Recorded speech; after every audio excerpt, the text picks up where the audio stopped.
Buenos días. Good morning, distinguished delegates. It's a pleasure to welcome you to the 134th session of the Council. I extend a warm welcome to all members of the Council, observer member states, and representatives of observer organisations. You will recall that the Council at its 132nd session agreed to the live streaming of the plenary sessions of the Council, and Council 133 approved the criteria and procedures for live streaming of IMO Council plenary meetings to the public, as can be found in Council Resolution C79133. I've not received any requests in writing for not live streaming the plenary session, and therefore the session is being live streamed. Live streaming in all 6 official languages is available on the IMO streaming platform, which can be found on the IMO Docs landing page and the IMO YouTube channel. As regards the meeting arrangements, I would remind you that as per Rule 4 of the Rules of Procedure of the Council, which can be found in Circular Council 1, Circular 1, sessions of the Council shall be held in person at the headquarters of the organisation, supported by hybrid meeting capabilities, unless convened elsewhere in accordance with a decision of the Council. All Council members that have registered on the online meeting registration system, the OMRS, will be deemed as present within the meaning of Rule 40B of the Rules of Procedure of the Council. I would also like to inform you that working hours for plenary are as follows. There's a morning session which will run from 9:30 a.m. to 12:30 p.m. with a coffee break from 11 to 11:30. And there'll be an afternoon session which will run from 2:30 p.m. to 5:30 p.m. with a tea break from 4 p.m. to 4:30. And I would remind you that cafeteria facilities are available for us on the 4th floor. Turning to working groups, a working group on the strategic plan is expected to be established at this session. The working group will be held in person using hybrid facilities to complement the in-person meeting.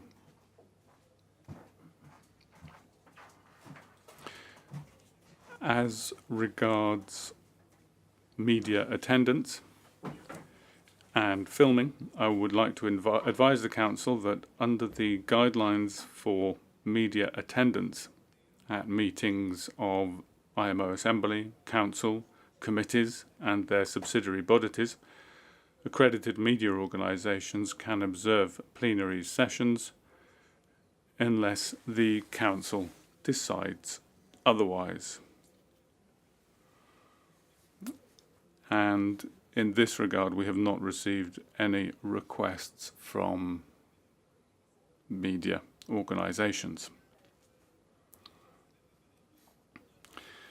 Now I would like to pass the floor to the Secretary General for his introductory remarks.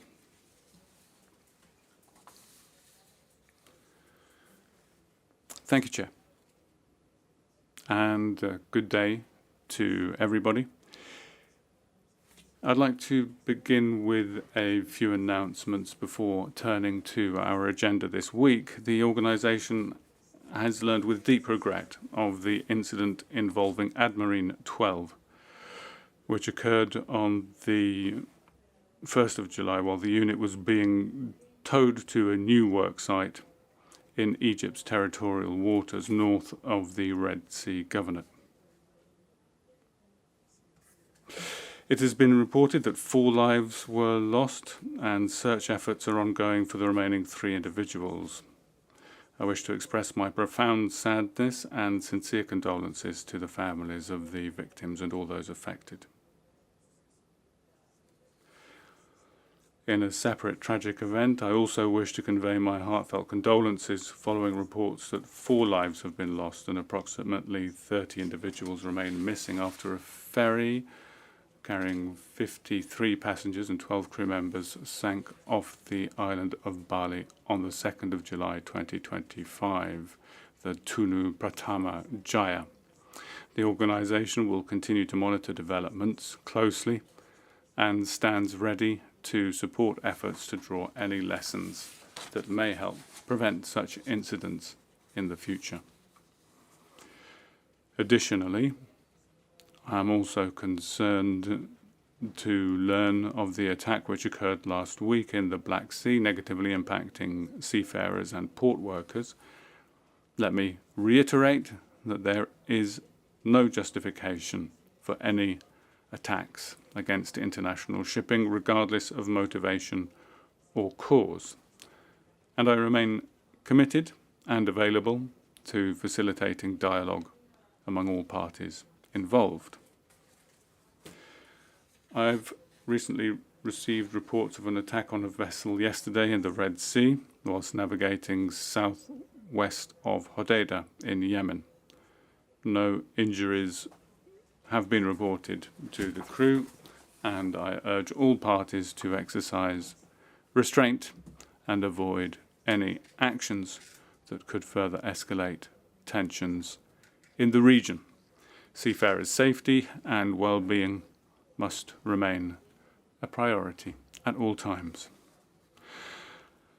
And over the weekend, Central Texas in the United States was struck by catastrophic flash flooding, resulting in the tragic loss of lives, including children, and leaving many others unaccounted for. I extend my deepest condolences to the families and communities affected by this disaster and stand in solidarity with all those impacted during this difficult time. With regard to the work ahead of us this week, from the outset of my tenure, I have underlined my commitment to driving positive change, especially where it strengthens our ability to serve you, our member states, and all stakeholders who rely on IMO's work. Our organisation is known for its efficiency, and the measures proposed to you through this council are designed to contribute to strengthening that.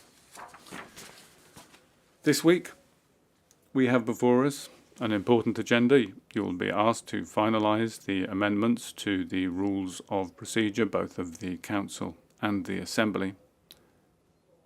An important step towards enhancing the efficiency and transparency of our decision-making processes. You'll also be invited to consider an update to the organisation's strategic plan for the 6-year period from 2024 to 2029, ensuring it reflects our evolving priorities and global challenges. The Performance Indicator Report will enable you to analyse the organisation's performance and efficiency in relation to strategic directions in a very concrete and transparent manner. I wish to highlight the importance of your comments on the proposed budget for the 2026-2027 biennium. This is a cornerstone of our work this week.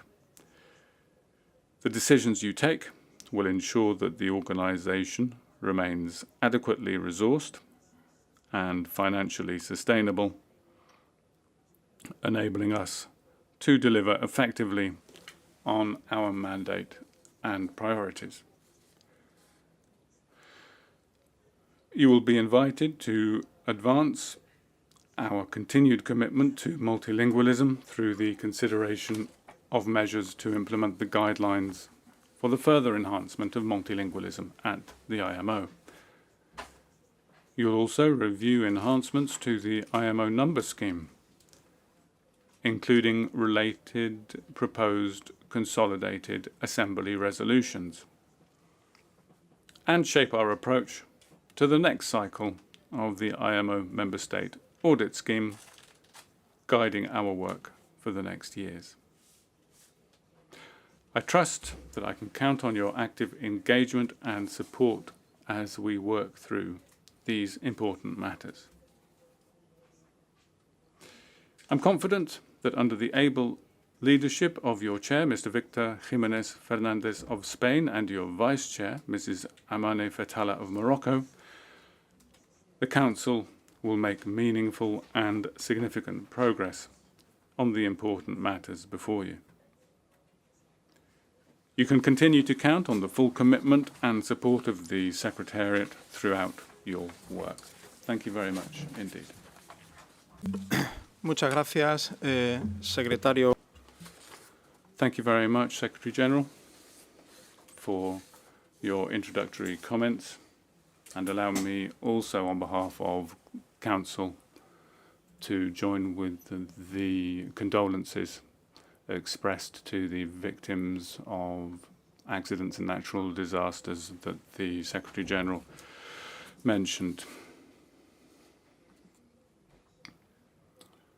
I would like to inform you that I will be giving you the floor to make any general statements that you may have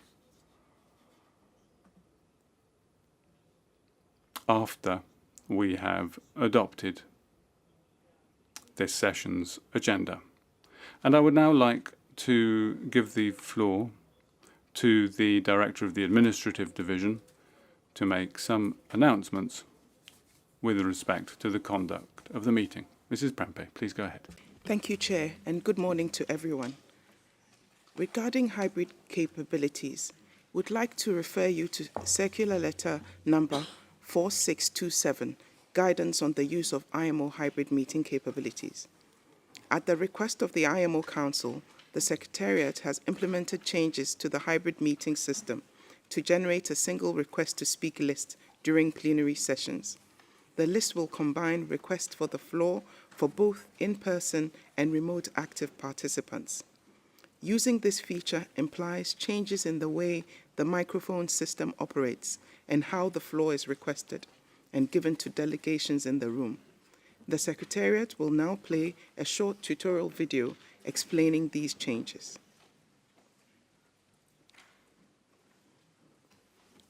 Press the button of your microphone once. A green light indicates that your request to speak has been registered.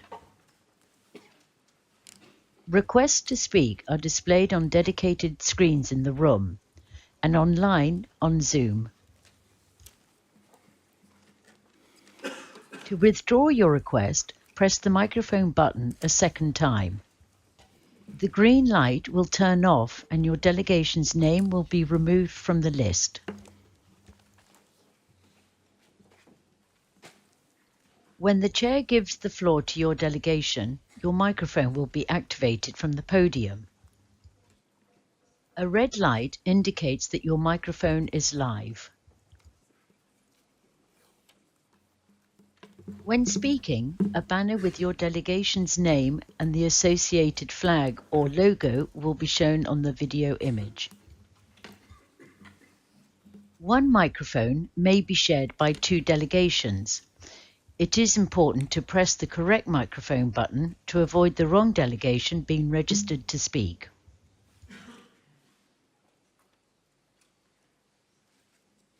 Delegation cards indicate the seat allocation in the room. Cards are placed alphabetically, row by row, from right to left, then from left to right alternatively, as shown on the following animation.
In request to speak mode, it is important to press the microphone only once to avoid your request being removed from the list.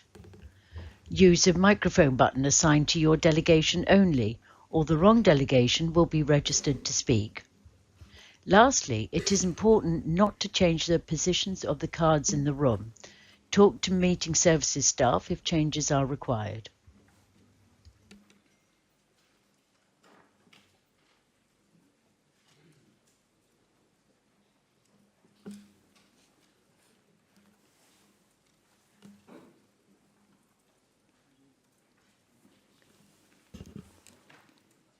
Thank you. We kindly ask you to note any feedback you may have on the single request to speak list. We will collect any feedback in plenary at the end of the council session. We would also like to refer you to the hot topic section of the IMO Docs website for more details. Following the adoption of the Code of Conduct for delegates, observers, and other participants at IMO meetings, events, and activities to prevent harassment, including sexual harassment, at C132, this is a reminder that all participants in this meeting are subject to the Code of Conduct and invited to familiarize themselves with the code, which can be found in Circular Letter Number 4908. All delegations are urged to send any statements or remarks as far in advance as possible to statements@imo.org. And if I may, Chair, we have received a few statements that have been mistakenly sent to memberstates@imo.org, which is the email address reserved for member state assessments and other financial communication. Just to highlight that the correct address for statements is statements@imo.org. In the email subject, could you please specify the meeting, delegation, and an agenda item? This will assist the interpreters in their work. Related to housekeeping matters and additional information for participation in IO meetings, these have been shown on the screen and can also be found on IMO Docs. May I take this opportunity to request delegates that have not already done so to kindly submit their credentials as soon as possible. A list of events of interest to delegates scheduled to take place during the session at IMO headquarters is provided in C134/J2. Thank you, Chair. Muchas gracias. Thank you very much for the information you provided, Mrs. Prempeh. Before we continue to the adoption of the agenda, I'd like to remind all delegates that, unlike committees, which produced detailed reports, the Council issues a summary of decisions.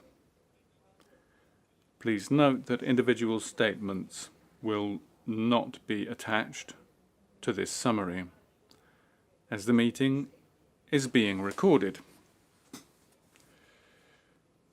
Delegate interventions will be available on IMO Docs as audio records in due course. As you are aware, and as the Secretary-General has emphasised, we do have a busy agenda ahead. 24 items to be considered on our agenda, including an additional point which has been passed on by the chair of the MSC, which is what we will do with the piggy bank, and that is an issue that will be addressed as an urgent matter when we turn to the report of the MSC. To be able to conclude our work in an efficient manner, I'd kindly encourage you to keep your statements as concise as possible. And accordingly, I propose that any documents submitted be introduced with a statement limited to a maximum of 3 minutes, and that would apply to any other statement during the week as well.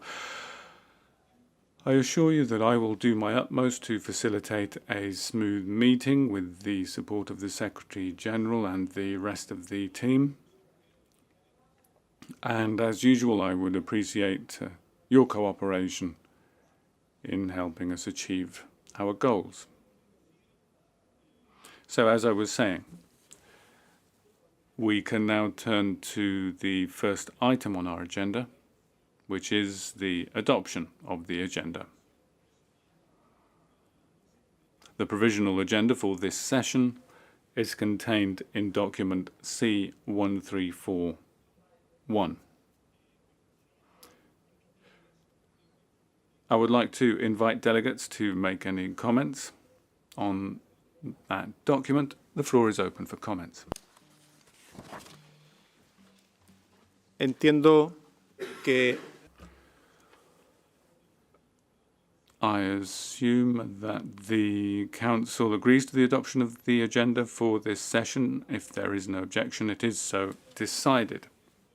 I would also ask the Council to note document C1341 containing the annotated agenda as well as the provisional timetable for this week.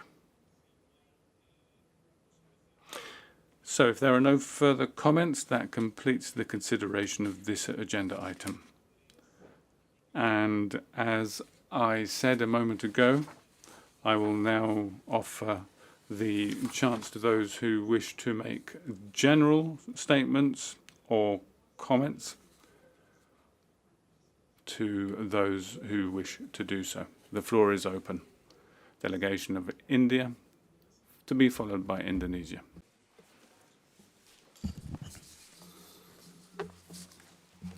Good morning, everyone. Thank you, Chair, for this opportunity to speak at the beginning. The Indian delegation takes this opportunity to convey its gratitude to His Excellency Arsenio Dominguez, Secretary General of IMO, for his visit to India in February 2025. During his visit, the Secretary General participated in several events, including the Green Shipping Conclave 2025, a landmark stepping stone that showcased India's initiatives on green shipping as key drivers of global decarbonization. The visit of the Secretary General has further strengthened the partnership between India and IMO for a cleaner, greener, and more resilient maritime future. We sincerely thank the Secretary General for his valuable engagement and insightful discussions with the Indian maritime community, specifically during his interactions with the Honourable Minister and senior government officers from various ministries and departments of the Government of India, as well as at the CEO Roundtable on Renewable Energy. This delegation wants to convey that reaffirmation of the IMO's commitment to seafarer welfare, sustainability and innovation by the Secretary General is highly appreciated by India. The Indian delegation would also like to draw the attention of member states to its resolute and coordinated response through the unwavering strength of our pillars, the Indian Navy, Coast Guard, the Indian Air Force, and the Indian Maritime Administration to 4 recent maritime casualty incidents involving hazardous cargoes off its western coast in the Arabian Sea. MSC Elsa capsized on 25th May 2025, carrying 643 containers, including 13 IMDG containers and significant fuel. Airborne surveillance, pollution control vessels, and wreck mapping enabled swift oil containment and debris cleanup. All 24 seafarers were safely evacuated by the Indian Navy and Coast Guard.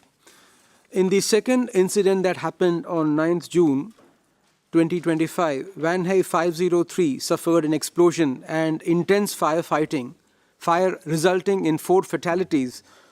Of the 22 crew members, 18 were rescued in challenging weather, 6 were injured. Despite the monsoon weather conditions, due to the prompt and brave firefighting by the CG as first responder, the fire is under control and the vessel is stable at present. The third incident happened on 12th June 2025 involving MV Interasia Tenacity, and the fourth on 6th July 2025 involving MT Fulda. These 4 incidents, all occurring within a short time frame due to sometimes undeclared hazardous cargoes and structural and stability issues of container ships, call for a deeper examination of current safety protocols. India believes there is a strong case to urgently review and strengthen container ship safety and the operational standards on packaging, declaration, storage, and monitoring of lithium-ion batteries and IMDG cargo, drawing upon the lessons learned from these incidents. The Indian delegation advocates that the IMO undertake a comprehensive investigation and thorough review of all the incidents involving container ships worldwide, with a view to identifying practical and effective solutions to enhance the safety of container ships and the operations of shipping lines. India takes pride in its unwavering resolve to protect lives and the marine environment, a spirit embodied in the commitment of the Indian Navy and Coast Guard, reflected in the ethos Rakshak Sankalp, which translates to Protectors Resolve, and the pledge Vayam Rakshamaha, meaning we protect. Chair, India remains committed to working closely with the IMO and member states to enhance safety, safeguard lives, and protect the maritime environment. Thank you, Chair. Gracias a India. Indonesia. Thank you, India. Indonesia to be followed by Denmark. Thank you, Chair. Distinguished delegates, on July 2nd, 2025, in the Bali Strait, the Roro passenger ferry motor vessel Tunu Pratama Jaya, IMO number 8749432, carrying a total of 65 persons on board, including 53 passengers and 12 crew members, along with 22 vehicles, departed Ketapang Port in East Java at 20:65 local time, en route to Gilimanuk Port in Bali. Approximately 30 minutes later, the vessel's master issued a distress call, reporting that ferry was in imminent danger of capsizing due to severe weather conditions. In immediate response, the government of Indonesia, through the Directorate General of Sea Transportations, initiated coordinated effort with all relevant national authorities, including a national search and rescue agency and the national police. A joint search and rescue operation was launched promptly and remains ongoing, with full focus on locating, rescuing all passengers and crew. To date, 35 individuals have been accounted for, 29 survivors, including 5 crew members and 24 passengers, and 6 deceased. Unfortunately, 29 persons remain missing. The rescue effort has been hampered by poor visibility, rough sea conditions, and strong currents. The National Transport Safety Committee, as the competent authority under Casualty Investigation Code, has deployed investigators to the site. A thorough independent investigation is underway to determine the root causes of the incidents and provide recommendations to prevent similar occurrences in the future. The government of Indonesia is treating these incidents with the utmost seriousness, and President Prabowo has issued direct instructions to all relevant agencies to prioritize the rescue operations and continue to search until the missing persons are accounted for. We will continue to keep the International Maritime Organization informed as further verified information becomes available. The government of Indonesia conveys sincere appreciations to the organization and all member states who share their condolences and solidarity in the wake of these tragic incidents. Your kind words and support are deeply valued during this difficult time and reaffirm the spirit of our cooperation and mutual compassion that unites us within this esteemed organization. Thank you, Chair. Gracias. Thank you.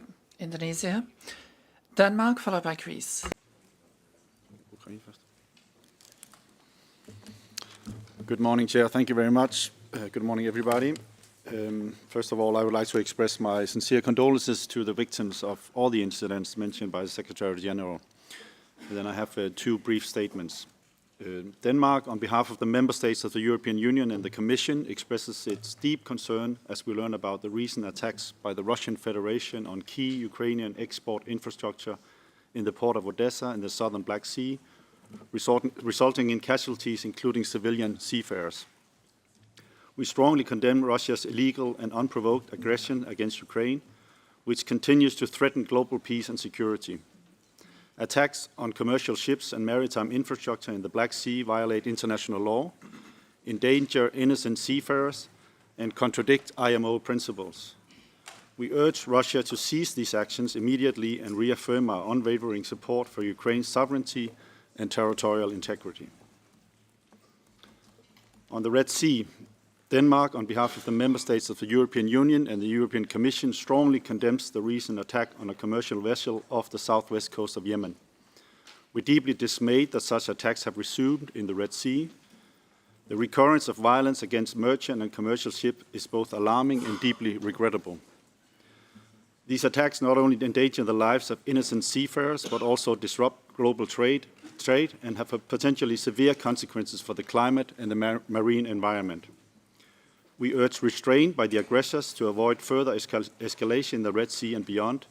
These attacks must cease immediately. In this context, the EU recalls the obligation of all states to respect the arms embargo under the UN Security Council Resolution 2216 of 2015. The EU also initiated on 19th of February 2024 the defense operation EU NAVFOR Aspides, responding swiftly to the necessity to restore maritime security and freedom of navigation in a highly strategic maritime corridor. Recent attacks emphasize the importance of its continued operation. The operation plays a key role in safeguarding commercial and security interests of the region, the EU, and the wider international community, as well as in protecting the seafarers and the safeguarding of freedom of navigation. Thank you very much. Gracias.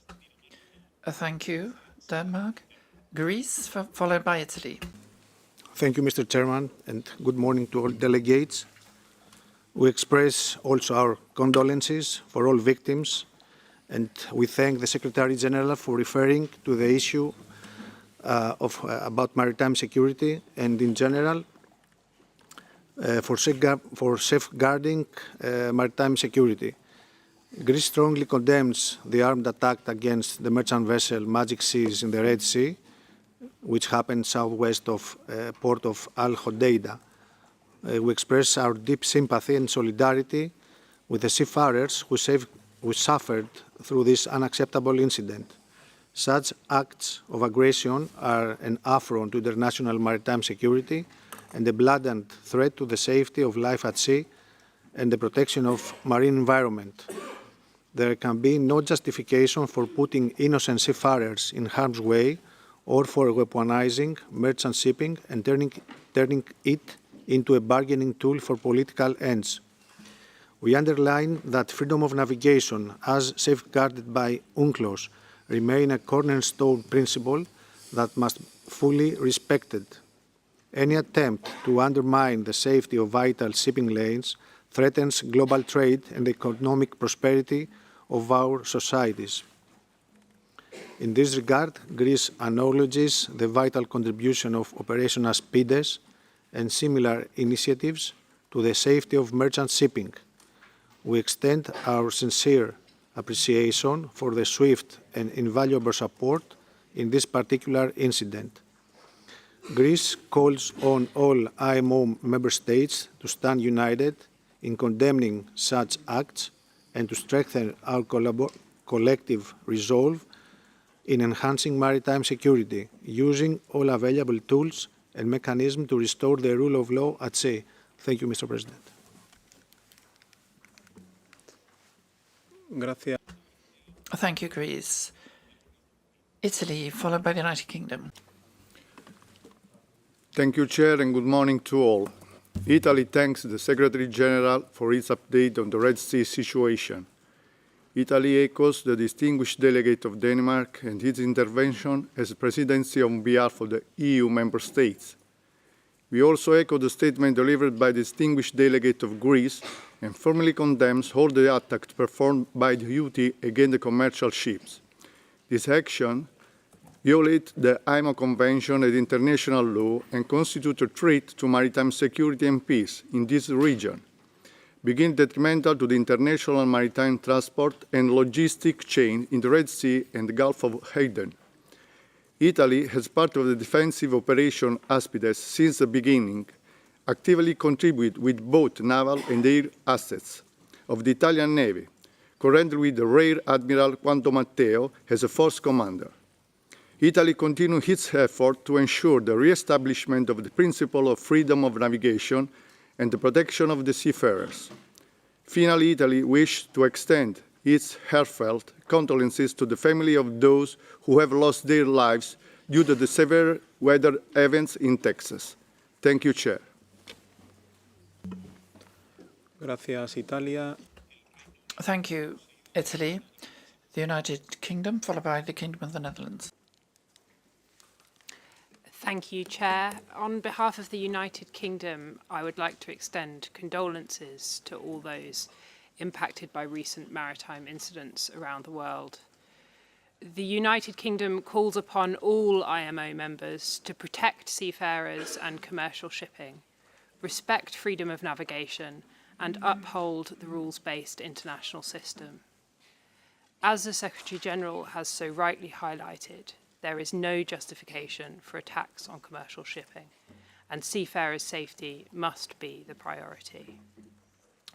The United Kingdom deeply regrets the recent attack on a vessel off the coast of Yemen. This Council must stand strongly against any such actions which threaten the lives and livelihoods of seafarers and endanger global maritime security.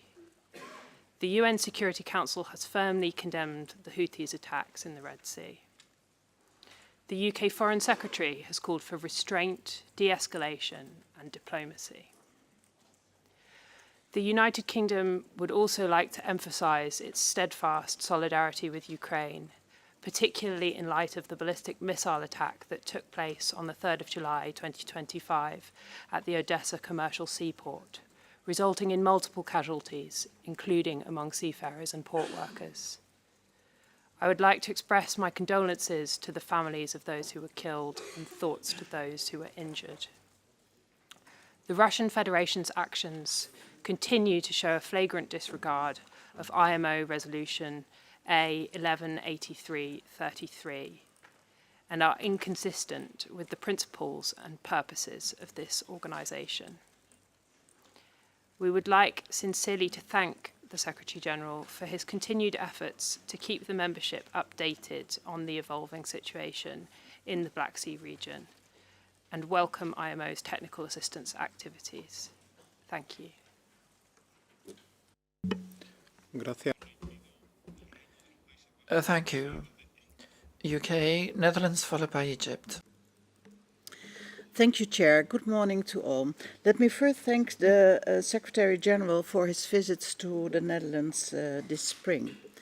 The Kingdom of the Netherlands would like to fully align itself with the statement just made by Denmark as the chair of the European Union and other member states. This delegation would like to extend its sincere condolences to the family and all those affected victims of the natural disasters, tragic incidents at sea and the attacks on vessels that have taken place these previous days.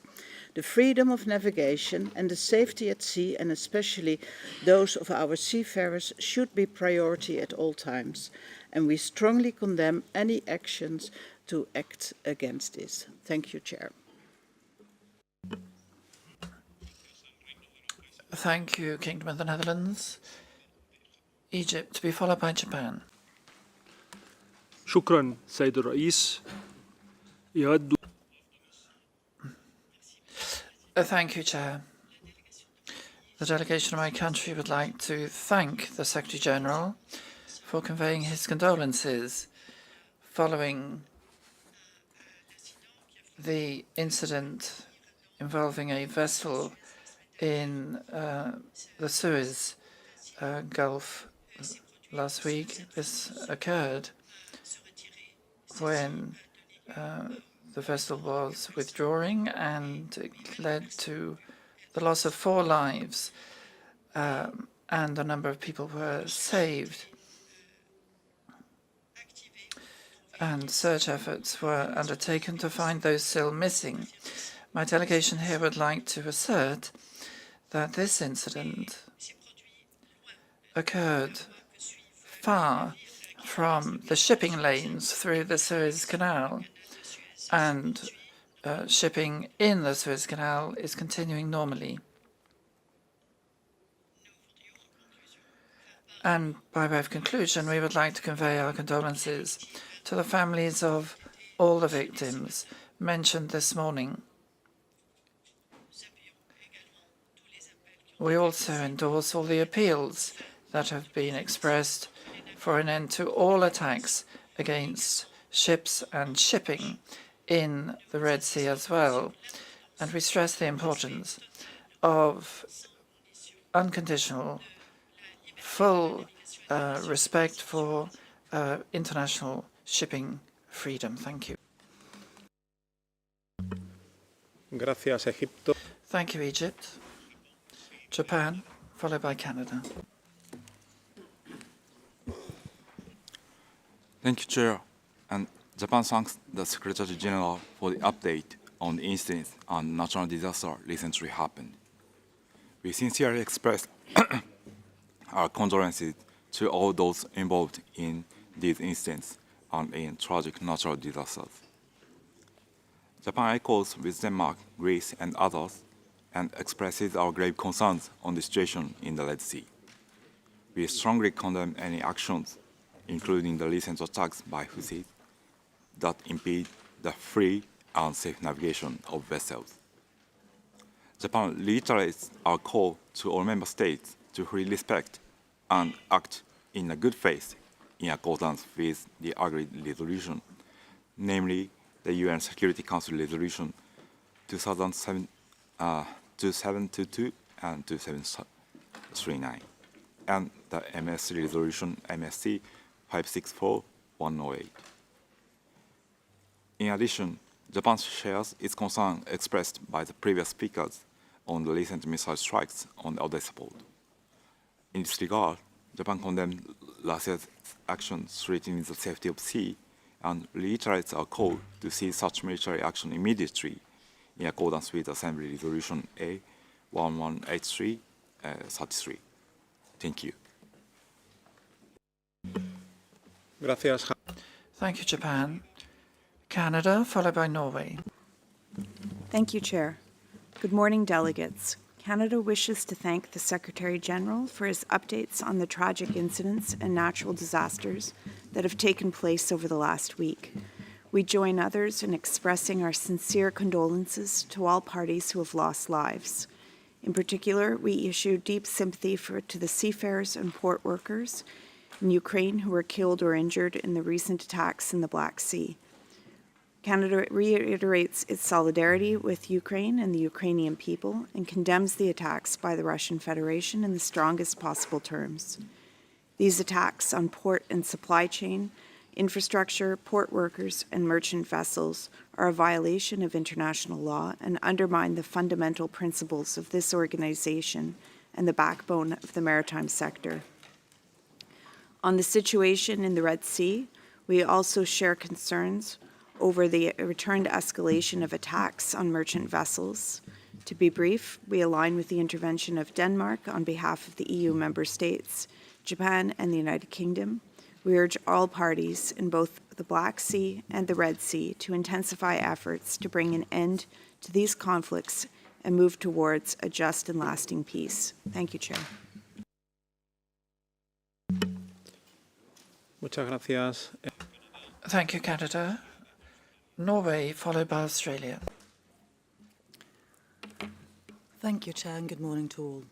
Norway would like to thank the Secretary-General for his updates on the recent incidents. We would like to express our condolences to the families of seafarers and passengers that recently lost their lives in accidents both in Egypt and Bali. Furthermore, we extend our condolences to all that have been afflicted by the flood in Texas. This delegation joins others in condemning in the strongest possible terms all attacks against civilian ships and seafarers, as recently carried out in the Red Sea and Ukraine. We urge for restraint and call upon all to uphold and respect the rule of the sea and the freedom of navigation. We align ourselves with the statements made by Denmark, UK, Greece, Japan, Canada, and others.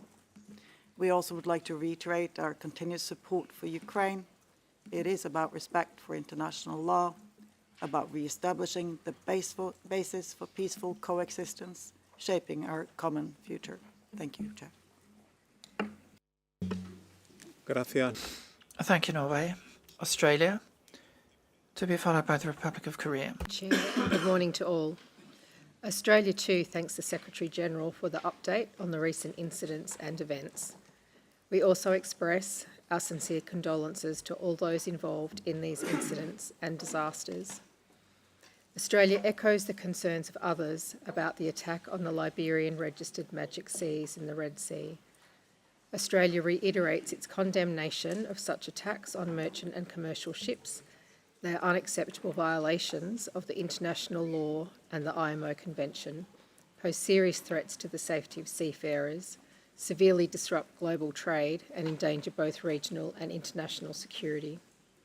Seafarers should never become victims of broader geopolitical conflicts. We further call on states with influence on these aggressors to use this influence to stop such attacks.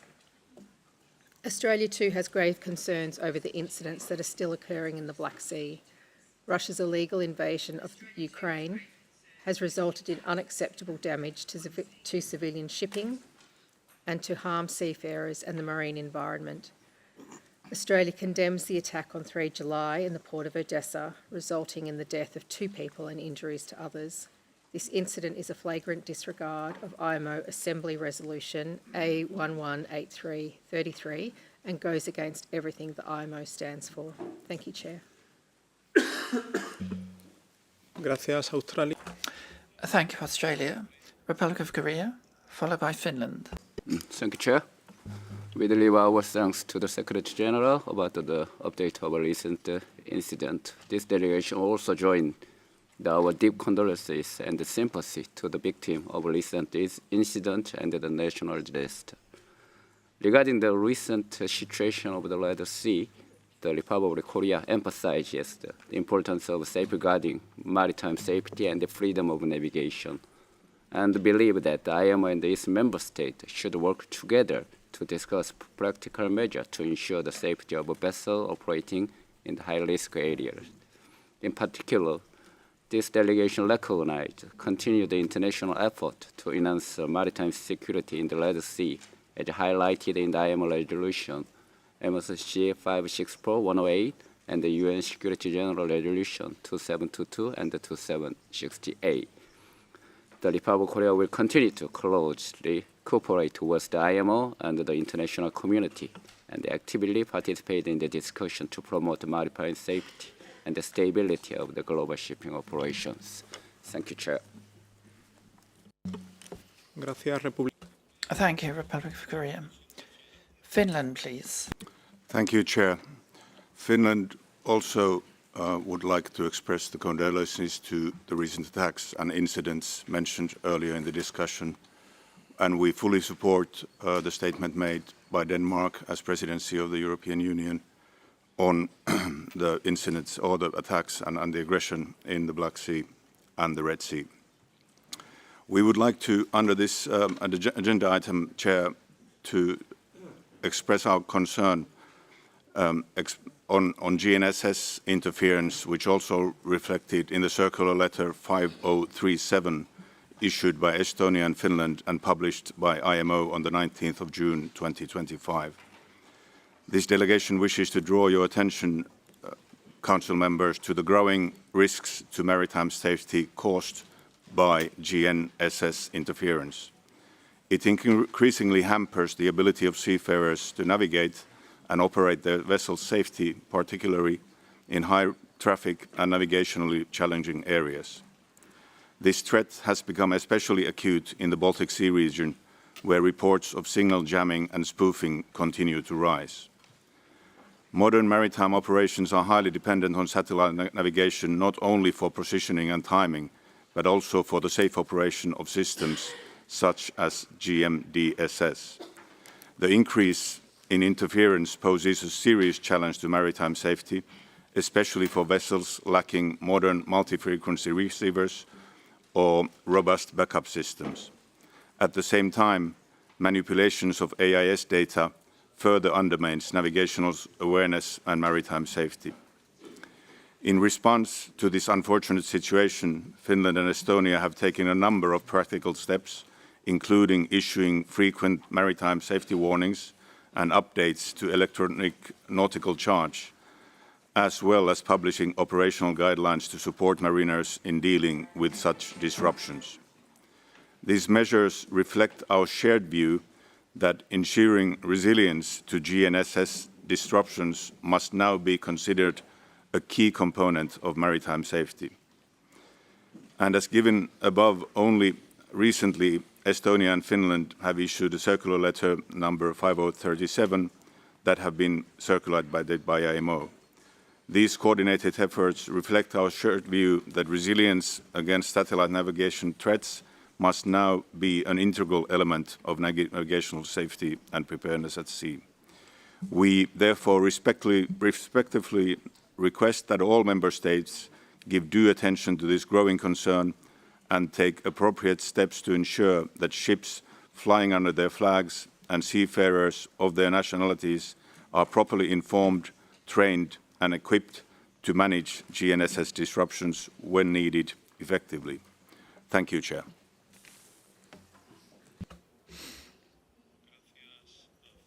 Thank you, Finland. Malaysia, followed by the United States. Thank you, Chair. We wish to extend our sincere thanks to the Secretary General for providing this important update. At the outset, we wish to convey our deepest condolences to those affected by the recent tragic incidents involving loss of life in Indonesia and Egypt. Such heartbreaking events serve as a solemn reminder of the critical importance of our shared mission. These incidents underscore the vital role of the International Maritime Organization plays in ensuring the safety, security, and cleanliness of our sea. As we engage in this week's discussion, I urge all member states to give particular attention to these concerns, reinforcing our collective commitment to preventing such tragedies in the future. Malaysia calls upon these organizations to prioritize safety and security in all deliberations and decisions, recognizing that life and livelihoods depend on effectiveness of our work. Thank you, Chair. Gracias. Thank you, Malaysia. United States. Thank you, Mr. Chair. On behalf of the United States, I'd like to thank you, Secretary General, and offer our condolences, along with all of the other delegates we've heard from already about all of the incidents that we've been hearing about this morning. I'd also like to express our sincere gratitude for the expressions of warmth and condolences for the recent events in Central Texas. The United States has repeatedly condemned in IMO meetings the continuing attacks on seafarers and commercial ships in the Red Sea and the Gulf of Aden. The United States remains committed to restoring stability in the Red Sea and Gulf of Aden, protecting seafarers and commercial ships, and upholding freedom of navigation. Thank you.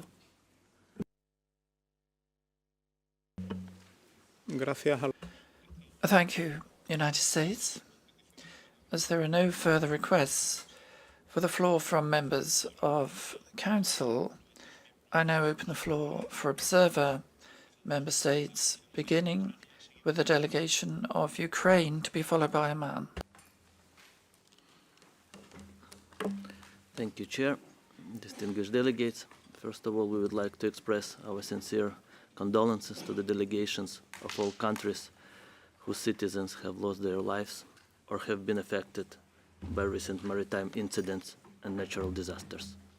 In this context, Ukraine expresses its sincere gratitude to the Secretary General for addressing the recent missile strike on the Odessa port and for his continued attention to the broader security challenges in the Black Sea region.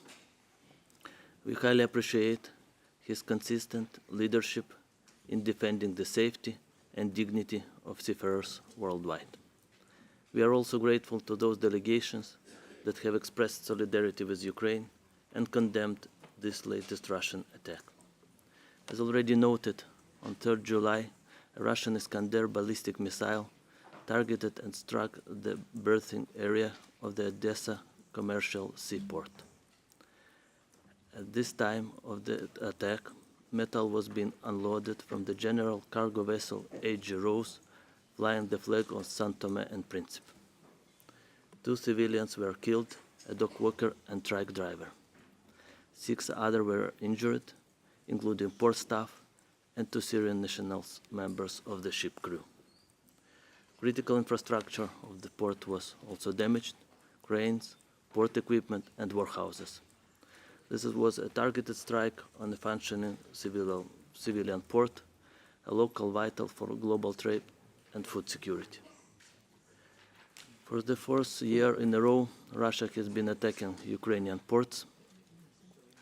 These strikes are aimed not at military targets, but at the very arteries that connect Ukraine to the world and at the civilians who keep them operational. The effectiveness of this organization and its governing bodies depends on the collective commitment of its members to maritime security, safety, and the rule of law.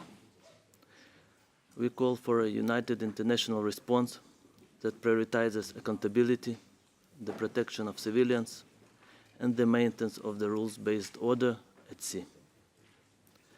Lack of decisive action only encourages aggressors to escalate their unlawful conduct. In light of current challenges, the Council must step forward as the supreme body in delivering decisive responses. It holds the ultimate responsibility to lead with conviction. Its power is grounded not only in formal mandates, but in the steadfast moral integrity of its members. During these turbulent times, it is vital that this authority be exercised only by those committed to respecting lives at sea, defending international law, and fostering peace. Thank you, Chair. Gracias, Ucrania. Thank you, Ukraine. Oman, to be followed by South Africa. السيد الرئيس سعادة الأمين العام. Mr. Chair, Mr. President, Secretary General, distinguished delegates, first of all, I'd like to express my sincere condolences to the families and friends of deceased seafarers. The Sultanate of Oman also thanks the IMO for its efforts on behalf of mariners all over the world. We support efforts in maintaining maritime safety and security in the Red Sea and the region. As you are aware, the Sultanate of Oman is a candidate for the IMO Council under Category C for the term 2026-2027. Oman's candidacy is based on 4 main pillars. First, commitment to sustainability. The Sultanate of Oman is working to enhance green maritime initiatives in line with the IMO's objectives through the production and export of environmentally friendly energy, participation in agreements related to maritime corridors for clear energy and fuel exports. Secondly, capacity building and development. Oman continues to invest in human resources, infrastructure, digital systems, and training centers to support maritime development at both regional and international levels with a commitment to gender equality. Third, protection of marine life and resources above and below water. The Sultanate of Oman seeks to support seafarers' welfare and preserve maritime biodiversity. Finally, Oman maintains a distinguished record of political neutrality and constructive maritime diplomacy, which promotes dialogue and cooperation among nations. In light of all this, we look forward to your support for our candidacy in order to enhance maritime sustainability, safety, and inclusiveness, leaving no one behind. Mr. President, the Sultanate of Oman will always work diligently and consistently in order to service the IMO goals and interests of all member states. Thank you, Mr. President. Gracias, Oman. Thank you, Oman. South Africa, followed by the Russian Federation. Thank you very much, Mr. Chairperson, and good morning. At the outset, on behalf of South Africa, I also want to express our condolences to the victims of recent maritime incidents and wish all who need a speedy recovery as well. We were happy in January to host the IMO representatives for the GLONOS Partnership Project and hope that this project will gain traction. Chairperson, our geographic position in South Africa as a crossroads of maritime trade between Europe and the East means that its history is intrinsically linked to the history of the rest of the world, resulting in multifaceted representations of sites, objects, and mythologies related to water and maritime heritage that reflects not only local, historical, and social development, but global cultural change as well. Approximately 90% of South Africa's international trade is transported by sea, with a significant maritime activity occurring in our country's domestic waters in relation to coastal shipping, oil and gas, and marine research and infrastructure, while around some 10,000 ships call and get handled through the 8 specialized South African port system. Having been a member of this body since 1995 and ratified and acceded to a number of international regulations, these regulations have been enacted into national legislation to ensure that the South African marine environment is protected against pollution from ships and that ships' cargo, crew, and passengers on board are safe and secured. For Chairperson, Disculpe, delegación de Sudáfrica. Apologies, delegation of South Africa. Could you slow down a little bit to facilitate the work of the interpreters, please? Yes. Thank you, Chair. This is in recognition of our international obligation to support the established international practice, an assurance exercise that guarantees safety of navigation to both ships that call on South African ports and those that pass through South African waters to get to foreign ports, an obligation delivered through a combination of activities and functions, including aids and navigation, medical evacuation, sea watch, response over the 30 million square kilometers of search and rescue in the region and the country which we are responsible for. In this context, In times of global uncertainty and geopolitical shifts and disruptions to traditional maritime routes, the Cape of Good Hope has reaffirmed its historic role as a vital artery in international shipping. As an alternative trade route, it offers resilience, reliability, and continuity, ensuring an unhindered flow of goods between countries. In recent months, South Africa has witnessed a marked increase in marine traffic around our coasts, and we are proud to report that despite the sharp rise in vessel movements, our ports and maritime authority have maintained high standards of safety and security and environmental stewardship with no major incidents recorded. In conclusion, South Africa, as the chair of the Djibouti Code, a critical framework in advancing maritime security and stability in the West Indian Ocean and Gulf of Aden regions, the Djibouti Code of Conduct remains a cornerstone of regional cooperation, enabling member states to combat piracy, address transnational maritime threats, and strengthen information sharing. As chair, we are committed to deepening collaboration, building capacity, and ensuring that our collective efforts continue to safeguard vital sea lanes. Security at sea is not the concern, rather, of one nation alone.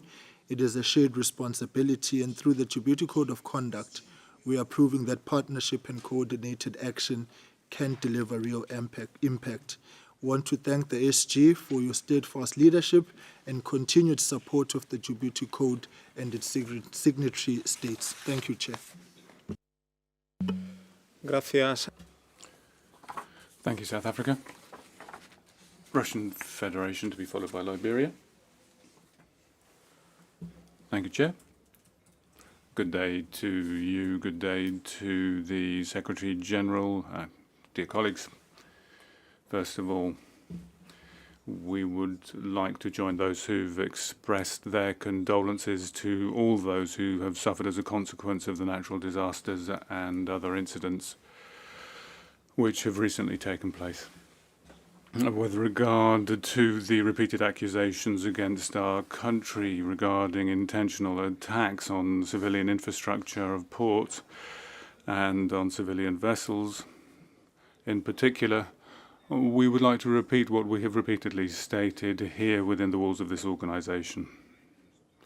And that is that the countries of the West, in order to seek further escalation in the conflict currently underway, are continuing to supply Kiev with armaments and shells for the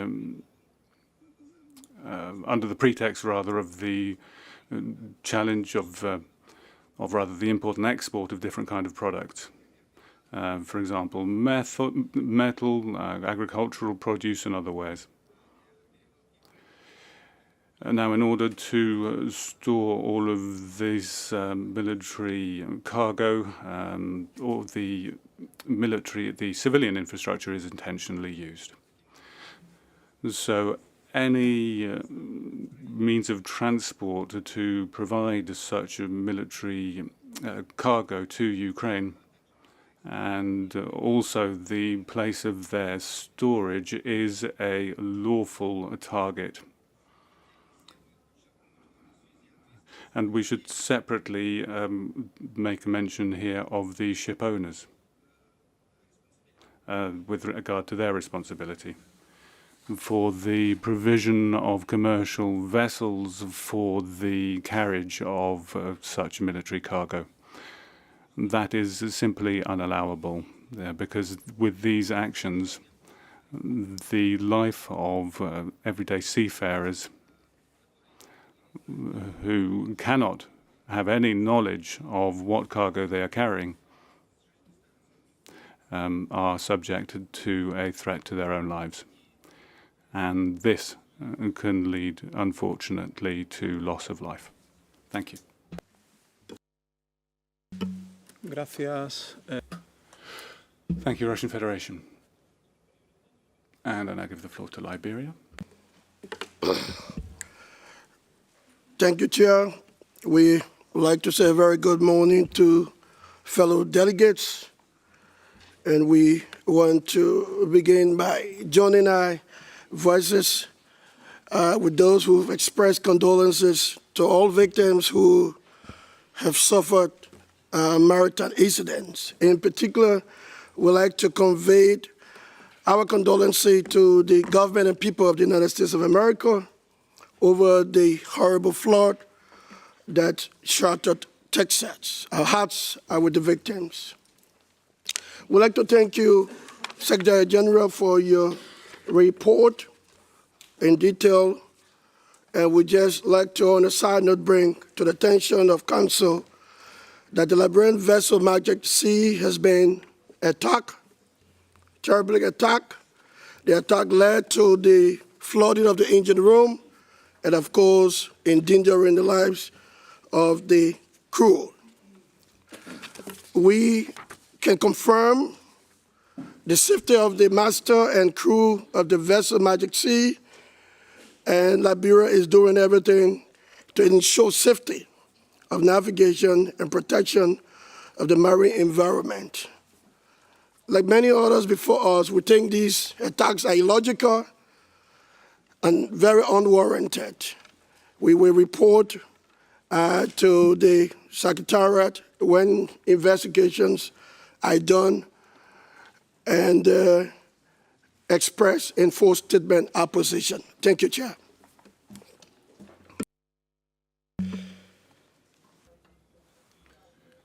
Thank you, Liberia. We now turn to the consideration of item 2 of our agenda, relating to the report of the Secretary General on credentials.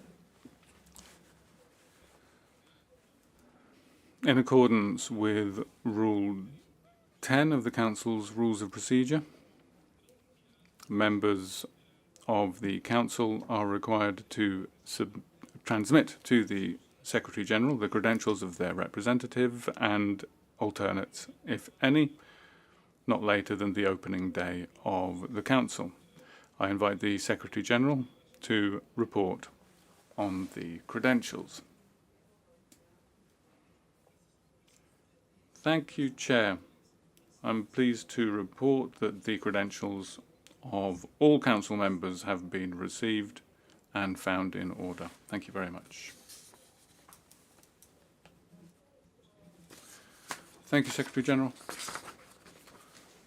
So I invite Council to take note of the report of the Secretary General. So we take due note. And we turn to consider agenda item 4A of the agenda on strategy and planning. We have 6 documents under this agenda item, and I would like to structure the consideration of this item as follows. First of all, I would like to consider the documents that Council is invited to note. That is the Secretariat's business plan for 2026-2027 in document C1344A and revised IMO Secretariat Gender Equality Strategy in document C1344A1. Secondly, I propose that Council considers the documents relating to the strategic plan for 2024 to 2029,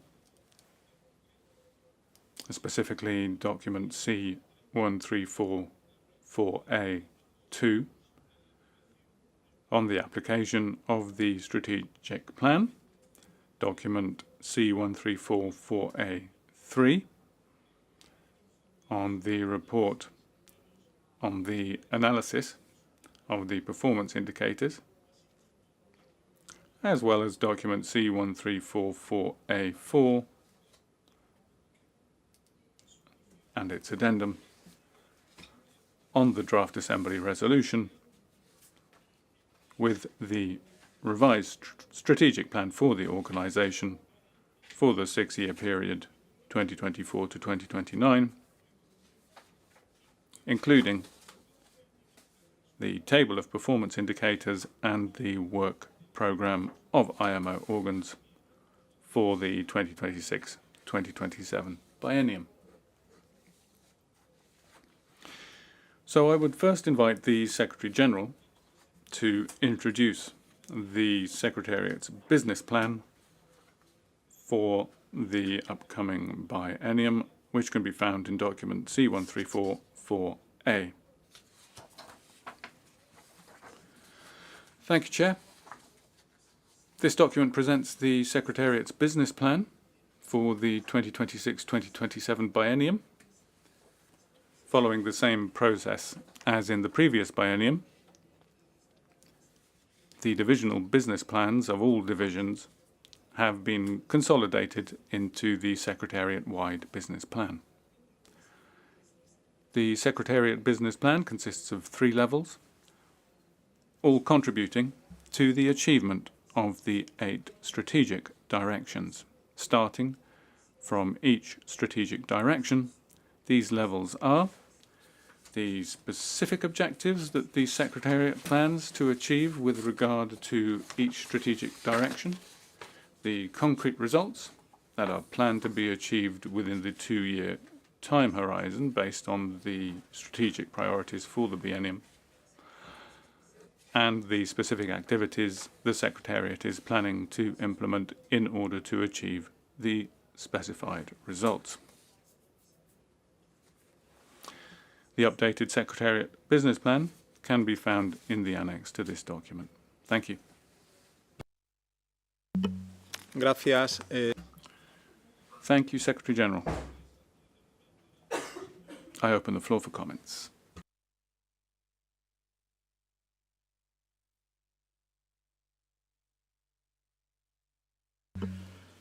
De no haber comentarios.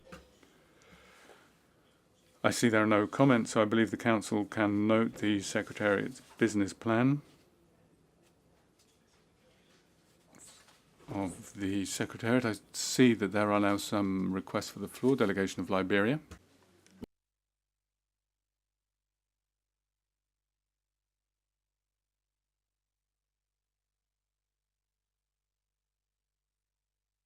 Yeah, from here, right, yeah. Thank you.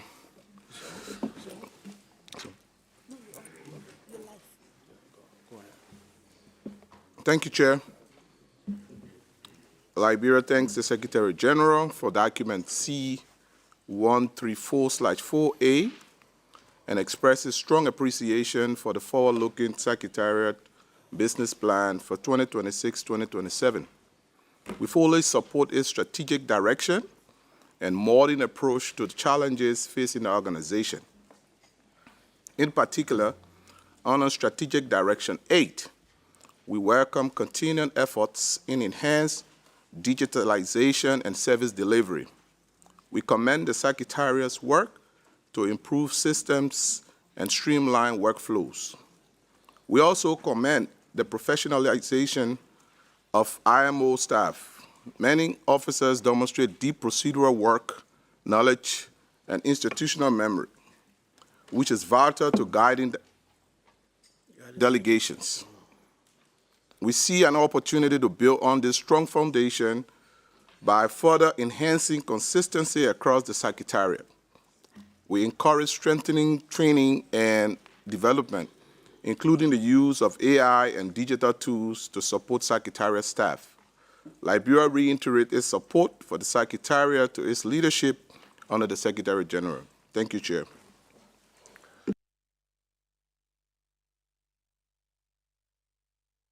Gracias, Liberia. Thank you, Liberia. Kenya.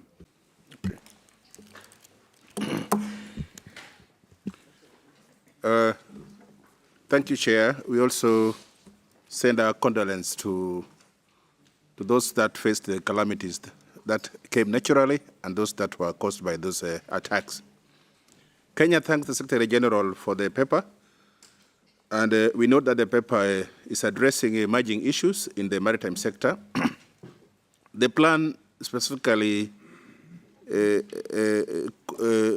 focuses on the technical cooperation being tied to the outcome of IMSA's audit.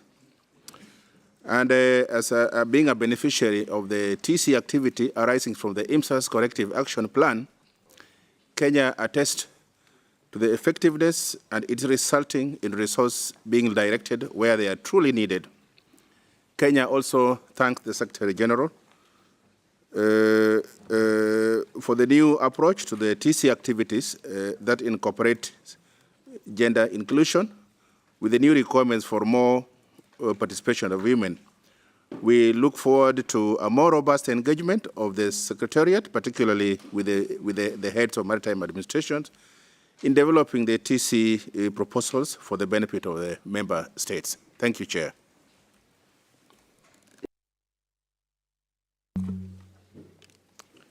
Gracias. Thank you. Kenya, Bangladesh. Thank you, Chair. Good morning to the delegates. We add our voice to expressing our condolences for the lives lost in the recent accidents and natural disaster. Apologies to interpreter for slight modification of our statement. Bangladesh delegation would like to express its strong support for the continued implementation of result-based strategic planning within the organization.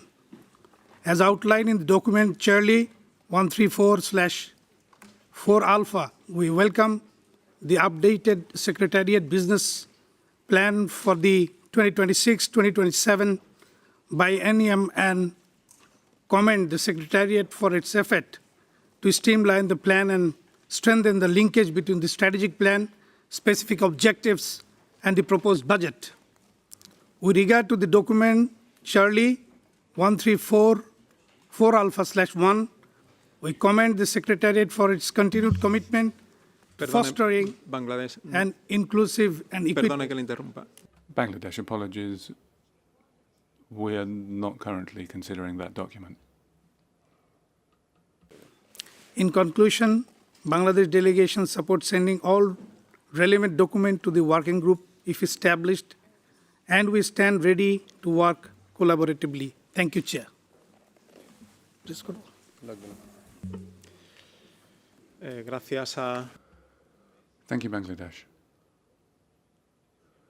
Given that there are no further requests for the floor from members of the Council, I will give the floor to the observer states, beginning with Oman.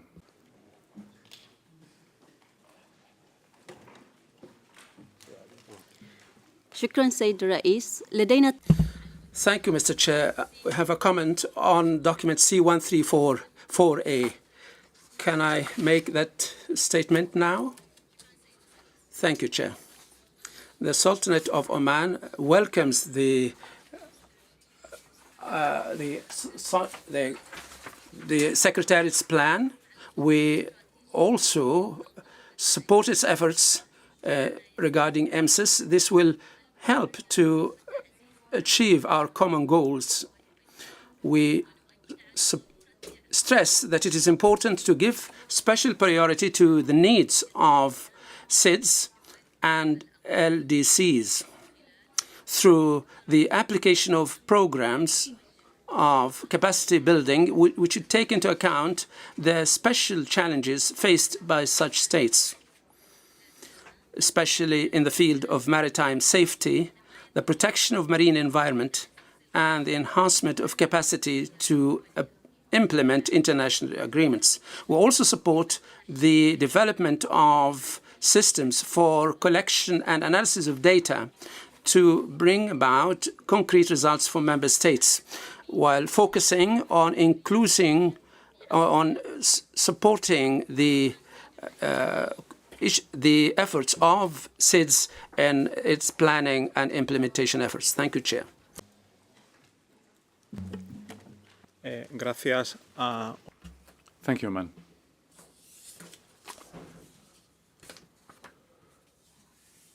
Having heard the comments made, may I now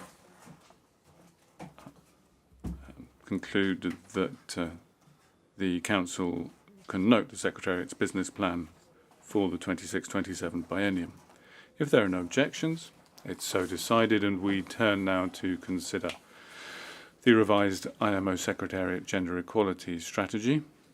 And I would now like to invite the Secretary-General to introduce document C1344A1. Thank you, Chair. The IMO Secretariat has significantly intensified its efforts to promote gender equality. These efforts have been aimed at fostering an inclusive, equitable, and empowering working environment, both within the Secretariat and across the wider maritime community. Guided by the principles set out in the UN system-wide strategy on gender parity and IMO Assembly Resolution A1147/31, the Secretariat has undertaken targeted initiatives to mainstream gender considerations into its internal policies, including recruitment practices. In 2018, the Secretariat established the Cross-Divisional Working Group on Gender and Diversity to support efforts towards greater inclusion and gender mainstreaming within the organization. The primary purpose of the Cross-Divisional Working Group is to support the Secretariat's efforts on these important topics through a bottom-up approach, ensuring the active involvement of IMO staff across all divisions. In 2020, the Secretariat adopted its first gender equality strategy, marking a significant milestone in the organization's commitment to advancing gender equality. In 2024, I tasked the Cross-Divisional Working Group on Gender and Diversity with revising the 2020 strategy. The objective was to incorporate best practices from the UN System-Wide Action Plan, UN SWAP, framework, address recommendations from the Internal Oversight and Ethics Office Joint Evaluation Audit of IMO activities on gender equality and the empowerment of women, and reflect lessons learned from the implementation of the previous action plan in line with the organization's strategic plan for 2024-2029. The revised IMO Secretariat Gender Equality Strategy is structured around three overarching strategic goals. First, strengthening institutional capacity. Second, mainstreaming gender across organizational functions. And third, enhancing communication and stakeholder engagement. To operationalize these goals, the strategy defines 6 performance areas, each area supported by specific activities, timelines, and responsibilities detailed in a biennial gender action plan, which is closely aligned with the UN SWAP framework. The Secretariat is at present implementing these specific activities throughout the 24-25 biennium. Thank you.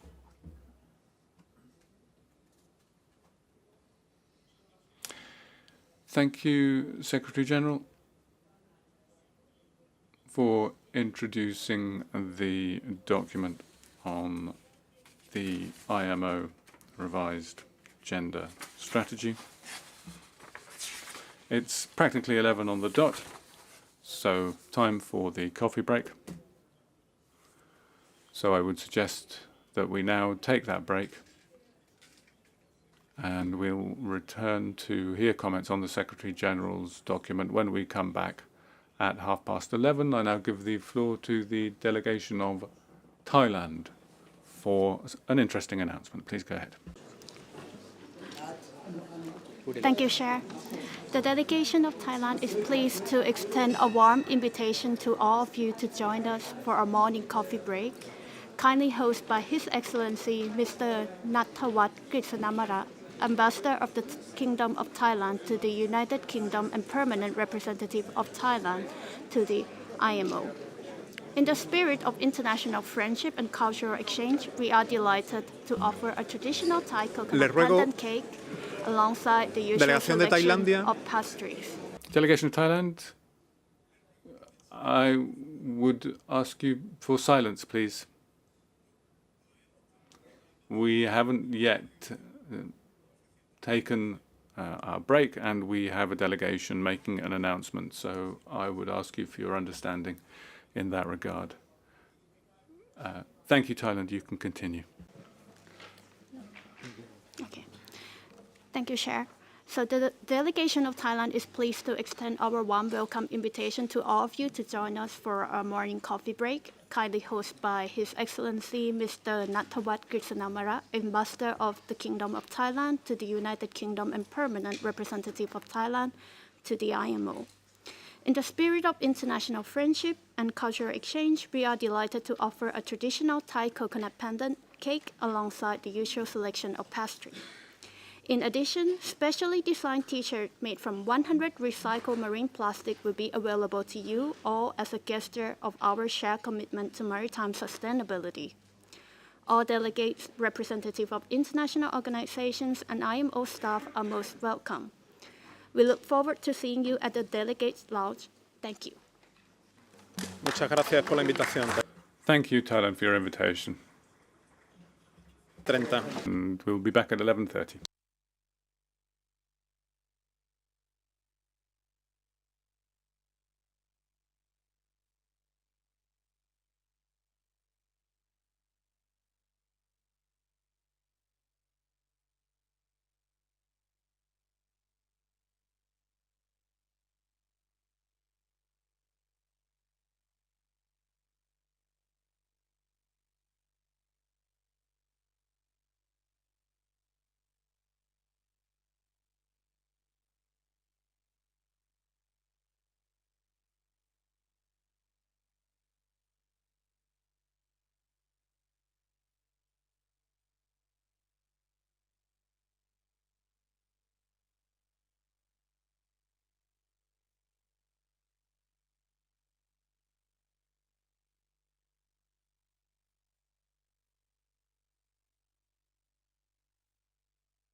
Buenos días de nuevo. Espero que hayan disfrutado de la...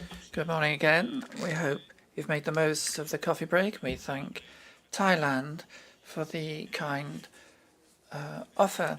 As I was saying before we took the coffee break,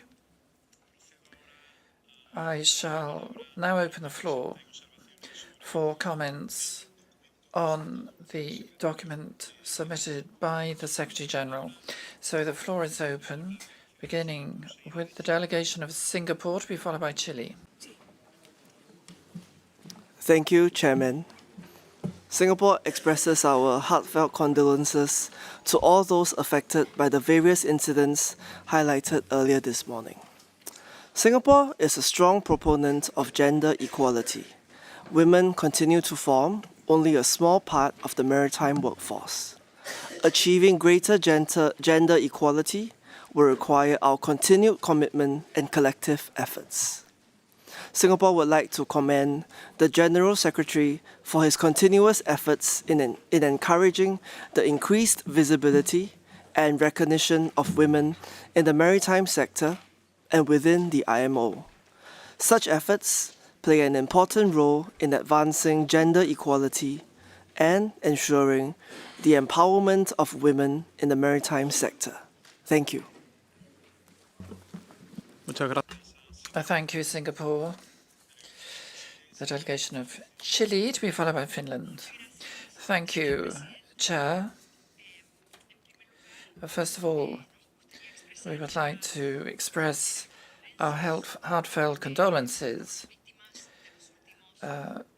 in the light of the victims of recent tragic incidents. We'd also like to express gratitude to Thailand for the coffee break. And moving on to this document, we thank the Secretary-General for presenting the IMO Secretariat Gender Equality Strategy. We commend its development as a tangible manifestation of the institutional commitment to a more inclusive, equitable, and representative organizational culture. We view as especially wise its strategic objectives, as well as the areas of action, which will make it possible to translate these principles into specific operational measures.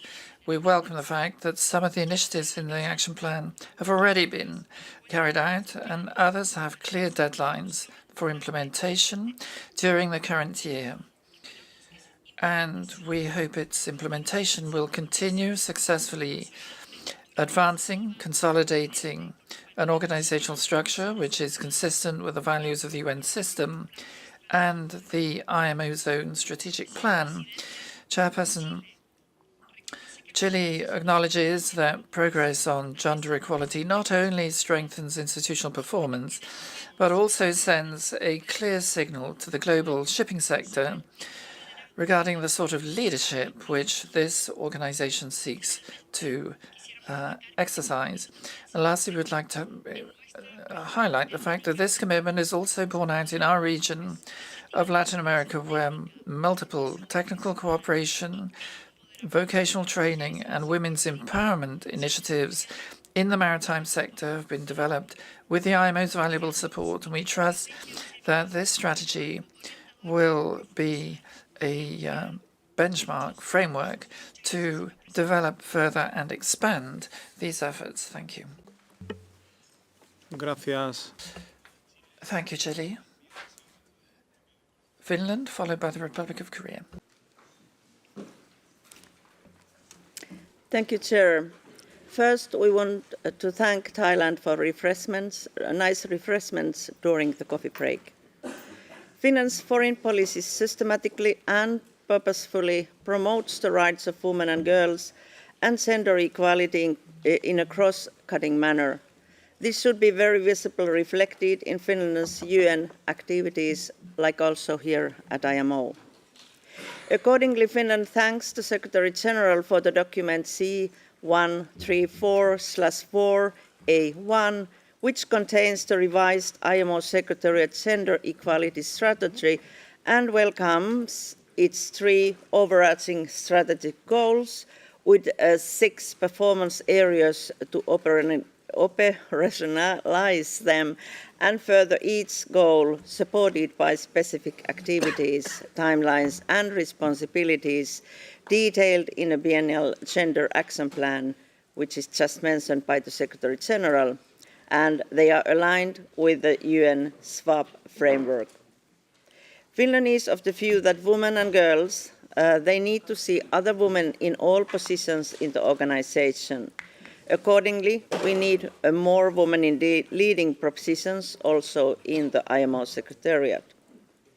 Chair, this delegation believes that inclusion and change in gender equality in any organization starts with changing the attitude of men. Men and boys need to challenge discriminatory behavior when they see it and really push for gender equality. Many concrete ways to do this can be found in the UN Women He for She Alliance Male Allyship Toolkit, for example. Thus, Finland wants to highlight the excellent work of the IMO Gender Network, wherein, in addition to the Secretary General, many of our male colleagues are very active. Thank you, Chair.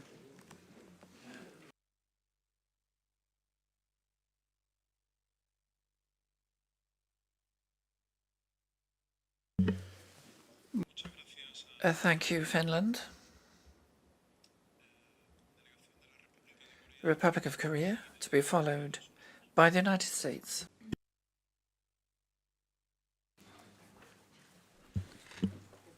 Thank you, Chair. Good morning to all. First, the Republic of Korea would like to thank Thailand for generously providing coffee and coconut pie during the break. This delegation would like to express its appreciation to the Secretary General and the Secretariat for its effort to promote gender equality within the organization, and for sharing the updates on the IMO gender equality strategy. The Republic of Korea considers that overall the activities under the current IMO gender equality strategy are being implemented as scheduled. This delegation hopes that the strategy will continue to be effectively carried out as planned and reaffirms its commitment to supporting its implementation. Thank you, Chair. Gracias a la... Thank you, Republic of Korea. The United States, followed by Canada. Thank you, Mr. Chair. First of all, I'd like to thank the delegation of Thailand for the very generous coffee break they provided for all of us. It was wonderful. Thank you very much.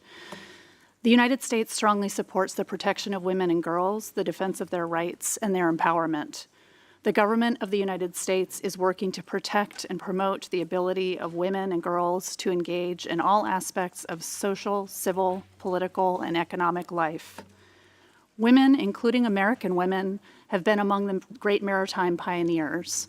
From Mary Patton, who navigated and managed the crew of a clipper ship for 52 days in 1856, to Captain Beverly Kelly, the first woman to command a U.S. military vessel, to Captain Kate McHugh, the first American woman to captain a mega cruise ship starting in 2015.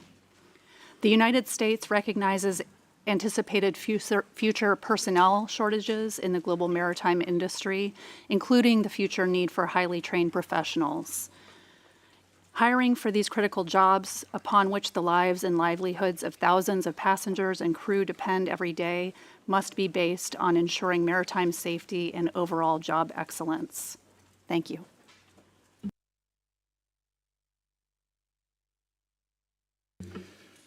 Gracias a Estados Unidos. Thank you, United States. Canada, followed by Norway.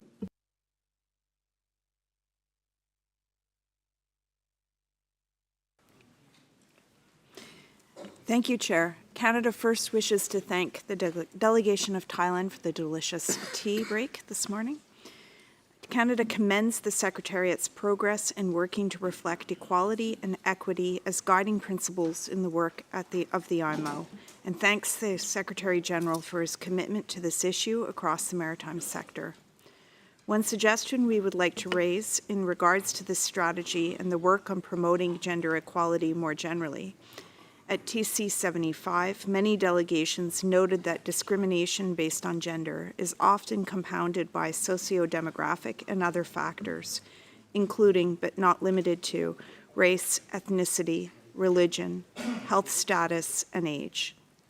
As a long-term and successful path to greater equality in the maritime sector requires a holistic perspective, Canada recommends that the Secretary-General consider a reference to the principles of intersectionality be included in the strategy. Thank you, Chair.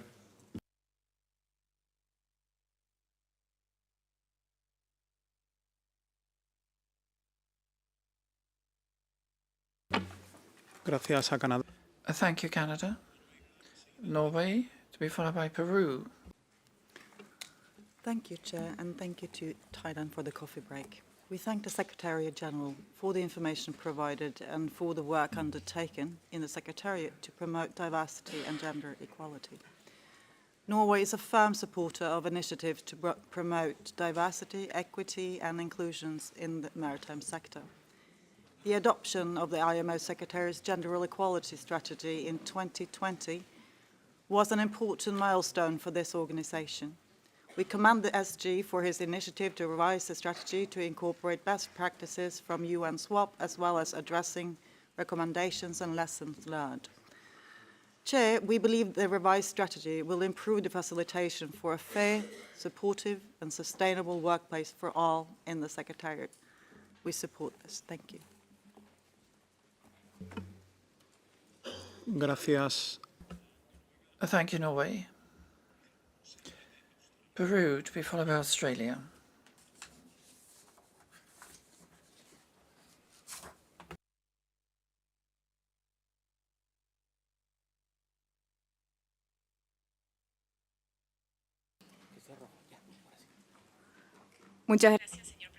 Thank you, Chair.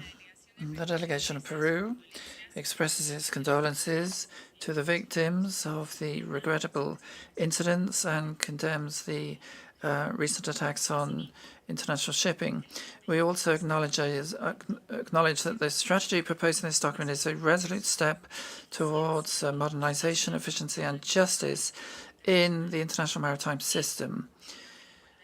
Given that gender equality in the maritime sector can no longer be viewed as just an aspiration, but something which must be implemented, we therefore we thank the IMO for its leadership in this field, and we feel there should be a source of inspiration for all member states in promoting strategies, plans and policies of a similar nature in our own institutions related to the shipping sector.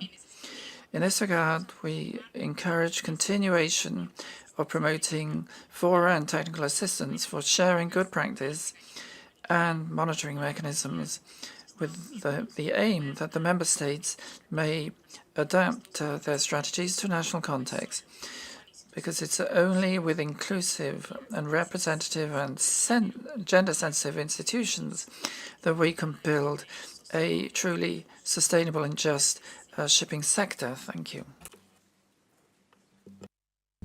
Gracias. Thank you, Peru.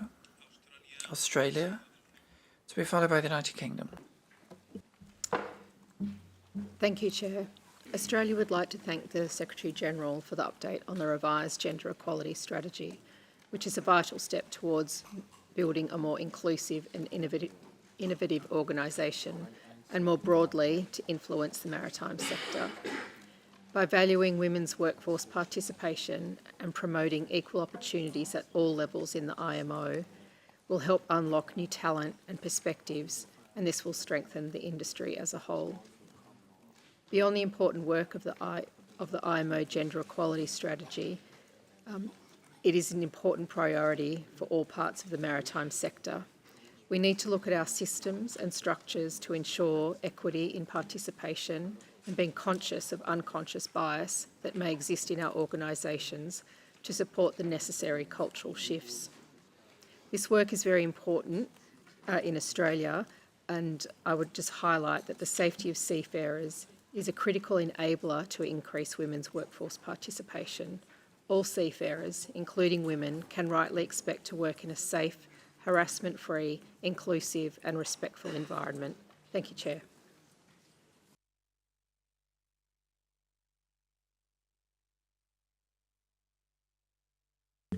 Gracias, Australia.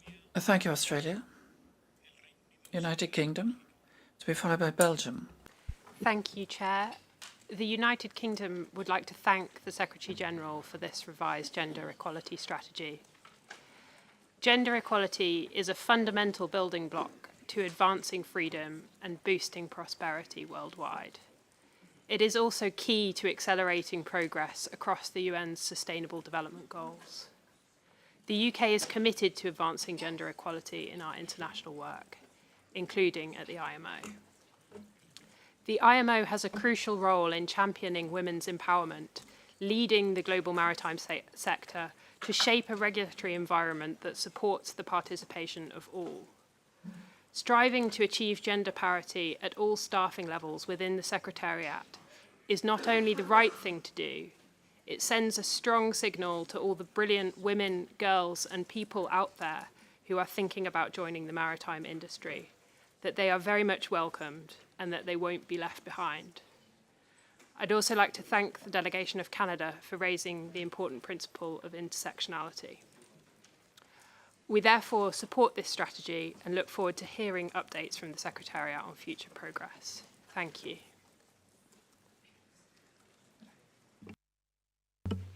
Gracias. Thank you, UK. India, to be followed by Bangladesh, and I do apologise to Belgium because I mentioned them by mistake, but you'll be invited to take the floor in due course. Thank you, Chair. The Indian delegation appreciates the efforts of the IMO Secretariat to align its gender equality strategy with best practices from the UN System-Wide Action Plan, UN SWAP, on empowerment of women, which includes 3 overarching goals and 6 performance key areas with measurable activities, timelines, and responsibilities, forming a part of the biennial Gender Action Plan.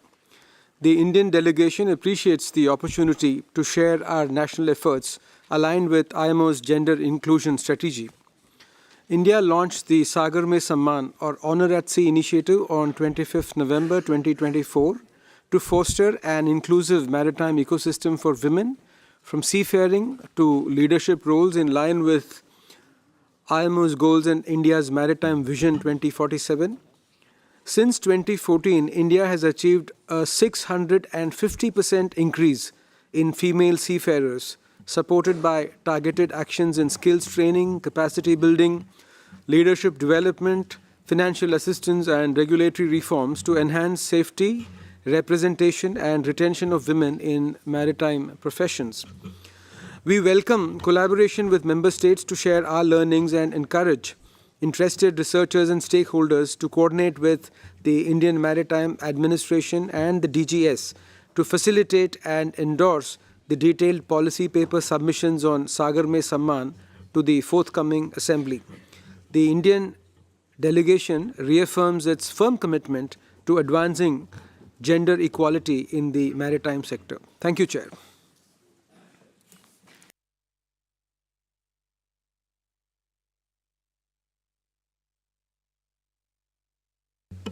Gracias a la India. Thank you, India.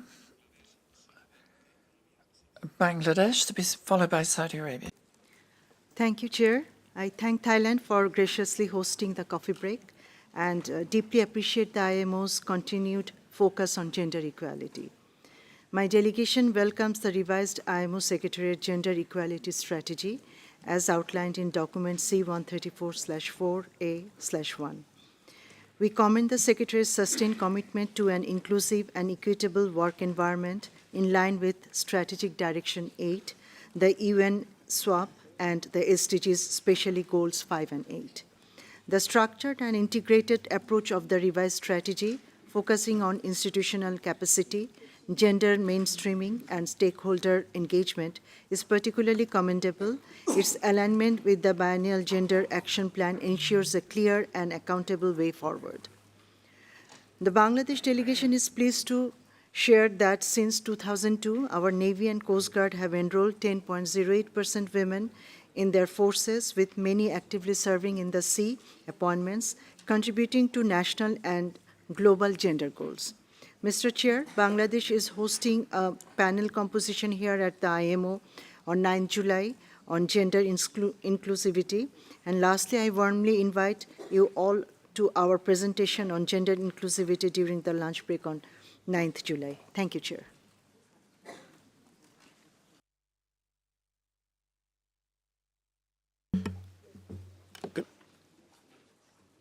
Gracias.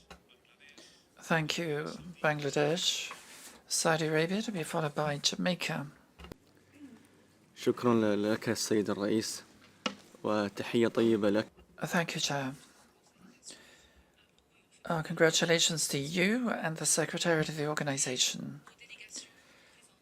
And greetings to all the delegations in the room and online. Firstly, we'd like to thank the delegation of Thailand for the coffee break.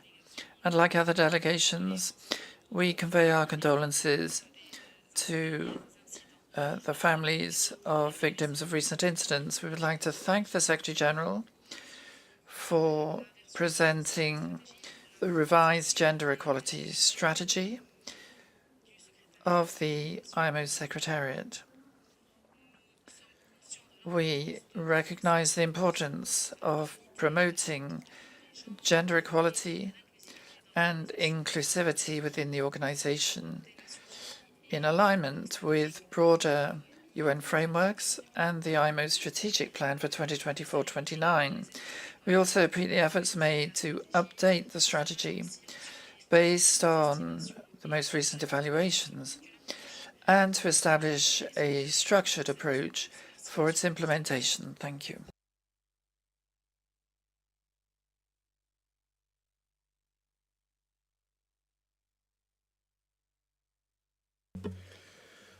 Muchas gracias. Thank you, Saudi Arabia. Jamaica, to be followed by Panama. Thank you, Chair. Good morning, delegates.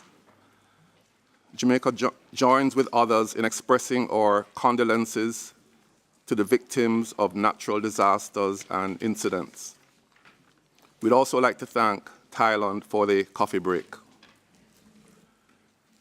Jamaica thanks the Secretary General for sharing the organization's revised IMO gender equality strategy, which provides for gender mainstreaming and gender equality with the aim of fostering an inclusive and empowering working environment.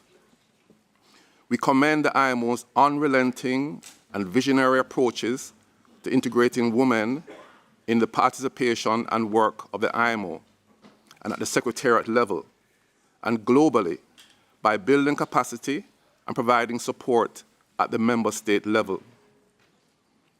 Jamaica has been beneficiary of these activities through educational opportunities and the support given for the establishment of the Women in Maritime Association Caribbean. Through these initiatives, more and more women have been empowered and mentored into a career in the maritime industry. Jamaica wholeheartedly supports these initiatives. We note the biennial Gender Action Plan, which underpins the revised IMO Gender Equality Strategy. And we can also support the work of the Gender and Diversity Group, which will review progress towards the implementation of the action plan.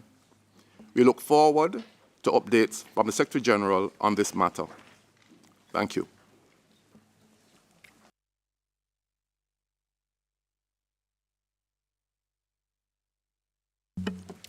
Muchas gracias. Thank you, Jamaica. Panama, to be followed by Sweden. Thank you, Chair. First and foremost, we would like to convey our condolences in the light of the incidents which recently occurred, and we'd like to thank the Secretary General for fostering gender equality in the organization. This delegation, as you can see, is mostly comprised of women, and our maritime authority in Panama today has 45.9% of the workforce which is female, which I take pride in, and we think it's very important.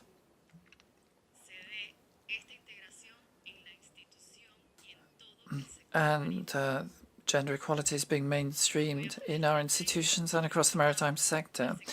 We support the strategy and commend the Secretary-General for his work on this issue.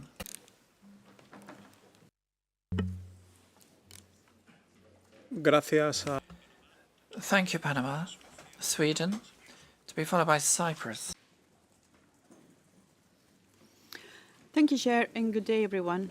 First, let me take this opportunity to thank the delegation of Thailand for generously sponsoring this morning's coffee. Your hospitality is truly appreciated.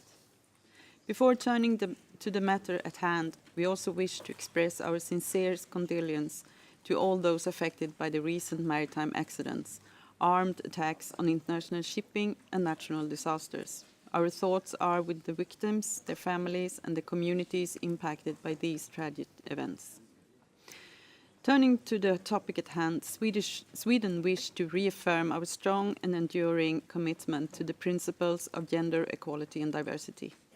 They are not only ethical imperatives, but essential foundations for the effective, legitimate, and resilient organizations. We extend our sincere appreciation to the Secretary-General for the dedicated work on the gender equality strategy.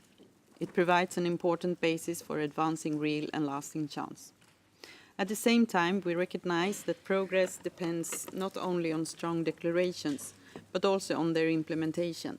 We therefore welcome both the vision and the concrete actions that promote equality in practice. We will look forward to the continued collaboration in this important work. Thank you.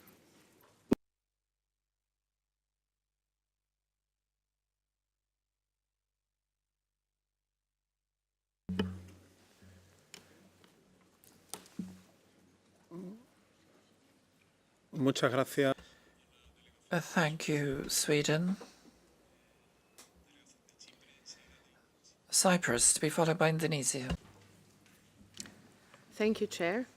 Firstly, we would like to convey our heartfelt condolences to all who suffered loss and casualties. We thank Thailand for the delicious treats and coffee. To the matter at hand, we would like to thank the Secretary-General and the Secretariat for this document on the revised IMO Secretariat Gender Equality Strategy and for their extensive and commendable work on this very important issue. We offer our full support as we believe that it will yield advantageous results for the organization and consequently for the entire maritime sector. Cyprus is a strong supporter of gender equality and committed to the advancement of gender equality and women empowerment. The Cyprus government has established by law a Commissioner for Gender Equality, and through our national strategy on gender equality, the Shipping Deputy Ministry, together with the Commissioner for the Gender Equality, have set and are implementing an action plan for promoting gender equality and inclusion of women in the maritime sector. We are awarding 2 scholarships per year to female candidates who are pursuing their master's degrees in IMO's academic institutions, IMLI and WMU. We are campaigning at schools, and we are working closely with WISTA Cyprus. We are amongst the member states that completed the IMO WISTA survey, and with this opportunity, we would like to thank both organizations for their excellent work. We have established the Cyprus Shipping Gender Equality Award, and we are participating in the mentorship program of the IMO Gender Network. These and many other actions and plans are a testimonial to Cyprus's commitment on gender equality and women empowerment. Thank you, Chair.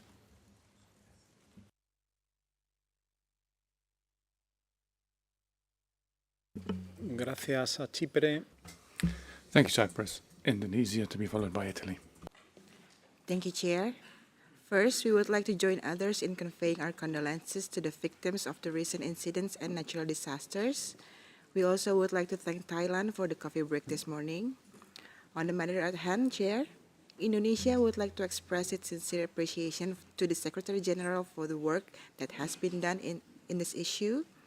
as well as for the revised IMO Secretariat Gender Equality Strategy as contained in document C1344A/1.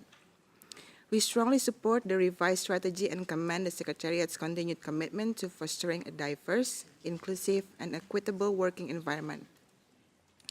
The alignment of the strategy with the UN System-Wide Action Plan on Gender Equality and the Empowerment of Women, Sustainable Development Goal number 5, and the IMO Assembly Resolution A1147/31 reflects a robust and coherent approach to advancing gender equality in the maritime sector. Indonesia notes with appreciation the clear identification of the 3 strategic goals: strengthening institutional capacity, mainstreaming gender considerations, and enhancing communication and stakeholder engagement, as well as the 6 strategic performance areas which provide a strong operational framework. We particularly welcome the emphasis on the accountability, capacity building, and the development of gender markers and disaggregated data as tools to ensure measurable progress. We also commend the establishment of a biennial gender action plan and the reinforced gender architecture across the Secretariat, including the active involvement of the Gender and Diversity Group. These initiatives demonstrate the Secretariat's proactive leadership in promoting sustainable and impactful change. In addition, we would like to convey our great appreciation to the Secretary General for lending your time in attending Indonesia Maritime Week on the 26th and 28th May 2025 in Jakarta, when gender inclusivity was one of the important issues discussed at the conference. Indonesia reaffirms its commitments to the supporting efforts within the IMO and across the wider maritime community to remove barriers, empower women, and ensure a more balanced and resilient industry. We encourage continued collaboration with member states to share best practices and strengthen the collective impact of these initiatives. Thank you, Chair.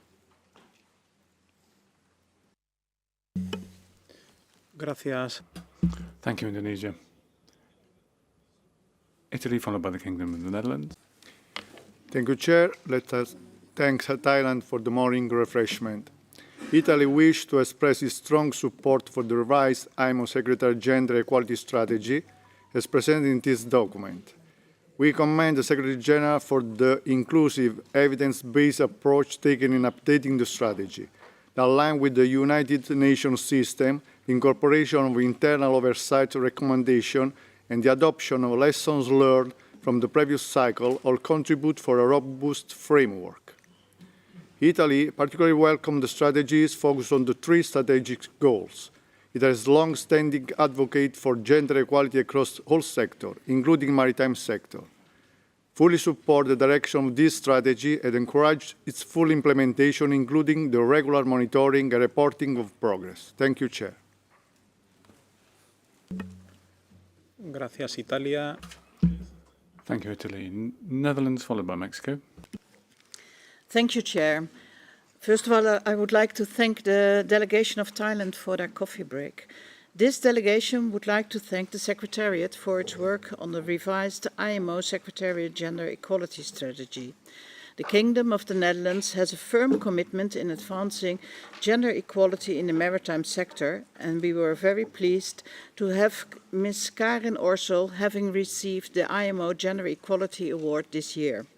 She is a Dutch owner of a shipping company, and in addition to that, having various important roles in the international maritime industry, among which chairmanship of and management roles at the Royal Association of Dutch Ship Owners, the International Chamber of Shipping, and the European Community Ship Owners Association, Intertanko, Vista the Netherlands, and Vista International.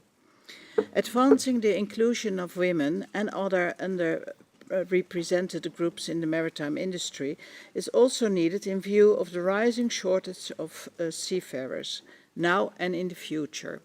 This strategy imperative, and we should also focus on initiatives that increase understanding and support for underrepresented groups, thereby promoting diversity, equality, and inclusion within the maritime sector, as this would also lead to more labour potential in the sector. The Kingdom of the Netherlands continues to support the IMO Secretariat Gender Equality Strategy and promote equality in the maritime sector. Thank you. Gracias. Thank you, Netherlands. Mexico to be followed by Kenya. Thank you, Chair. Firstly, Mexico would offer its condolences for the loss of human lives through accident attacks on ships and natural disasters in various member states of the organization. Mexico thanks, recognizes and supports the revised gender equality strategy from the Secretariat in line with its own feminist foreign policy. We welcome the work of the Secretariat to include and achieve gender equality and empower all women in the maritime sector. And finally, we would like to invite you to our roundtable, which will be taking place on this topic in plenary from 1:30 p.m. to 2 p.m. on the 9th of July in this hall. Thank you. Gracias, México. Thank you, Mexico. Kenya, to be followed by Greece. Thank you, Chair. We thank the delegation of Thailand for the morning coffee. Chair, this delegation thanks Secretary General for the paper, including the attached strategy and action plan on gender equality. We urge the Secretary General to continue the work on gender equality and inclusion, taking lead for the approach in the wider United Nations system. Chair, we further thank the Secretary General for the foresight in the inclusion of gender in technical cooperation activities, as this will serve in raising greater number of women participating in IMO activities. Thank you. Gracias. Thank you, Kenya. Delegation of Greece. Thank you, Mr. Chair, and many thanks to Thailand for the coffee this morning. Greece would like to commend the Secretary General for his commitment and leadership in advancing the revised IMO Secretariat Gender Equality Strategy. Greece fully supports your efforts to shape an institutional culture that actively fosters equality and diversity while addressing bias in all its forms within the organization. Greece stands firmly aligned with the aim of creating and enabling an attractive working environment for present and future IMO staff by strengthening gender mainstreaming, promoting broader geographical representation, and ensuring equal opportunities for all. We particularly recognize the importance of implementing concrete strategies such as those on gender equality and racial equity and equality, which underpin the IMO strategic goals and respond to the evolving needs of the global maritime community. In this regard, we reaffirm our unwavering support to the Secretary General's vision for a more inclusive and representative IMO. Thank you. Gracias a Grecia. Thank you, Greece. And we now turn to the requests for the floor from observer member states, starting with Belgium, to be followed by Honduras. Thank you, Chair, for allowing us the floor. First of all, we want to add our voice in expressing our condolences for those affected by recent incidents and those affected by natural disasters. We also thank Thailand for the lovely refreshments. We thank the Secretary General for the revised IMO Secretariat Gender Equality Strategy, which we wholeheartedly support. We also welcome the steps to promote inclusivity in all its forms, as is mentioned in document C-134 4A1, and therefore fully support the statement made by Canada on broader diversity aspects and intersectionality. We remain committed to strengthening the role of women in maritime, and we therefore organized an IMO Gender Open House in the context of the IMO Gender Network last week in our ambassador's residence. We also thank the delegations of Bangladesh and Mexico for hosting presentations on this important subject during this week's Council. It remains essential to provide visibility and to keep strengthening the role of women in maritime. Thank you, Chair.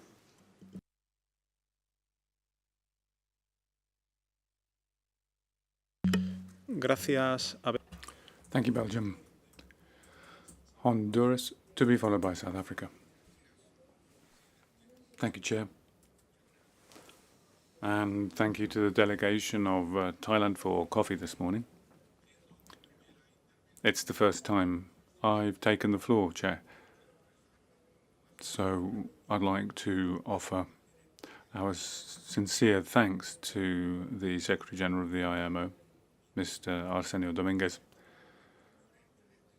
for his outstanding work at the head of this organization, which is so important for maritime safety, the protection of the marine environment, and the sustainable development of global maritime transport.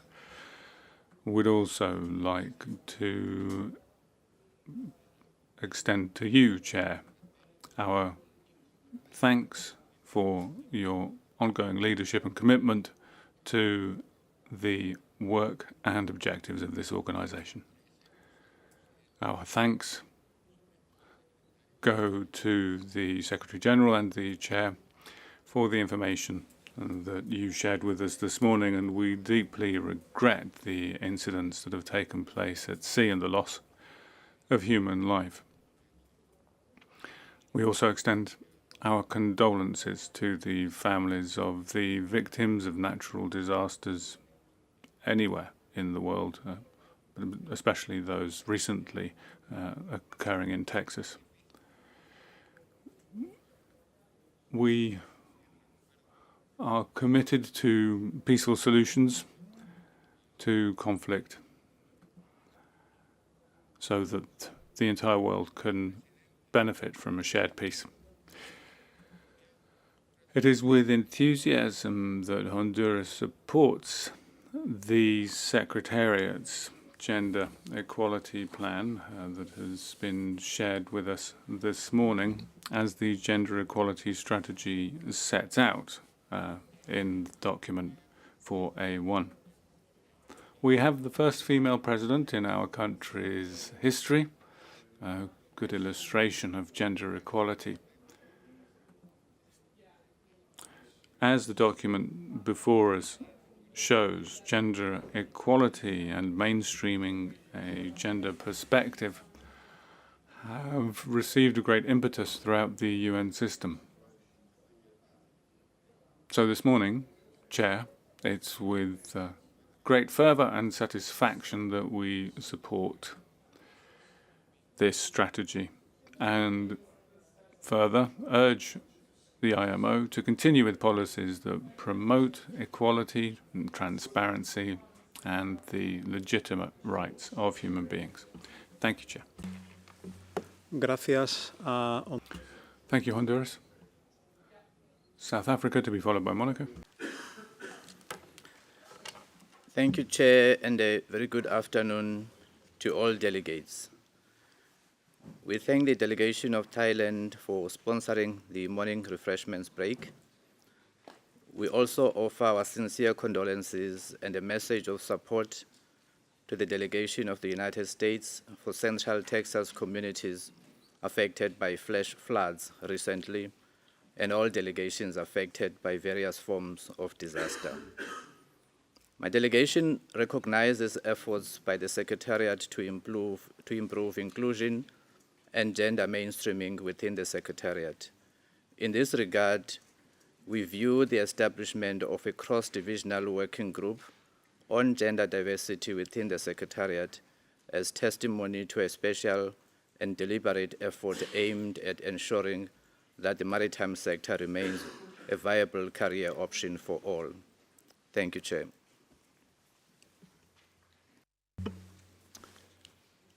Gracias. Thank you, South Africa. Monaco, followed by El Salvador. Merci, Monsieur. Thank you, Chair. Good day to all colleagues. Our delegation would like to offer its condolences and assure all of those who have lost friends and family at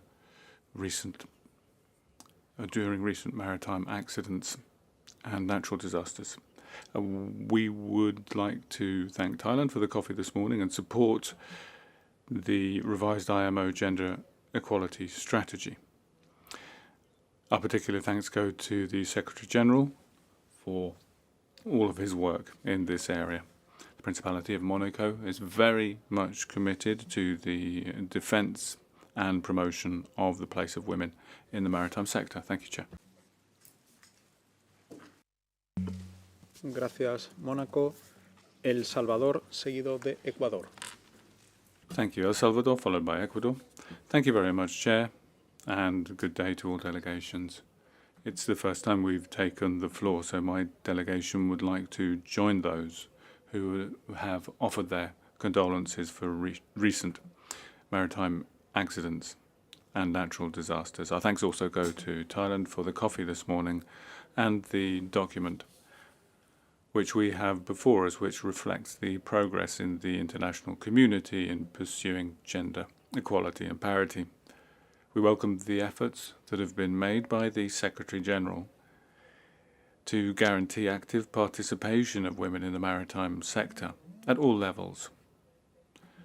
So we welcome the revised gender equality strategy of the IMO, which has elements of the UN SWAP framework for the UN-wide system. We'd reaffirm our commitment to extend and coordinate all necessary actions that can contribute to achieving genuine gender equality. Thank you very much. Gracias a El... Thank you, El Salvador. Ecuador, to be followed by Namibia. Muchas gracias, señor presidente. Thank you very much, Chair. The delegation of Ecuador would like to express words of solidarity with the families of victims of maritime accidents and natural disasters. Our thanks go to Thailand for the delicious coffee break this morning. We welcome and thank the document before us, which has been produced by the Secretariat and covers the revised gender equality strategy. We particularly appreciate the structure around 3 principles and 6 areas of action. Institutional strengthening is important to be able to achieve measurable outcomes and application of a cross-cutting gender strategy throughout the organization and in all technical cooperation policies. Having gender benchmarks as a way of measuring and guiding resources is a good approach, as well as capacity building in the area of gender and human resources. Inclusive workplaces being promoted, free from harassment, as well as raising the profile of women in the maritime sector, promoting their empowerment with genuine leadership opportunities. Ecuador is committed to pursuing its own public policy in harmony with the SDG 5. This delegation is also fully committed to working with other delegations, and we would invite member states to share good practices which will strengthen these collective efforts. We support the implementation of the biennial plan of action, and we would encourage the Secretary-General to continue providing detailed reports on progress and challenges as we move forward with this transformative process. We would reiterate our invitation to participate in the 7th General Assembly and the 8th Regional Assembly of the Network of Women of Maritime Authorities of Latin America. We will be hosting those, and they will take place in November this year. Thank you very much, Chair. Gracias. Thank you, Ecuador. Namibia, to be followed by Thailand. Thank you, Chair. First and foremost, Namibia conveys its sympathies to the families and friends of those who have lost their lives in recent maritime incidents and natural disasters. We also thank Thailand for the generous refreshments and gifts On the matter at hand, Namibia welcomes the revised gender equality strategy and supports its alignment with the UN framework. We commend the Secretariat for flagship initiatives such as the Women in Maritime program and the International Day for Women in Maritime, which have significantly raised visibility and momentum around this important agenda. Namibia is proud to be a country that upholds gender equality at all levels, including at the highest level of government, where both the President and Vice President of the Republic are women. We believe that our example reflects the transformative potential of inclusive leadership. Therefore, Namibia is committed to gender equality in the maritime sector, and we look forward to working with you all to shape a more inclusive and sustainable maritime future. Thank you, Chair. Gracias. Thank you, Namibia. Thailand, followed by Cuba. Thank you, Chair. At the outset, we would like to express our sincere condolences to several member states which have been affected by recent natural disaster and maritime accident.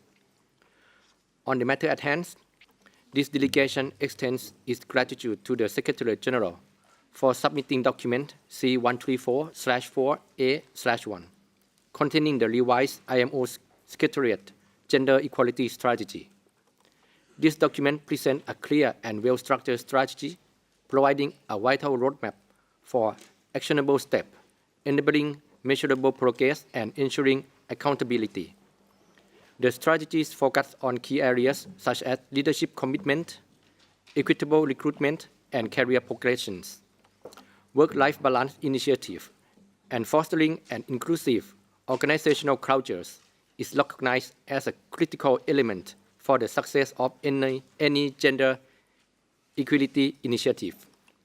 Moreover, the anticipated integration of data collection and monitoring mechanism will prove invaluable for tracking progress, identifying challenges, and facilitating necessary adaptation to ensure the strategy's ongoing relevance and impact. This delegation fully supports the revised IMO Secretariat Gender Equality Strategy set out in the document and would like to request the Secretary General to continue implementing these strategies and keep it under review as necessary. Thank you, Chair. Gracias, Tailandia. Thank you, Thailand. Cuba, followed by Ghana. Chair, distinguished members of the Secretariat, delegations, the Republic of Cuba would like to express its most sincere condolences to the victims and those affected by recent incidents. We thank Thailand for the invitation to coffee this morning. Our delegation thanks and supports the revised IMO Secretariat Gender Equality Strategy. In our view, it's of fundamental importance that we move towards a more inclusive and fair maritime sector. More than 40% of those entering maritime and port careers in Cuba are women, which reflects a genuine commitment to equal opportunity. We recognize the importance of needing to create favorable conditions for ongoing access to the sector, as well as professional development for women, both at the national and international level. We'd reaffirm our willingness to actively cooperate with IMO work when it comes to implementing this strategy. Thank you, Chair. Gracias a Cuba. Thank you, Cuba. Delegation of Ghana, to be followed by the Islamic Republic of Iran.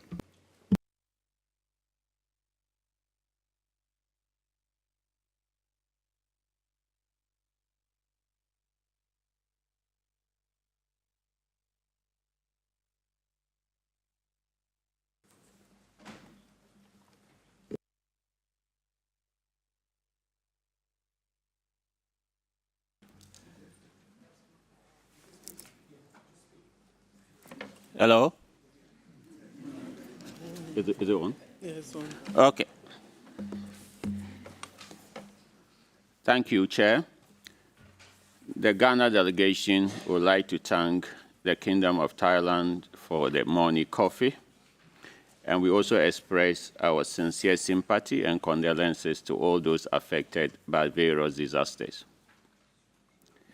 The Ghana delegation will equally want to thank the leadership of the Chair, the Secretariat, and the IMO for continuing to strongly support ocean governance, and particularly gender equality, and we support the revised gender equality strategy.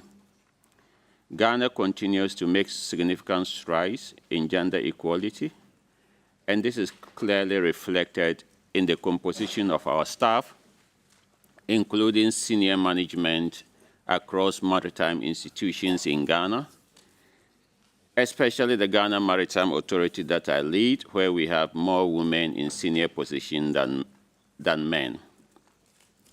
Chair, equality and gender equality is taking strong roots, just not in Ghana, but across West Africa. At the recent graduation of the Regional Maritime University, gender equality was visibly seen as many women graduated in various disciplines and also took many of the high awards and prizes. Particularly this year, Chair, female enrollment in cadetship has exponentially increased from the expected number of 20 to about 99. We ask for recognition for such institutions such as RMU and support so that they can continue to practically demonstrate gender equality and inclusivity. Thank you, Chair.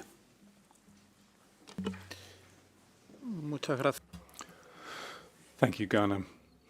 The Islamic Republic of Iran. Thank you, Mr. Chair. Good morning to all. We also join others and convey our condolences to all victims and their families for recent maritime incidents. We thank Thailand for the kind reception this morning. The Islamic Republic of Iran, as an active member of International Maritime Organization, has always supported the efforts of this organization to promote gender equality, and empower women in maritime sector. Iran emphasizes its commitment to creating a fair and inclusive environment for women at all levels of maritime activities, referencing IMO Assembly Resolution A 1147 and the United Nations Sustainable Development Goals, SDG 5.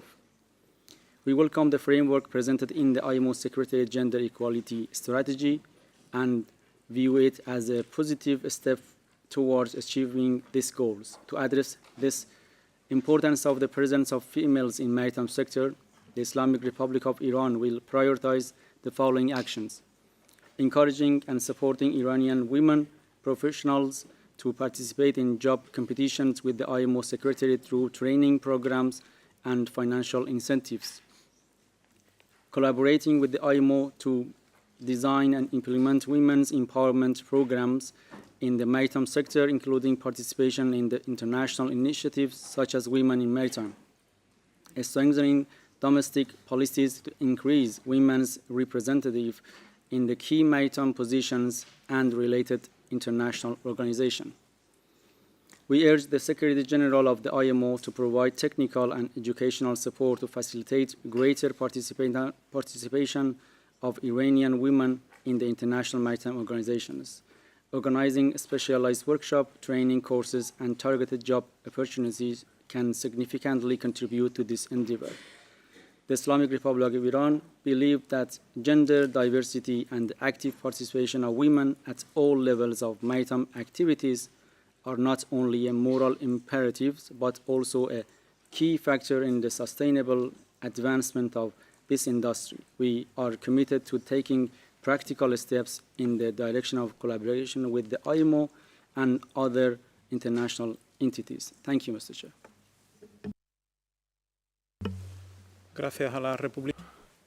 Thank you to the Islamic Republic of Iran. Could I ask the interpreters for 5 more minutes to conclude this item? Yes, sir. No problem. So I'd like to give the floor to the Secretary General for any additional comments. Gracias, señor presidente. Thank you, Chair, and thank you to all delegations for the comments made. I'd particularly like to address the comments on intersectionality which have been raised. Indeed, this is a matter which, of course, we are very much focused on as discussions proceed on matters relating to diversity within the UN, which also applies to the IMO. My objective is that we focus on the results and not just the way forward to those. So we will be working on a staged process in the different areas. I've already introduced that of gender and diversity, and in a future stage we will be introducing a strategy which we already have adopted, also with a plan of work which addresses aspects of racial equality and equity. And as we move forward and learn from these plans, we will also learn from other areas which are being applied within the UN context. But that is something that we will be doing step by step, bearing in mind the capacities that we have available within the organization. Thank you. Thank you, Secretary General. Having heard the comments and the information provided by the Secretary General, may I take it that the Council welcomes and notes the revised IMO Secretariat Gender Equality Strategy? And if there are no objections, it is so decided. So it's time now to break for lunch. During the lunch break, there will be 3 events. A lunch hosted by the delegation of Bangladesh and 2 presentations. One from Saudi Arabia and the other is a joint presentation from Belgium and the Kingdom of the Netherlands. And I see that we have a request for the floor from Argentina also for an announcement. Argentina, please go ahead. Thank you very much, Chair.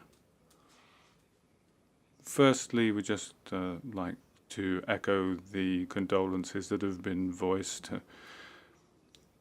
for the victims of accidents and incidents, and we also welcome the presentation of document 44A1. There we have no objections to the document being taken note of, and the gender equality strategy as revised by the Secretariat being welcomed. But we would have a point with regard to the drafting as per paragraph 13 of the document.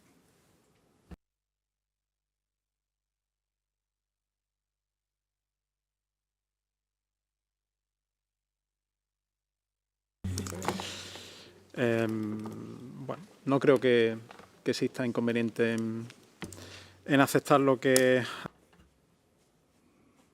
Well, I don't think there's any problem with taking on Argentina's comments, although the Council has already noted and welcomed, but we will reflect your words in the summary of the report of the Secretary General. But we now have time for announcements from the delegations of Bangladesh, Saudi Arabia, and Belgium, Kingdom of the Netherlands. The Kingdom of the Netherlands, you have the floor. Thank you, Chair. The Kingdom of the Netherlands and Belgium would like to invite all delegations to our lunch presentation, Chain of Trust and the Digital Security of containers at 1:30 here in the main hall, in which we will present the joint Dutch and Belgian efforts aimed at combating illegal trafficking and organized crime in global maritime trade corridors and ports. Thank you.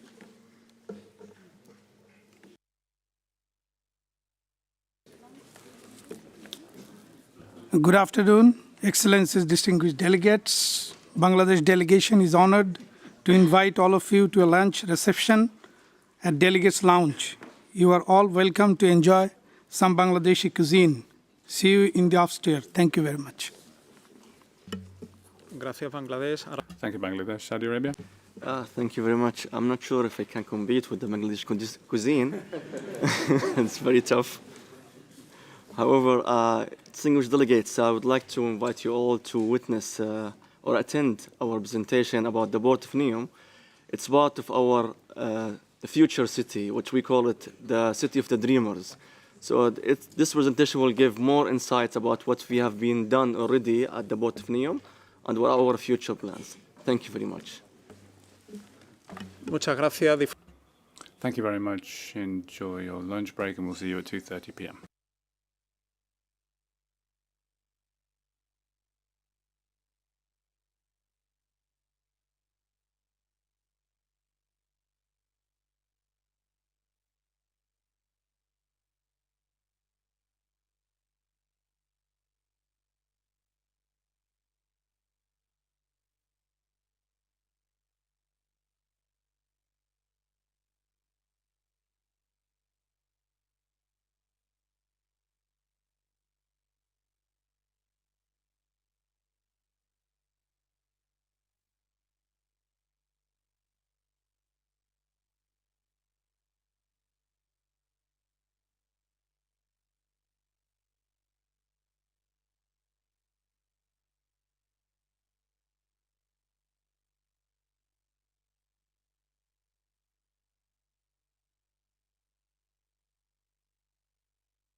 Neom, redefining livability, business.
Thank you again for staying with us against the Bangladesh cuisine.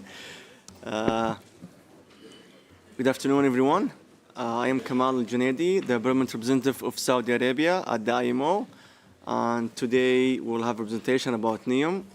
As we always describe it, it's the city of the dreamer. And we are focused about the port of Neom. Here I have with me the Saudi delegation and the representative of Neom. Mr. Sean, if you please introduce yourself, and you can take the floor. Thank you. Thank you very much. And a very good afternoon, distinguished delegates and guests. It's my pleasure to be here with you today.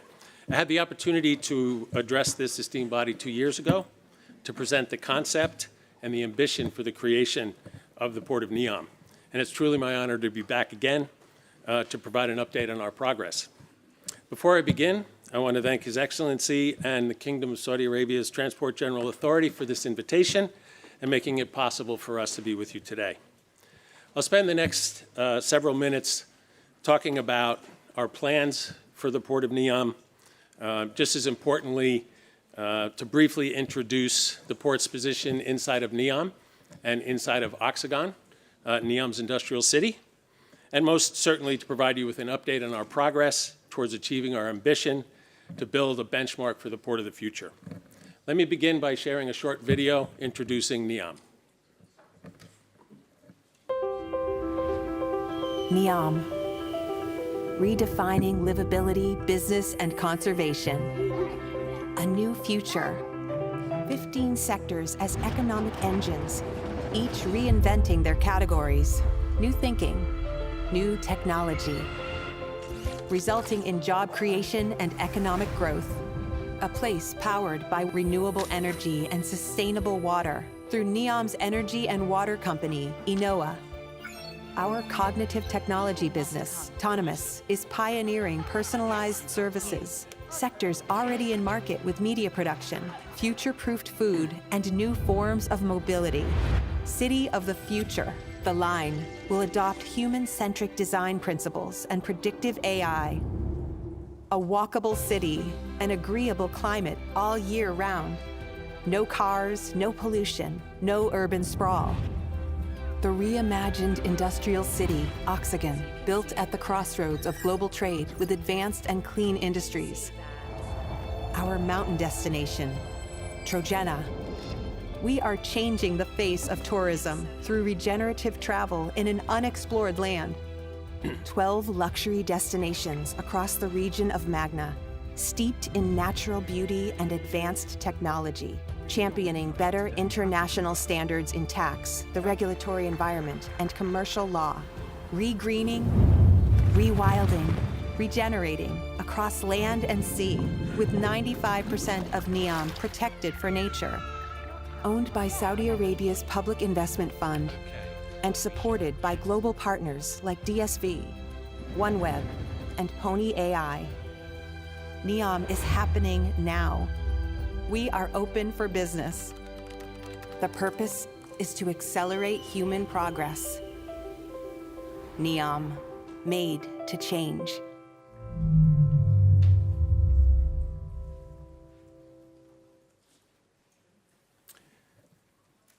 So Neom means new future. It's a region in the northwest of Saudi Arabia on the Red Sea being built from the ground up. A living laboratory.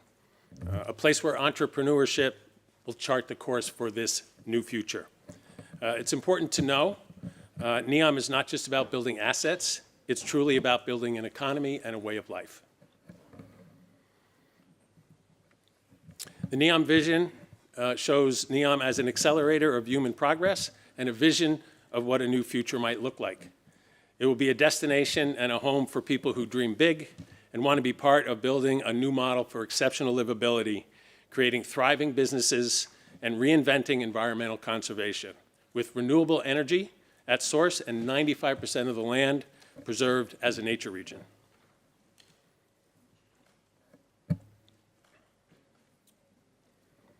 Neom is a home to multiple cities and regions. These include The Line, which I'm sure you've heard about, which is at the center of Neom and is the major urban development redefining livability and nature preservation. Later in the presentation, we'll talk about the line's innovative urban design, requiring unique supply chain design solutions, both a challenge and our opportunity. And amid these regions, of course, is our Oxygon-branded industrial city, featuring the Port of Neom development, which is located in the southwest of Neom and is set to reimagine the industrial city of the future.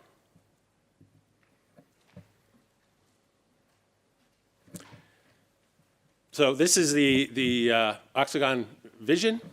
It has an artist's rendering of the main development in the background. As many of you know, the traditional model for ports and industry has many challenges, especially in the area of environment and resulting impact on climate change. In addition, the promise of this Industry 4.0 and a true transformation to clean and advanced manufacturing is yet to be realized. Hence, it is critical that ports, industrial cities, and manufacturers reimagine a different model for the industrial city of the future. And this is why Oxygon was launched in November of 2021, and we have been building ever since. I'd now like to show you a short video introducing Oxygon, the reimagined industrial city.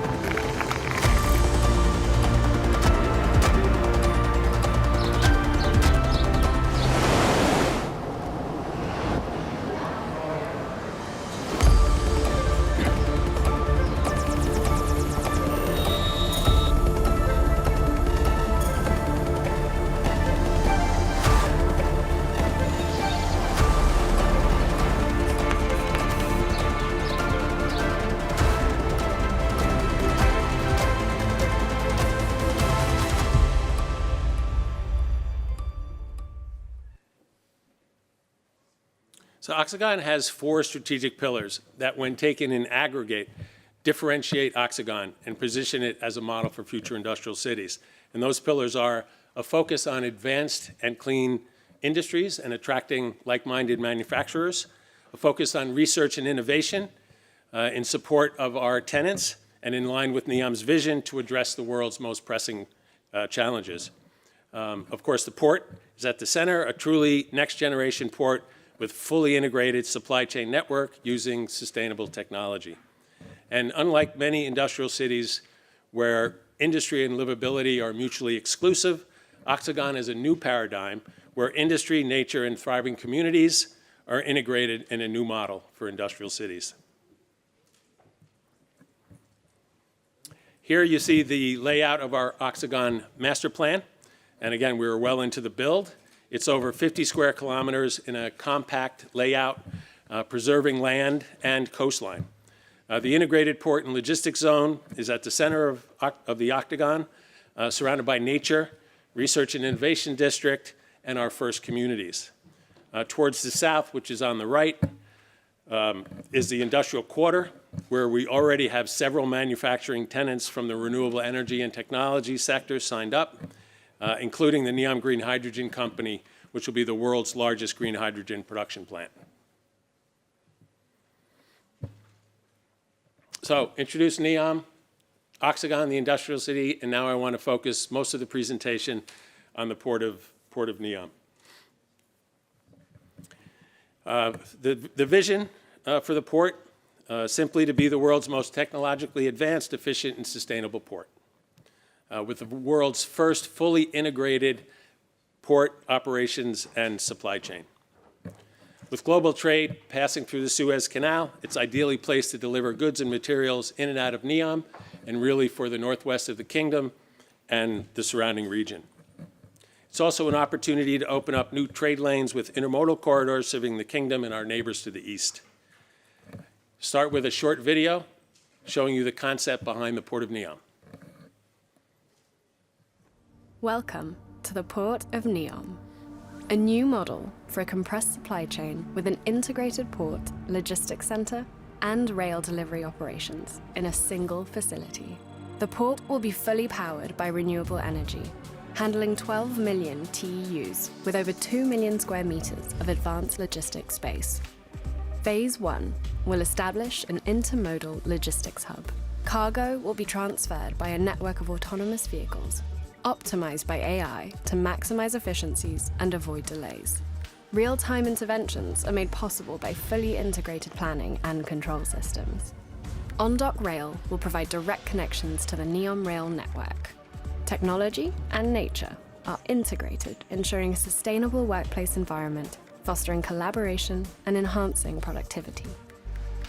The container yard integrates autonomous traffic with the logistic hub, avoiding unnecessary transit, reducing dwell time, and minimizing emissions. The Advanced Center links the port with the wider Neom supply chain, providing agile operations through automated goods processing and a range of conditioning environments. The container high bay connects directly to the logistics hub through a process which ensures the highest level of safety and efficiency. The Logistics Center rail link facilitates seamless trade across the Neom region. This is the Port of Neom.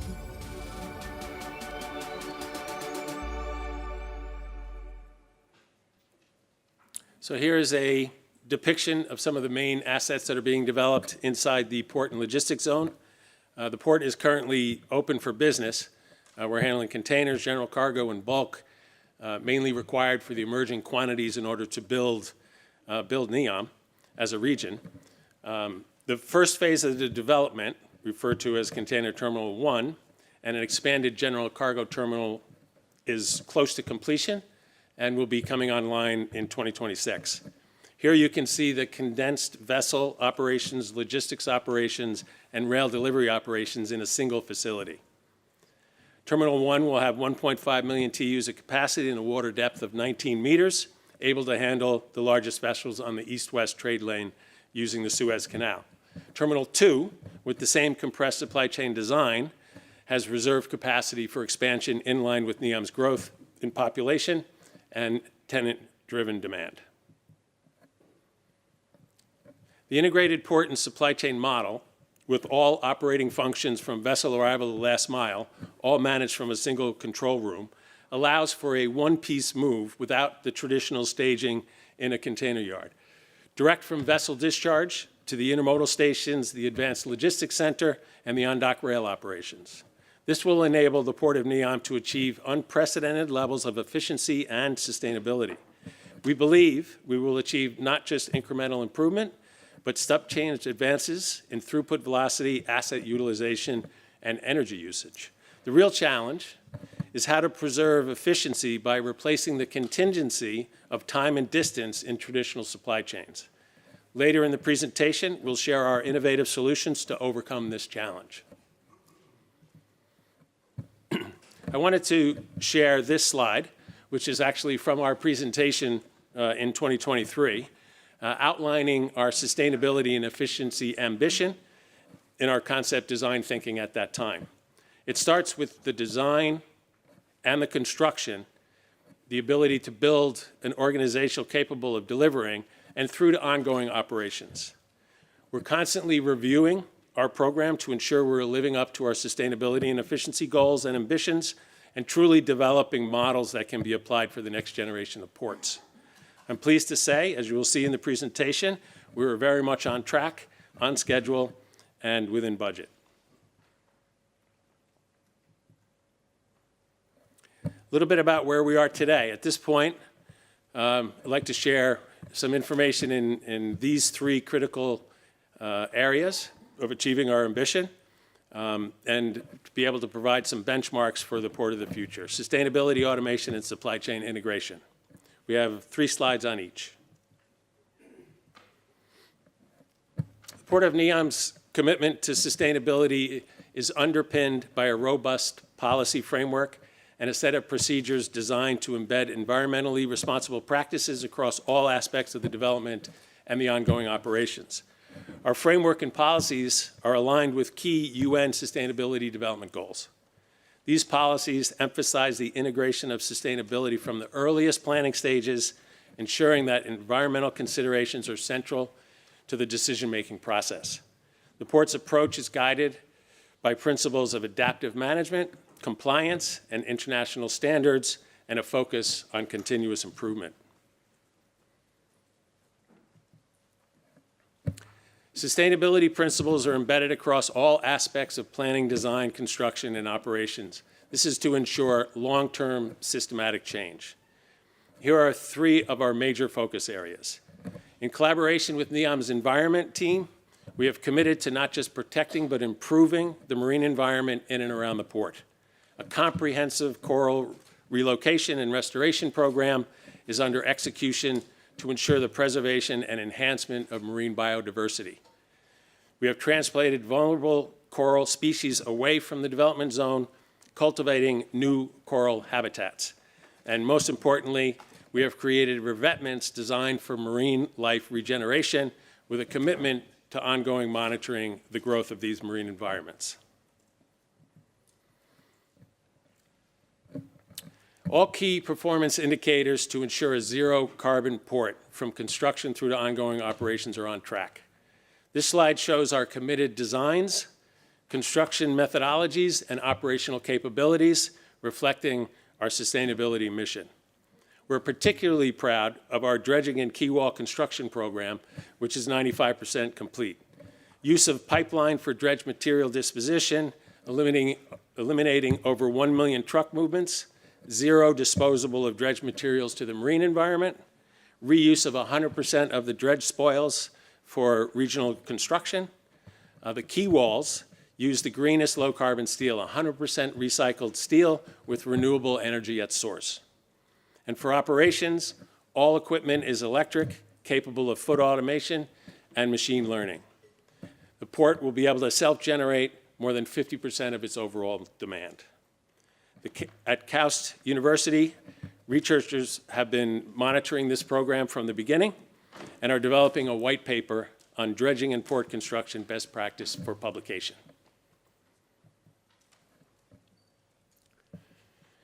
In order to achieve the port vision, our automation program combines fully electric, AI-powered cranes and vehicles, end-to-end digital integration, and direct vessel deliveries, setting new standards in sustainability, efficiency, and throughput velocity. It's safe to say that most automated terminals have fallen short.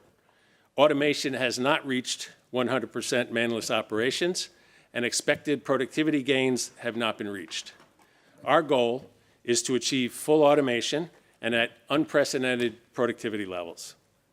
To achieve this, we cannot just benchmark and replicate. We cannot just buy systems, software, and equipment off the shelf and expect to be successful. We need to design new equipment, deploy new technology, enhance and integrate traditional operating systems, and then optimize machine learning.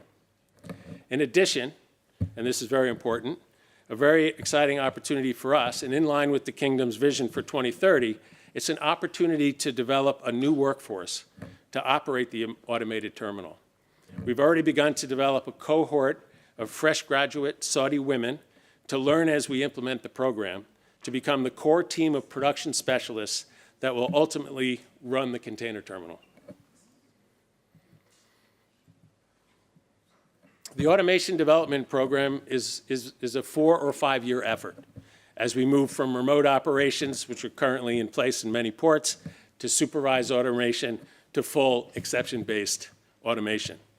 Given the problem solving, the innovation, the testing and learning that will be needed, we will require a consortium of like-minded partners, bringing together the leading thinkers in their fields, building on current advances and best practices. The saying, "It takes a village," certainly pertains to us in this case. This slide shows how we are building that village. We are partnering with industry-leading ports, technology, and system integration companies. We're leveraging off innovative, emerging companies through our Research and Innovation Accelerator programs. And we're even looking across industries for learnings through the World Economic Forum and Oxagon co-created Lighthouse operating model. To achieve our vision, our ambition is to have an autonomous unmanned terminal by 2028.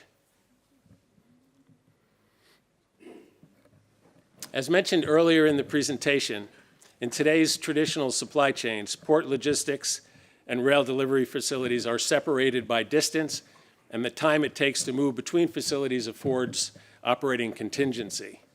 With our compressed supply chain model, the challenge is that in order to not only preserve but to enhance efficiency, we need to replace this time and distance contingency with operating contingencies that's inherent in the design of the facilities and enabled by these new cargo handling methodologies and new levels of automation. With our greenfield environment and the uniqueness of the urban environment of the line, we've been able to tackle this challenge by designing innovative solutions for the on-dock rail operations, logistics center interfaces, and the modes of inland distribution.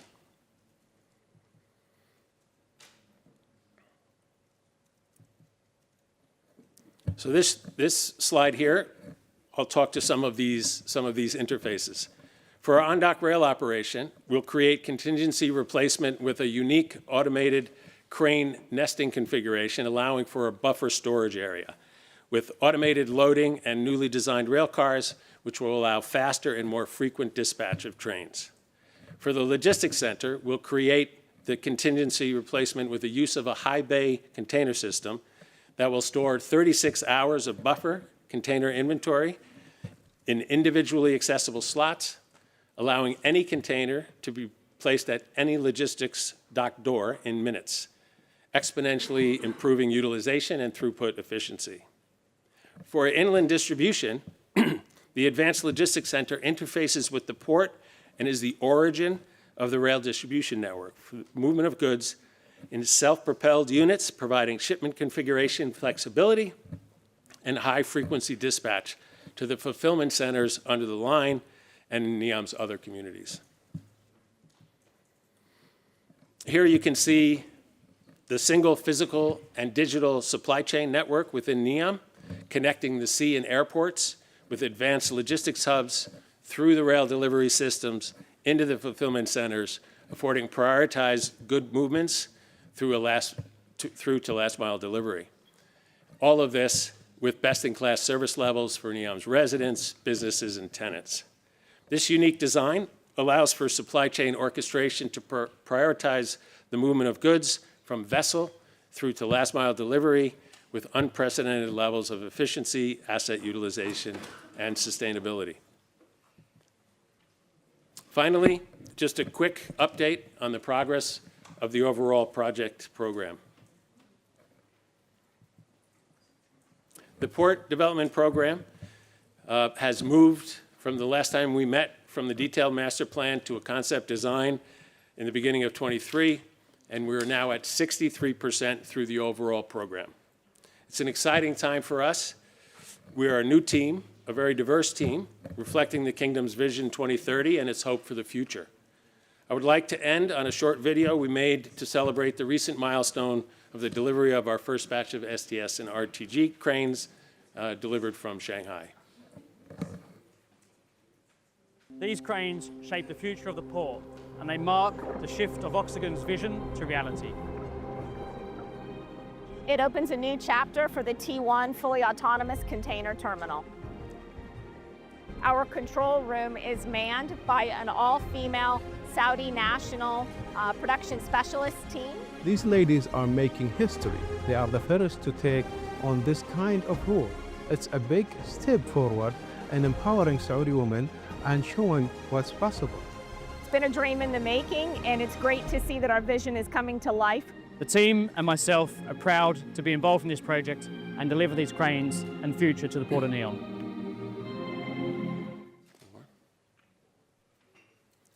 This concludes our presentation.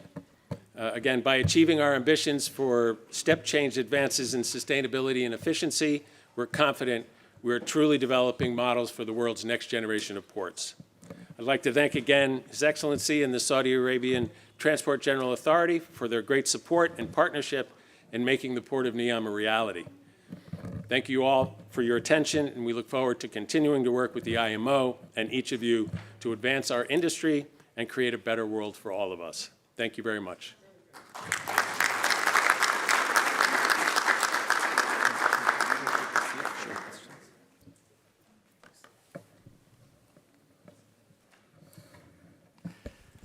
Thank you, Sean, very much for the proudly impressive presentations. Now we'll give the floor for any questions, if there is any.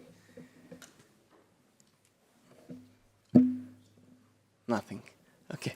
Thank you very much. And please, sorry, Hong Kong. Please, go ahead. Thank you, Mr. Kamal. Thank you, Saudi Arabia, for the very impressive presentation for the new future. I have one question, is that how will the Port of Neom achieve 100% renewable energy target? Thank you.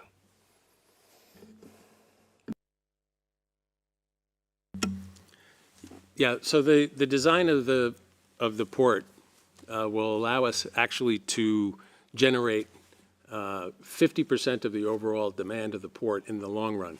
In the shorter term, 100%. And that's basically from solar power generation and a series of battery installations that allow us to use the power across a 24-hour period. At source, Neom, of course, will have solar and wind power available to supplement our needs beyond what we can self-generate. Thank you very much. I can see no more cards. Thank you. Oh, sorry, Denmark. Please go ahead. Thank you, and thank you for a really nice presentation. It was delightful and insightful. We really like that. I've noticed that you are quite diverse, also in your team. I looked you up online, and I like how you have collected people of knowledge from across the globe and are learning from best practices around. How do you find you can contribute with more best practice and knowledge in the future? Are you coming back here, or are you going to hold any workshops so we can learn from you? Because this is quite innovative and inspiring. Thank you. Thank you. Yeah, we have found the industry and all of its suppliers, especially the technology suppliers, to be very collaborative. So as we're designing our way forward and setting the concepts, we've gotten lots of contributions from across our industry. And we feel we will return that favor. So we will be open for benchmarks. I mentioned that we really have a 4 or 5 year journey to continue, and that will be a very collaborative, initiative. So we'll be open for benchmarking, for business, and for looking for better ways to do things in the future. And if we're invited back, of course, we would welcome that as well. Thank you. Thank you very much.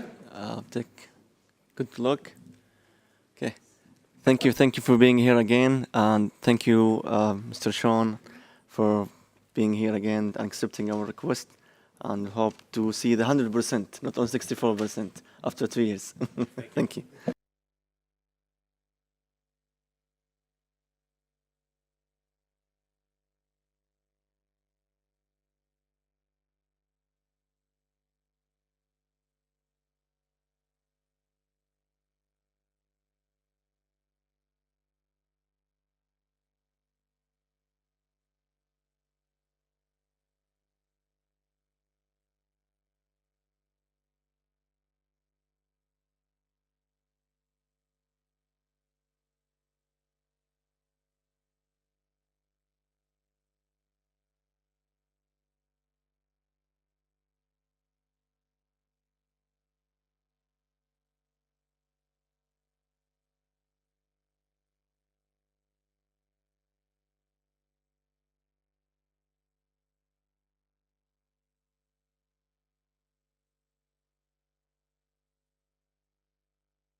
So yeah, it's lost connection with the API.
Hi, good afternoon, everyone. Thank you so much for joining us for this joint presentation by Belgium and Netherlands.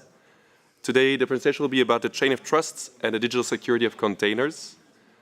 You might know that our countries are very close to each other, but also our administrations work together very closely. And we both have very big ports that work together. So today, our presentation is in the spirit of cooperation between both of our countries. We have two speakers today. First is Mr. Sjoerd Boot.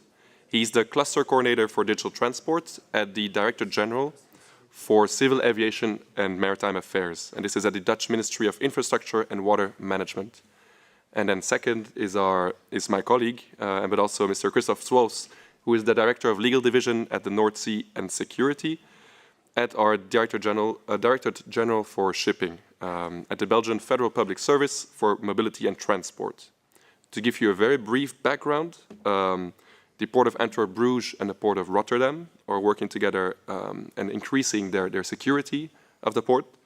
And they're increasing the level of security. And this is for all persons involved in the maritime sector, not only the seafarers, but also the port workers and all of the people involved with further modes of transport. So because our ports are so intertwined and closely related, all of the measures that we take in the one port automatically or through some very good cooperation find their way to the other port. So today we'd want to put that a bit more into the picture. I will first give the word to Mr. Boot. Mr. Boot, you have the floor. Thank you very much, Diederik, for introducing. And yeah, my name is Boot. So in this house, in this world of IMO, I am feeling immediately at home to give this short presentation.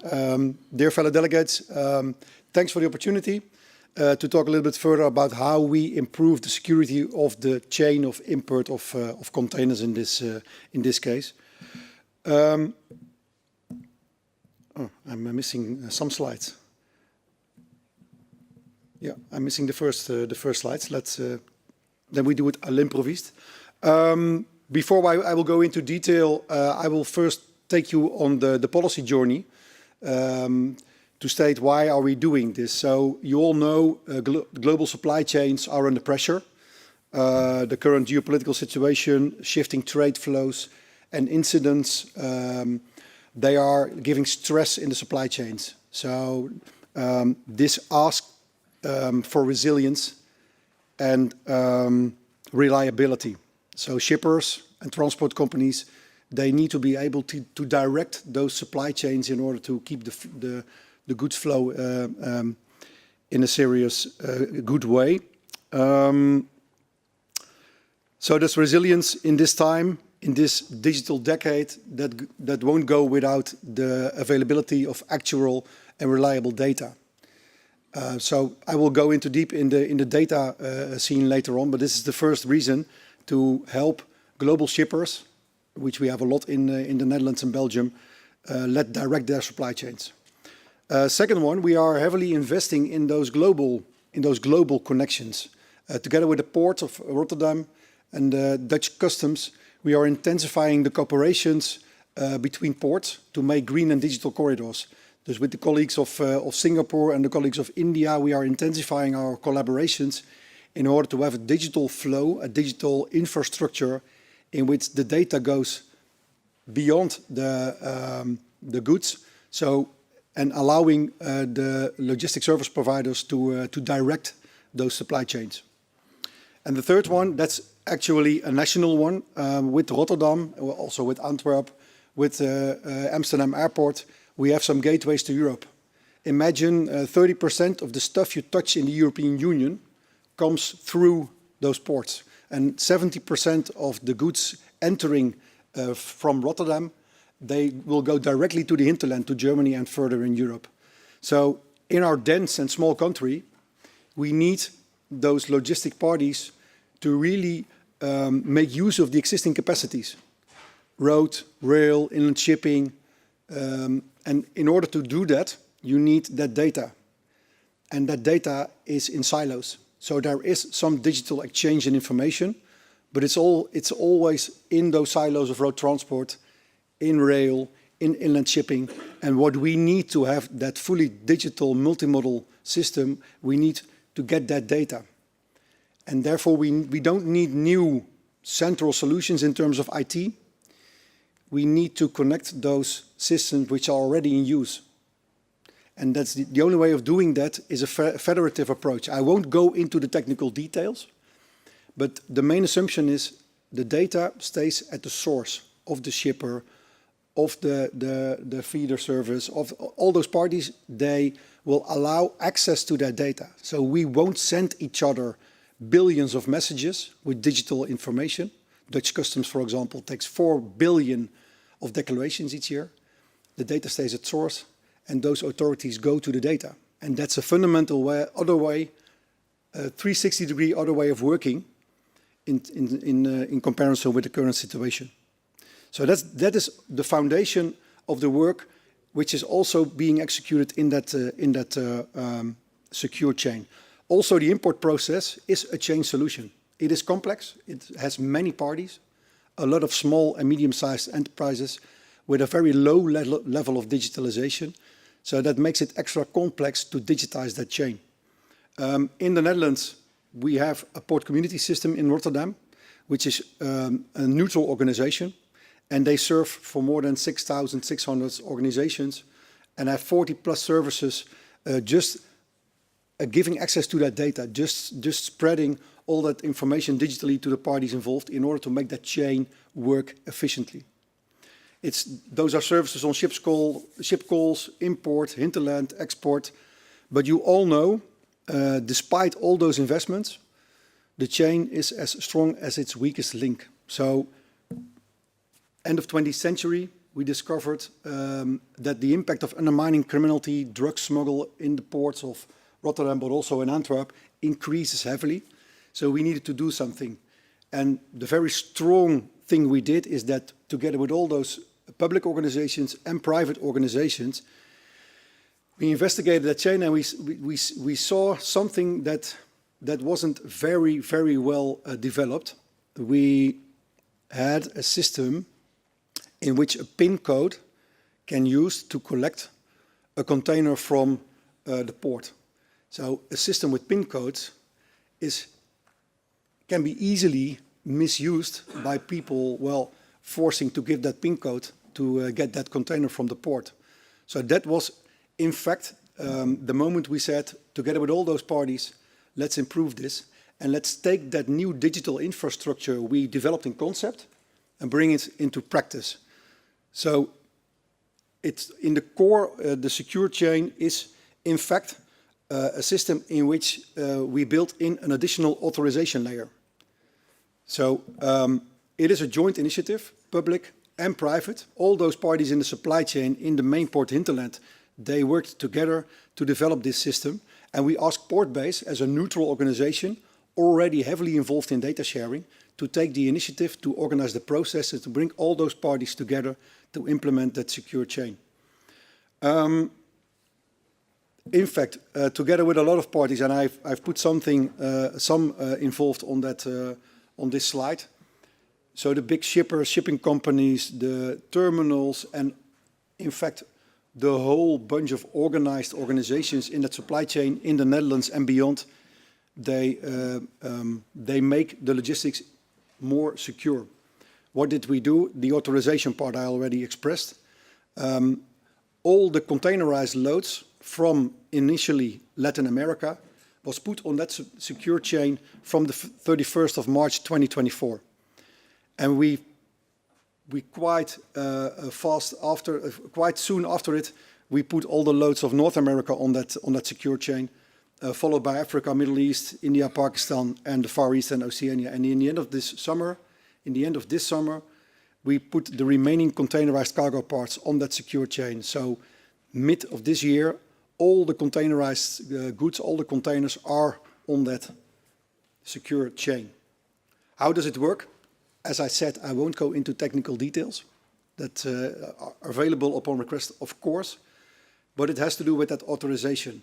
Only pre-notifications of arrivals at the terminal by authorized inland operators are allowed. So just in very short, the authorizations will be given by the parties, the shippers. They authorize their transport company to collect that container from the port.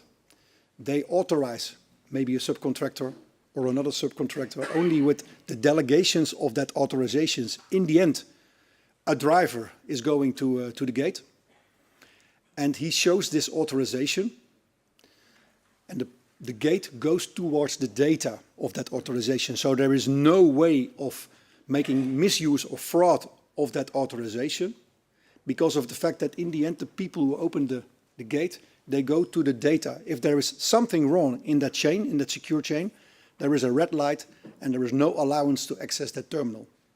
And that is the real closing of that chain that brings us to the success. The terminals always know who to expect at the gate.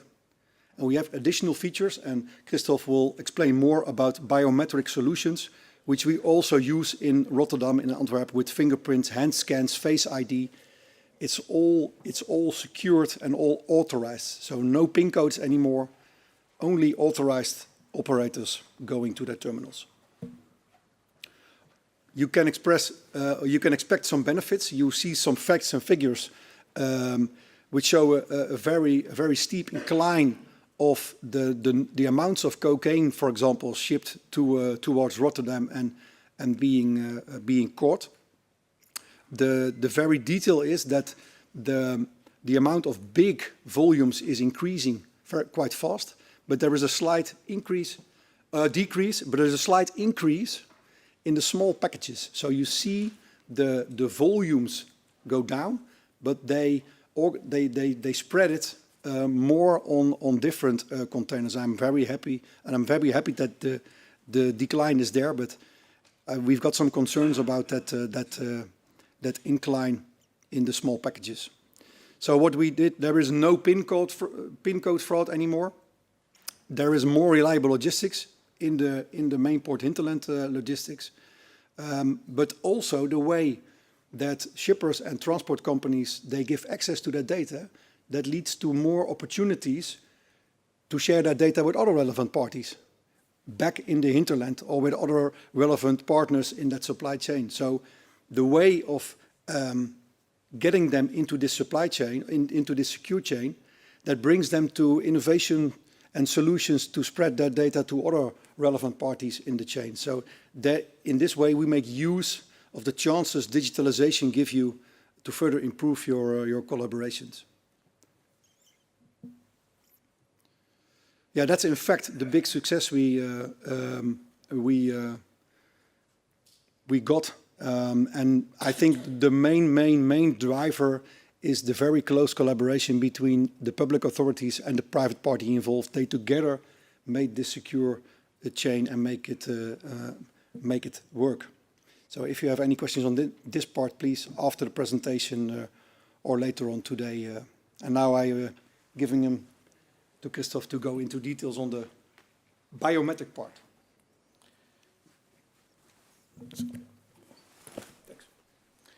Thank you, Stuart. I will, Stuart explained, go more into detail about one of the aspects, and that's the use of biometric data in Belgian ports.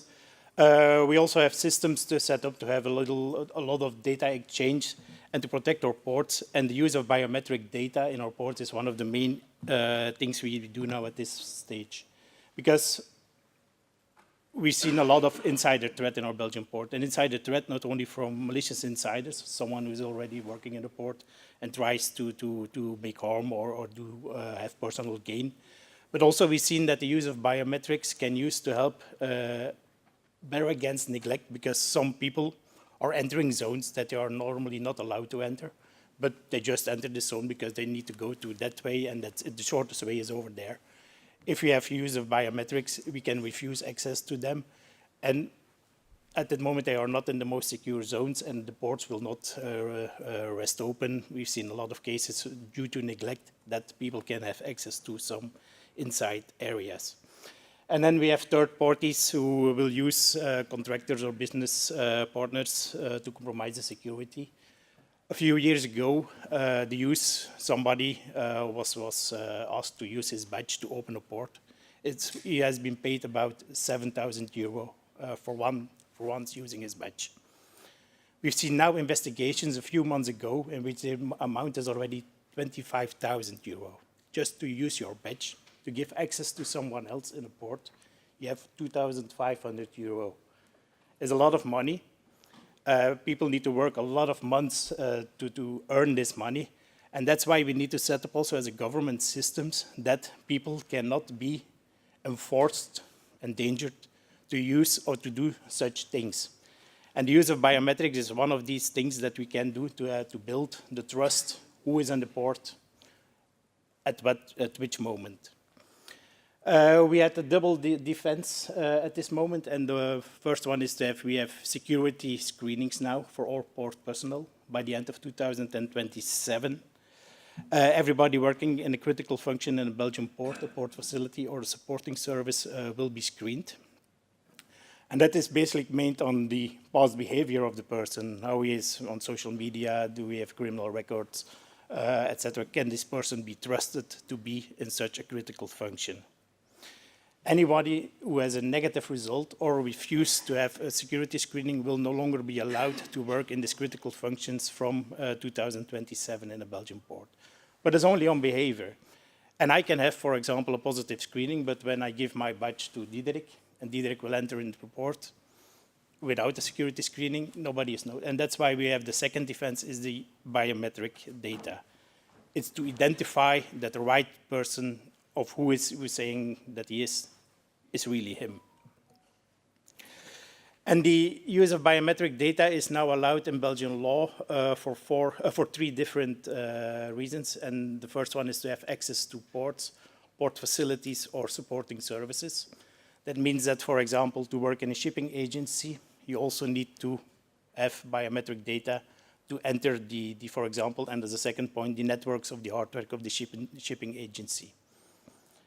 So we can use biometric data to enter networks. And then the third one is to operate specific machinery in the ports, for example, the straddle carriers and containers. You can only start them with the use of biometric data, otherwise the system the crane will not move. This is only allowed to use biometric data after a security assessment for port facilities is the port facility security assessment, the PFSA from the ISPS code that we use for this. It's executed by the Belgian government, and in this PFSA or in the security assessment, we will determine if the use of biometric data is allowed and is also in line and not going too far in the privacy of people. Because you have some simple, small port facilities for which maybe the use of biometric data is going a little bit too far, taking into account here in Europe the so-called GDPR regulations. From who can we be for who is the biometric data? It's for everybody who needs access. So it is the staff, it's the management of the company, it are visitors, it are truck drivers who come to take a container. They all can be subject to these biometric data requirement. There are 3 exceptions in Belgian law. We cannot collect biometric data from seafarers. They will have always access to their ship without going through this system. Passenger on board of cruise vessels, of course, because there's a lot of people coming in and out. They are just allowed to go on board. And the inspection and enforcement, law enforcement agencies, they also don't need to give their biometric data. The biometric data may only be handled by a company authorized by Belgian National Authority on Maritime Security that meets special requirements, or specific requirements. The first one is that that company that uses the biometric data needs to be certified under ISO 2700 or 2701. The company is based in Belgium. It doesn't mean that the headquarters need to be in Belgium, but they just need to have one regional office at the least in Belgium. That's for insurance and accountability. And the biometric data needs to be processed in accordance with Belgian law. And that means, and that's more on detail, The basis of this regulation is that there will never be a database with, for example, fingerprints. The government will not collect a database with fingerprints from everybody working in a port. It means that the data needs to be, they make it a template, and the template will be on a badge or something that's with the owner, with the person themselves. And at the moment he arrives at the gate, the badge will be, they will see if the fingerprint, for example, is the same as the one is on the badge. But we will avoid, and we will never have a national system of faces, a system of fingerprints, etc. We have, when we make this law, we have used in the different methods of securing access, the most simple one with the key. Then we have mobile phones we can use to have access, or badges, or biometric. And when we are looking at the different things, for example, identity theft, it's quite sure with the mobile phone that the person who is unlocking it with his face is the person himself. With biometric data, we have this, of course, but with the key, anybody can use a key, anybody can use a badge. The same we have did for speed, for hygienic, for GDPR, for sustainability. And in the end, we see that biometric data is in all these different, is the most useful method to guarantee access, except for price. Using somebody's biometric data is more expensive than using a simple key. That's quite obvious, but yeah, security needs a little bit of investment. We've also seen that in the different biometric data, and if you're voice recognition, face recognition, that the most secure one we have, and to be sure that the person who is there at your gate and is the real one is using the palm veins, it's your blood in your palm, is the most secure one we have at this moment. The best method, of course, is still using two biometric data. For example, palm veins with face recognition, then you are quite sure with less than 0.00.1 that still somebody else is at that gate. What will we aim at in the future is that we can combine the security screenings and the biometric data into one system, that we also know that only people that when we see somebody is arriving with this fingerprint, that we also can see when he has a positive screening, he has a negative screening, he cannot allow the access. We need to modify our systems for that, but also national legislation. That's something we want to have in the future, that we have one system that we know that who is at the gate is the person who tells he is, and is someone with good behavior that can be trusted to enter into your port facility. So that's a little bit the highlights on biometric. If there are any questions, we have still 5 minutes, so please go ahead.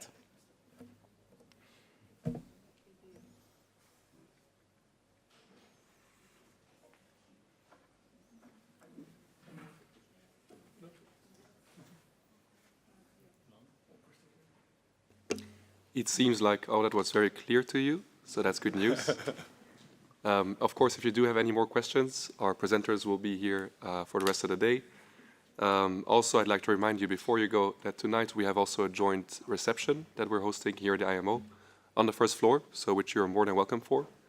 Just a heads up, we'll both have some delicious waffles to give away. Feel free to come to us to tell us which one you like better, especially if they're the Belgian ones. But so we're looking forward to seeing you tonight and engaging further on this topic and many others, I'm sure. Thank you so much for your attention.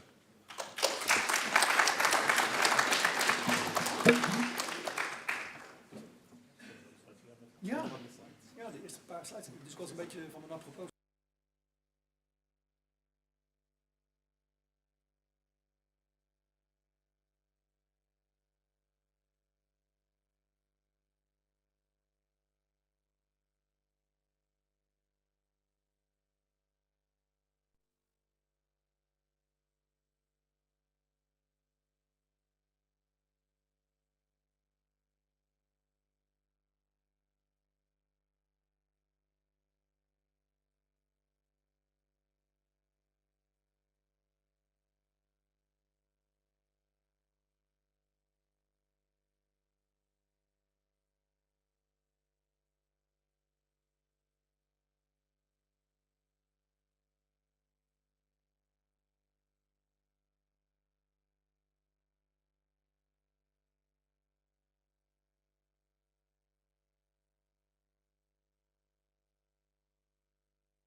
Buenas tardes.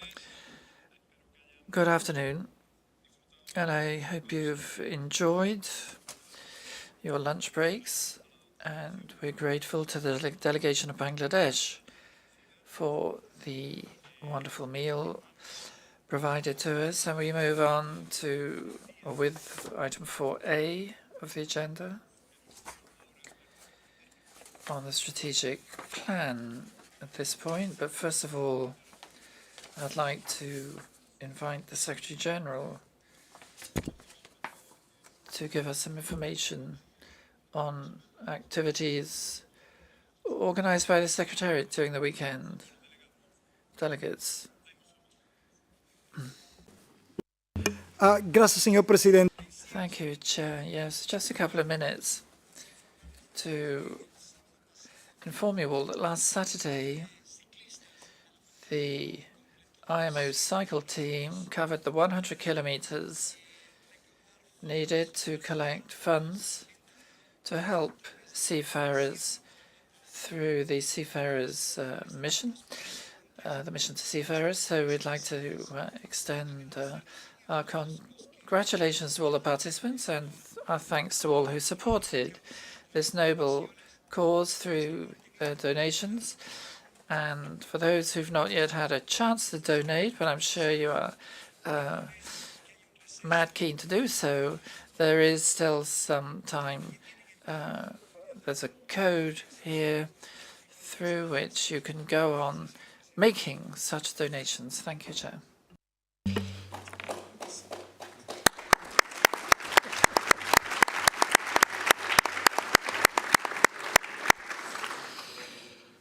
Muchas gracias y enhorabuena. Thank you, and congratulations to everyone who took part in that event. Let us go back to our agenda, and I would now like us to consider the documents related to the strategic plan for the 6-year period 2024 to 2029. And I invite the Secretary General to introduce the following documents. Document C134/4A/2 on the application of the strategic plan.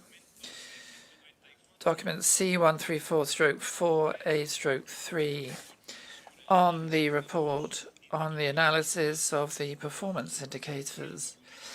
And document C134/4A/4 and its addendum, containing a draft Assembly resolution with the revised strategic plan for the organization for the 6-year period 2024-2029. Secretary General, you have the floor. Gracias.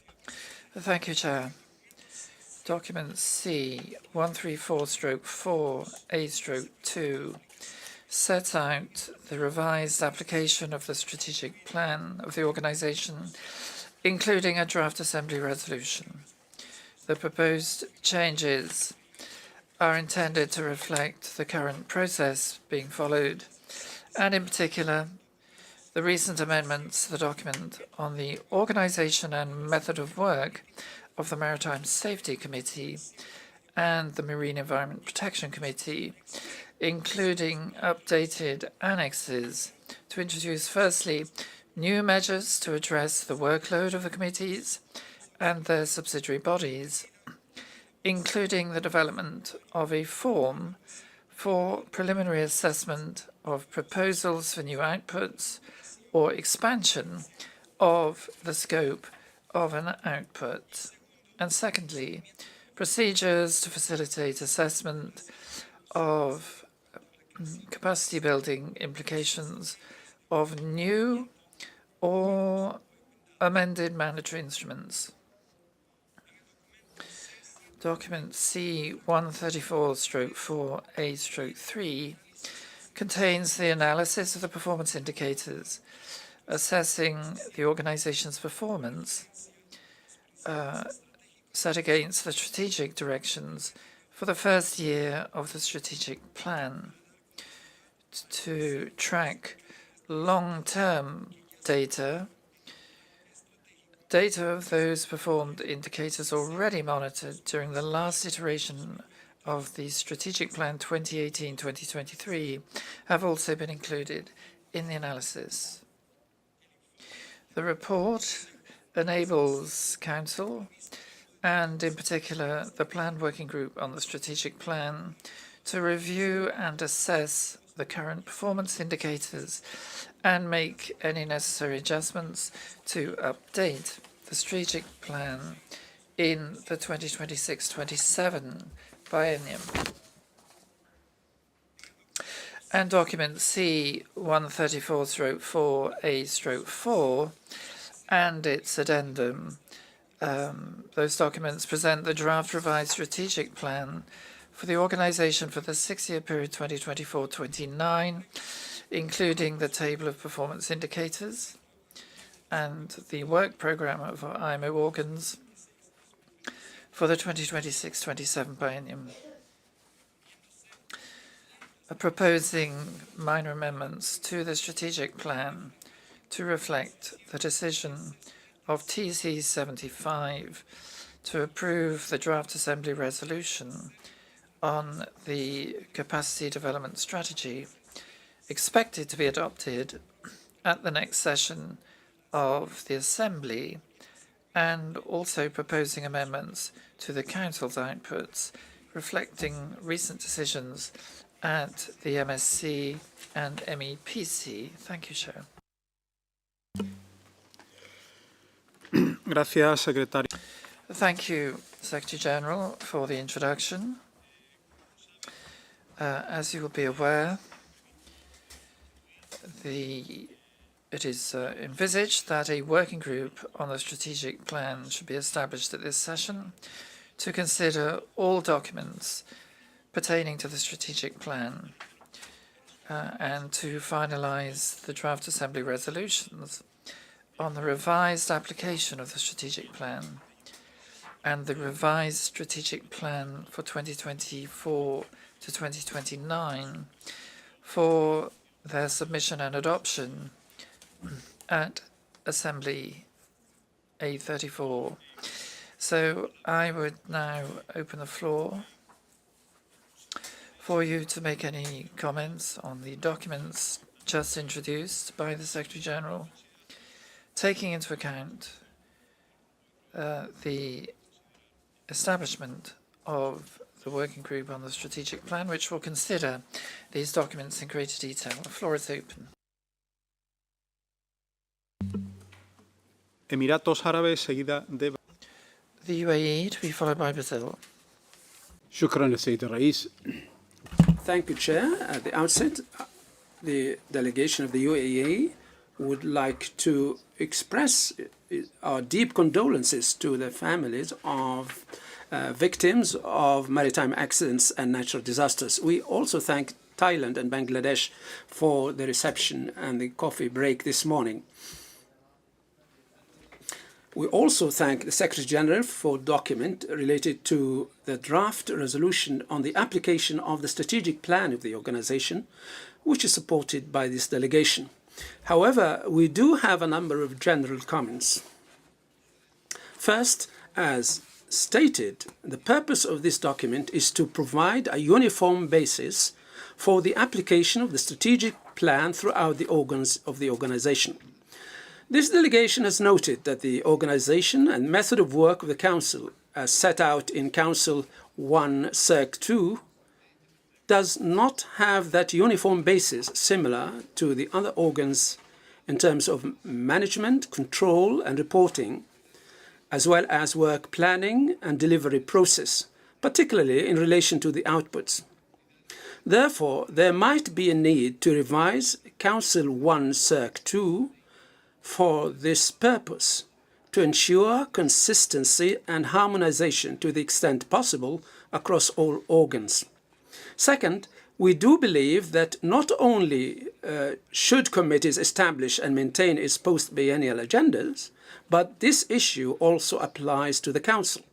Therefore, this matter should be reflected in paragraph 9.3 of the annex to document C-134/4/8/2, taking into account that the Council outcomes are in the format of a record of decisions and not in the format of a report, as in the case for the committees.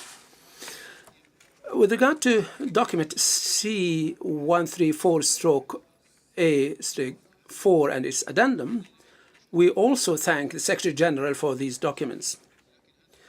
This delegation has a number of comments as follows. First, it's related to output 8.9. As you may know, that the submission related to the amendments to the rules of procedure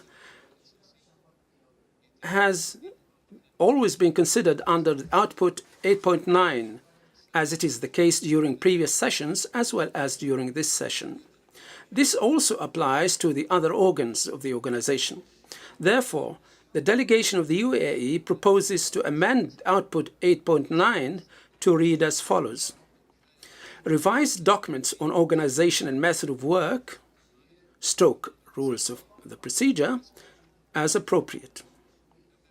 As for the second observation, as you may know, the Technical Cooperation Committee at its 75th session reviewed the outcomes within its purview. However, there is no reflection of that revision by TC in the table of the annex of C134/4A/4 add 1. Therefore, we would like to clarify this matter, especially since one of those outcomes relates to agenda item number 18 of the Council meeting, which is concerned with global maritime training institutions. The Technical Cooperation Committee agreed to amend this similar outcome due to its limitations to become enhancing maritime education and training for the global maritime sector.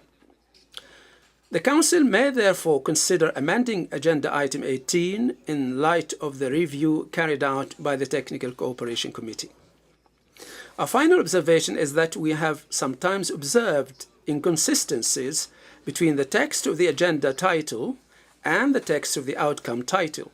For example, the title of Agenda Item 8 is Enhancement of Multilingualism, while the title of the outcome is Consideration for the Enhancement and Improvement of Multilingualism and Language Services at the IMO. Therefore, we request clarification regarding this matter.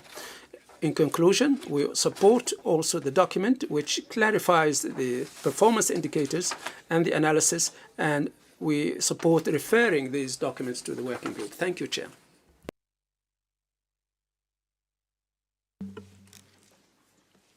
Muchas gracias. Thank you, UAE. Brazil, to be followed by Germany. Thank you, Chair. Brazil expressed its deep condolences to those affected and their families in recent accidents events mentioned before. Brazil thanks the Secretary General for submitting document C134/4A2, which describes the main measures aimed at improving the organization's workload management. These measures represent progress in aligning working practice with the strategic directions and available budgetary resources, and are therefore considered essential for enhancing the organization efficiency. In this regard, Brazil supports, in general, the application of the strategic plan and its draft resolution, and agrees to refer this document to the working group for finalization. Thank you, Chair. Thank you, Brazil. Germany, to be followed by Norway. Thank you, Chair. First of all, we would like to express our condolences to all nations who suffered from terrible incidents, accidents, and national disasters. And we would like to thank Thailand for the delicious coffee break and Bangladesh for the nice lunch. We thank the Secretariat for the prepared documents C134/4A, 2, 3, and 4. Against the background of the proposed establishment of the Working Group on Strategic Plan, Germany has got some general comments. First, Germany would be thankful if the Working Group on Strategic Plan could also have a look on necessary editorial corrections in the draft Assembly resolution, as well as in the document application of the strategic plan, as well as in the other documents. Concerning all documents, we have another point. TCC decided to use the term capacity development instead of capacity building, based on the general understanding within the UN system. Therefore, Germany would like to ask to review the documents regarding the correct use of the terms capacity building and capacity development, also against the background of the new capacity development strategy. Concerning document C134/4A3, this analysis forms a good basis for potential follow-up work by the different IMO organs. From this delegation's point of view, it would be helpful if the different IMO organs could also be informed of the results of this analysis as far as concerned. In addition to the actual analysis of the performance indicators with reference year 2024, it would also be helpful if the development of previous years could be included in the analysis. Then it would also be easier to answer whether adapted regulations or more targeted development cooperation lead to a more positive result with regard to the performance indicators, and thus a more effective contribution to the achievement of the IMO goals. For example, this comment relates to the performance indicators regarding the IMO audit or ratification of IMO instruments. Thank you, Chair.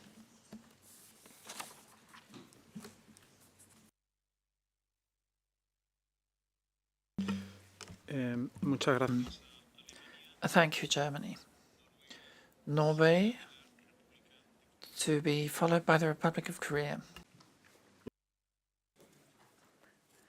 Thank you, Chair, and thank you to Bangladesh for the delicious lunch. We would like to thank the Secretary General for the information provided in document 4A3, and also for the other documents, of course, but we have a comment specifically to document 4A3. So this delegation notes with concern the low level of corrective actions that have been successfully completed. Efficient implementation of the international regulation is paramount for the safety of seafarers, the ship, and to assure sustainable environmental protection. This delegation does understand the challenges many of us might have to timely complete the corrective actions. But the numbers speak for themselves, and we believe it's detrimental to the regulatory effectiveness and to some extent to this organization's credibility. So we, the member states, are simply not doing enough, and we must strengthen our efforts through the IMO in promoting the responsibilities of the maritime administrations and the IMO's ability to facilitate technical cooperation. Chair, we will later in the week discuss the Secretary General's proposed theme for the World Maritime Day in 2026. We just would like to take this opportunity to commend the Secretary General for his timely proposal, which we do support. And Chair, we also support forwarding the documents under this agenda item to the working group for further discussion. Thank you. Gracias. Thank you, Norway. Republic of Korea, to be followed by Mexico. Thank you, Chair. First, the Republic of Korea would like to express its sincere appreciation to Bangladesh for generously providing a wonderful lunch. This delegation would like to express its sincere appreciation to the Secretary General for its effort in preparing the various important documents related to the organization's strategy and planning. First of all, the Republic of Korea fully supports the proposed amendments to the strategic plan for the organizations for the 6-year period 2024 to 2029. In particular, this delegation would like to express our strong support for the revised draft resolution on the application of the strategic plan as set out in document C1344A/2. This resolution aims to clarify the requirements for the proposal for new output and the expansion of the scope of existing ones. It also helps to strengthen preliminary assessment of such proposals.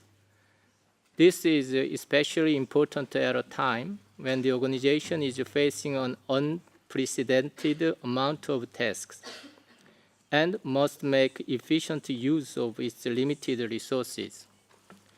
Furthermore, we support the needs-based approach to technical cooperation outlined in the Secretary Business Plan C1344A. This approach, which draws on data analysis from IMSA's findings, is not only aligned with the original intent of technical cooperation, but also serves as a rational strategy for enhancing the organization's operation efficiency. The Republic of Korea is of the view that the business plan will enhance transparency for member states by clearly connecting the organization's strategic directions, activities, and budget. As one of the major donors, the Republic of Korea remains committed to actively contributing to technical cooperation activities and to working closely with the IMO and the fellow member states. We hope that these important issues will be discussed in a constructive and meaningful way during the working group. Thank you, Chair.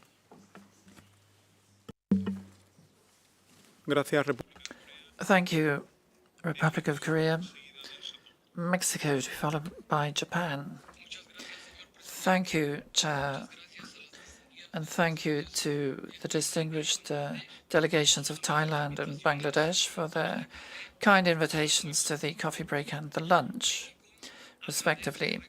Mexico thanks the Secretary General for the documents and supports them regarding the strategic plan, as well as the draft resolution and all documents related thereto. Mexico tremendously commends the efforts of the organization to develop a strategic plan for 2024 to 2029, bearing in mind that this long-term planning provides a clear vision with defined objectives and courses of action set forth for the organization, and we trust it will be effective in meeting global challenges. Thank you.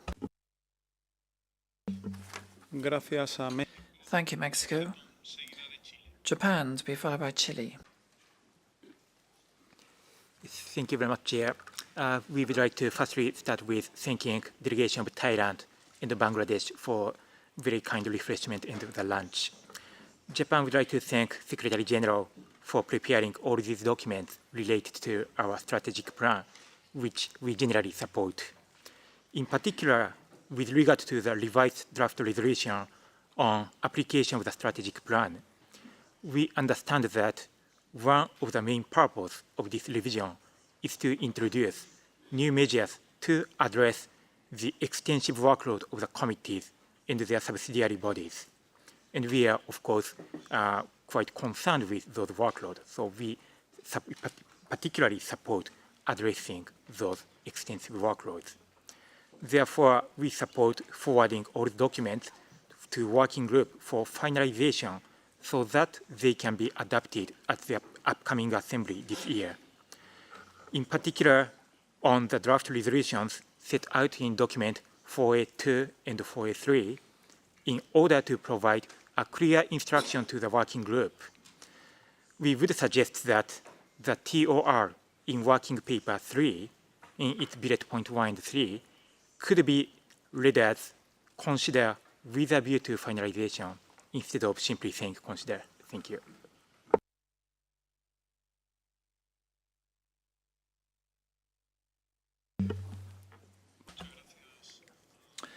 Thank you, Japan. Chile, to be followed by Kenya. Thank you, Chair. First and foremost, we thank Thailand and Bangladesh for their kind invitations during the breaks. Our delegation thanks the Secretary-General for submitting document C134/4A/2 on application of the strategic plan, which in our judgment is a significant step forward towards better structured, more coherent and results-based institutional management. On the whole, we support the revised draft resolution. We would also, in particular, like to highlight the usefulness of document MSC 1110/J/8, formally endorsed by the Maritime Safety Committee, which encompasses the valuable practical experience of the chairs and vice chairs during the initial phase of implementation of the preliminary assessment process for proposed new outputs.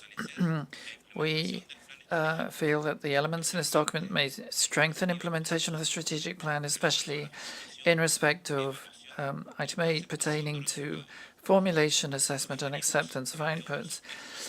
We refer inter alia to the role of the Secretariat in prior verification of compliance with the formal requirements in the proposals, as well as the importance for the proposed outputs to be formulated in a precise manner in accordance with the SMART approach. In this regard, we propose that document MSC 1110/J/8 be incorporated in the terms of reference to the working group and its technical content be duly examined to assess the possibility of integrating it as reference for good practices. As for document 4A3, this is a major step forward towards more strategic assessment of institutional performance. As regards strategic direction 1 on the effective implementation of IMO instruments, we commend the incorporation, together with IMSAS indicators,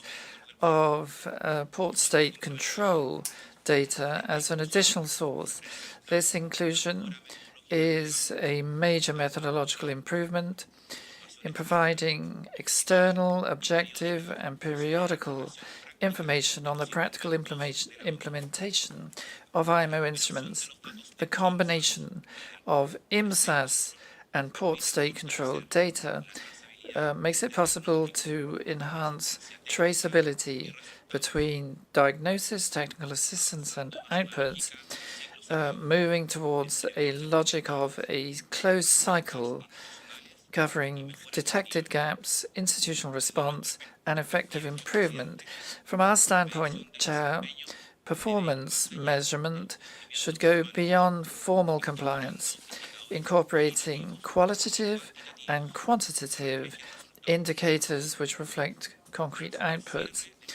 Following the closure of the first IMSAS cycle, this is the right time to move in this direction, in keeping with the theme proposed for World Maritime Day 2026, from policy to practice, fostering maritime excellence. We commend this focus, and clearly this approach will require indicators which capture tangible results, without which it is not possible precisely to assess effectiveness of implementation. Thank you, sir.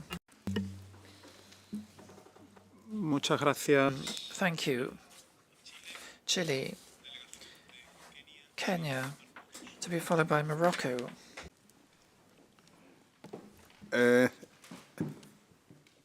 Thank you, Chair. I want to comment on the paper C134/4A/3, to which Kenya thanks the Secretary General for the paper and the analysis which has been provided. The experience shown indicates that IMSAS is becoming effective and contributing majorly to the envisioned consistent application of the conventions by the respective parties. Chair, we, however, note that the high rate of deficiencies and detention by port state control regimes are related to maritime labor matters And to this end, we encourage IMO to enhance a closer working relationship with the ILO for the realization of improved human element matters in the maritime sector. Thank you, Chair. Gracias. Thank you, Kenya. Morocco, you have the floor. Thank you, Chair, for giving me the floor. First of all, our condolences go out to the families of the victims of the recent incidents, and we would also like to thank Thailand and Bangladesh for hosting coffee and lunch. We thank the Secretariat for the performance indicator analysis report and the data provided in document C1344A3.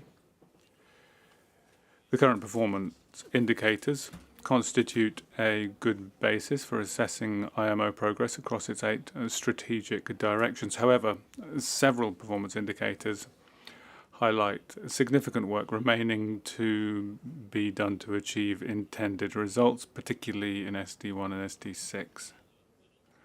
With regard to Strategic Direction 1, we note insufficient commitment to the implementation of IMO instruments and a need to better link technical cooperation activities and projects to audit outcomes.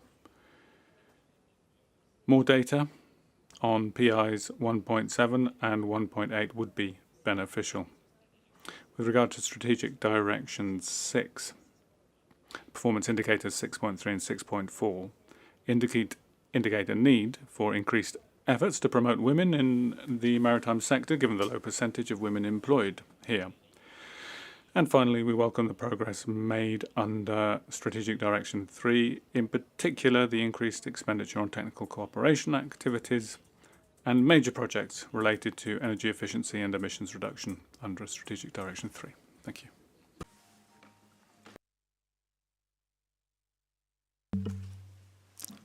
Gracias a Marruecos. Thank you, Morocco. I see no further requests from members of council, so I give the floor to observer member states. Thailand, followed by the Islamic Republic of Iran. Thank you, Chair. Firstly, this delegation would like to thank the delegation of Bangladesh for the lunch reception. The delegation of Thailand sincerely appreciates the analysis shown in document 3134/4A/3. It's revealed that only 6.1% of collective action plans have been completed and just 2% effectively implemented. Under the IMSA's follow-up is deeply concerning. The ineffective implementation reflects a great risk to maritime safety and marine environmental protection, which are the IMO's core concerns.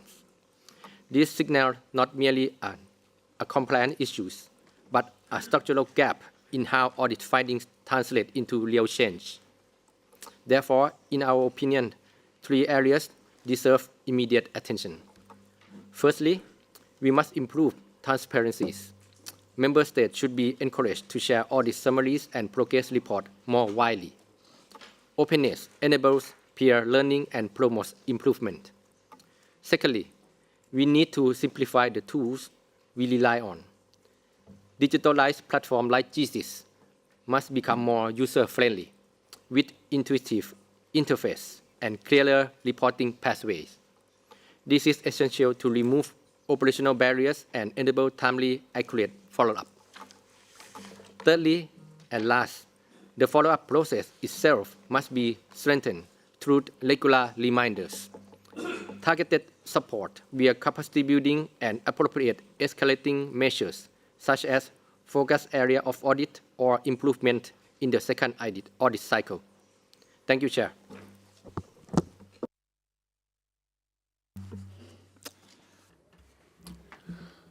Thank you, Thailand.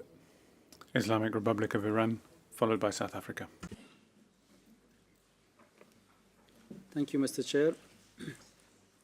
At the outset, we thank Bangladesh for the wonderful launch. The Islamic Republic of Iran would like to express it as its appreciation to the Secretary General for the comprehensive and forward-looking report contained in document C-134/4A/2 and 3 and 4 and add 1 on the application of the strategic plan. We commend the efforts to ensure alignment between the organization's activities and strategic directions identified in the resolution A.1173, particularly regarding the regulatory effectiveness, digitalization, and capacity building. We support the continued monitoring of performance indicators and endorse the transparent reporting on the implementation progress. The integration of the member states' feedback and the alignment of the committee outputs with the organization's strategic objectives are essential to ensure meaningful progress and accountability.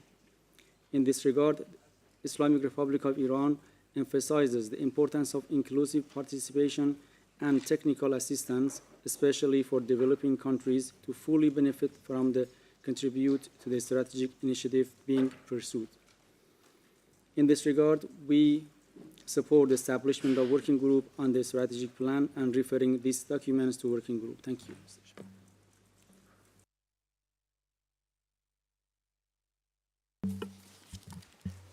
Muchas gracias a la Thank you to the Islamic Republic of Iran. I now give the floor to the delegation of South Africa.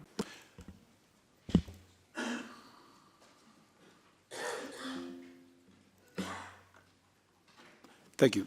Thank you, Mr. Chairman and distinguished delegates. First of all, South Africa wishes to thank the delegation of Bangladesh for a wonderful lunch this afternoon. And we would like to add our voice in expressing appreciation to the document submitted under this agenda item by the Secretary General. We support the resolution accompanying the strategic plan, and we as well support that these documents be referred to the working group to be considered further. We welcome the information that is provided in the achievements that are being monitored, and South Africa would actively participate in the working group considering these documents further. Thank you very much. Gracias, South Africa. Thank you, South Africa.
Gracias por... Thank you for bearing with me. And thank you for your comments. And I would now like to address those comments in the following way, given that there were some questions where clarifications were sought on some aspects. So I'd like to give the floor to the Secretary General, and then we can turn to consider the mandate of the working group and the comments that have been made in regard to that mandate in the round of comments we've just had. Secretary General, you have the floor.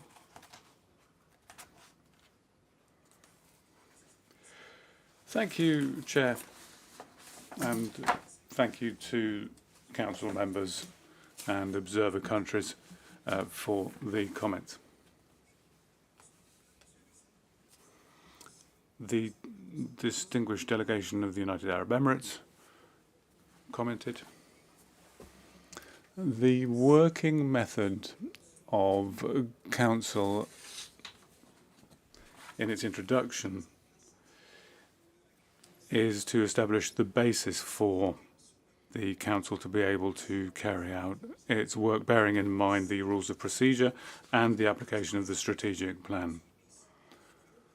So from the outset, these were two separate documents rather than being merged into one. Otherwise, if we include the application of the strategic plan with the working method, then that would be subsequent to a decision of the Council deciding not to have two documents, but the document on application also helps other IMO organs.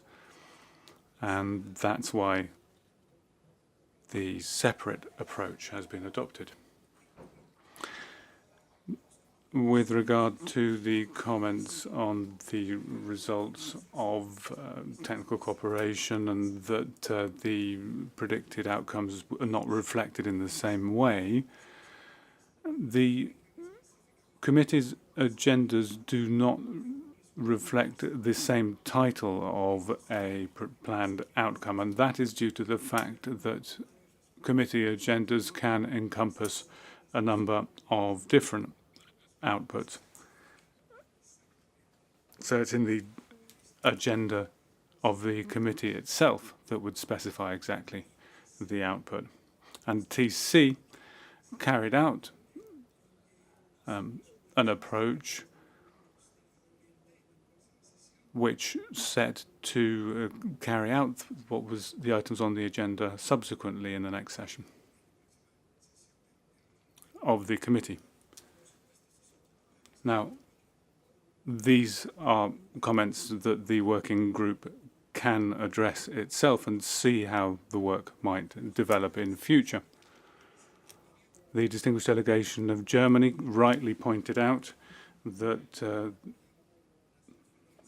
the references to the draft resolution on capacity development are relevant. The working group can address those, while recognizing that it is hoped that it be adopted by the Assembly, and that would also take into account the outcome of the work of the TC. The analysis of the outcomes runs from 2018, addressing the variations in the information collected. And these documents are also referred to the various IMO organs through the agenda of the other organs. So each committee can carry out its work as part of its regular endeavours. With regard to the points raised by Chile, the discussions and relating to MSC and the outcomes of discussions based on experience are directly reflected in the report of the committee, but that is something that also needs to be analysed and agreed upon by the MEPC as well, which hasn't yet had the opportunity to do so. So it might be more appropriate at this juncture to await the outcome of the MEPC and that the organs invite Council to take note of said experience. And with regard to the corrective actions in relation to IMSAS, thank you for your comments. These are issues that have been raised before in various IMO organs. And of course, from where we stand, they constitute a catalyst for improvement and development in the approach, analysis and development of technical cooperation activities in order to effectively address the experience and conclusions arising from audits in member states. Thank you, Chair.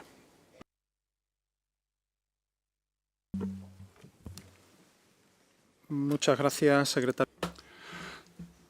Thank you, Secretary General, for your answers to the requests for clarification and suggestions made by member states. I see the delegation of the UAE is asking for the floor. Please go ahead. شكرا السيد الرئيس. يود هذا Thank you very much. And thank you to the Secretary General for all of these clarifications. But we also have a proposal relating to the modification of 8.9, because the current text of output 8.9 is the revised text relating to the organisation and methods of work. Our delegation would suggest adding the mention of the rules of procedures in the name of this output, along with a revised document on organisation and method of work. Because work being done under this output also relates to the rules of procedure. So this is a proposal that should also, we believe, be considered by the working group. Thank you, Chair. Gracias a los. Thank you, United Arab Emirates, for that final comment and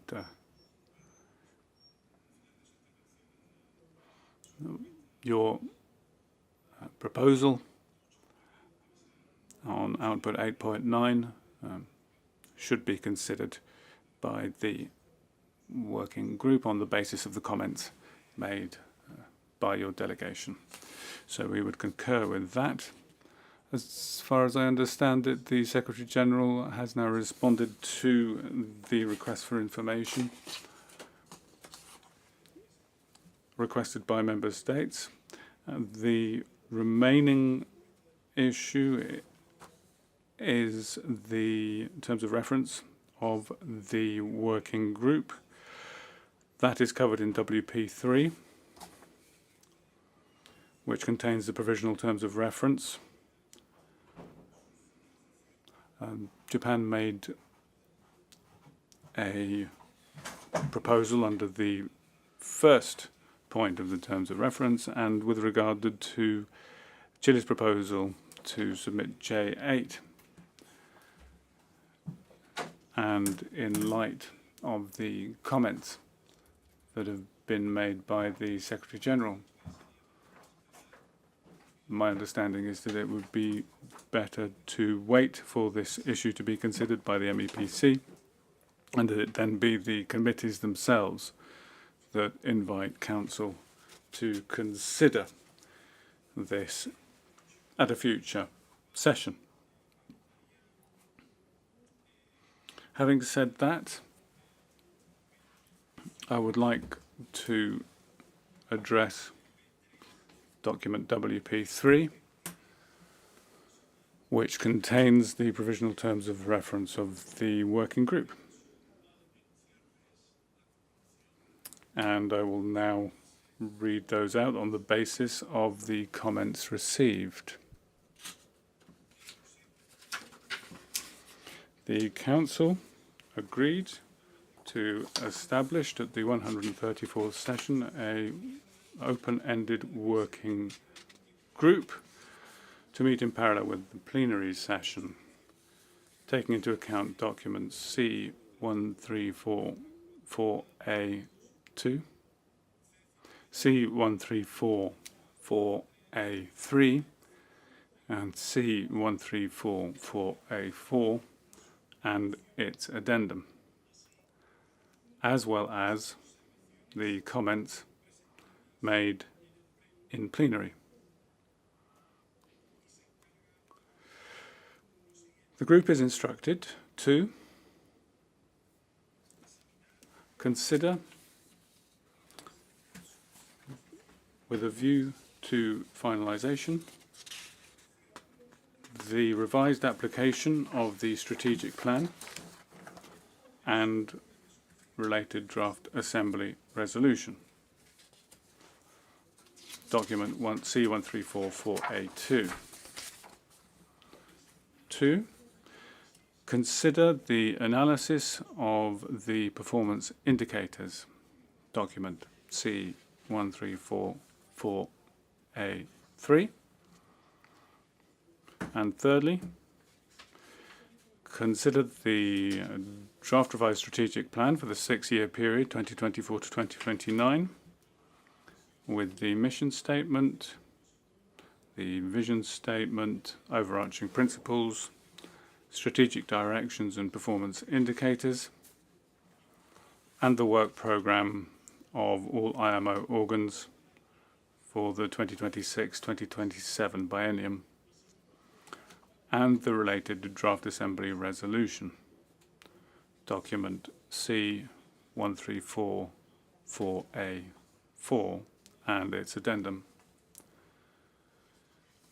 And fourth and finally, submit a report to Council by Friday, the 11th of July, 2025. I trust that the terms of reference are agreeable to the Council, and if there are no objections, it is so decided. I would propose that Mr. Derek Leo from Singapore chair the working group, and I invite the Secretariat, Ms. Prempe, to announce the arrangements for the group. Thank you, Chair. The group will be supported by Ms. Alexandra Stepansky from the Secretariat, and the meeting will be held in Committee Room 9, supported by hybrid capabilities on Zoom.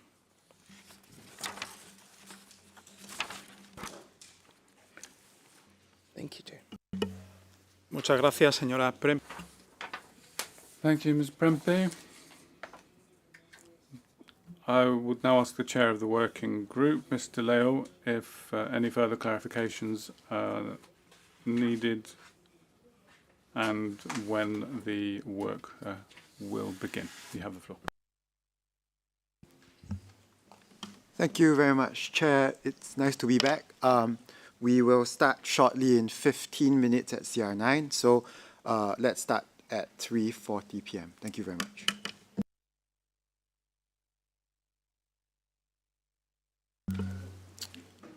Muchas gracias. Thank you, Mr. Leo. And I look forward to receiving your report. So we'll just give you a moment so that those delegations that wish to go to room 9 can leave the plenary room.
Con la constitución del grupo de trabajo. With the working group being established, we can for now conclude agenda item 4A and turn to part B of agenda item 4 relating to internal oversight ethics and the joint inspection unit.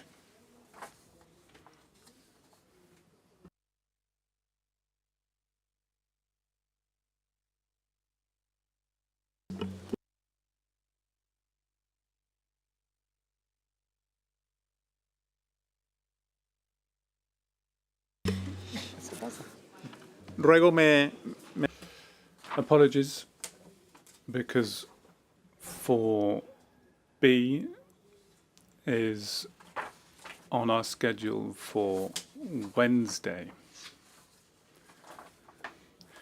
So we will now turn to agenda item 5 on our agenda relating to resource management, which has 3 sub-items: human resource matters, financial reports, and the status of member state contributions, which we will consider in turn.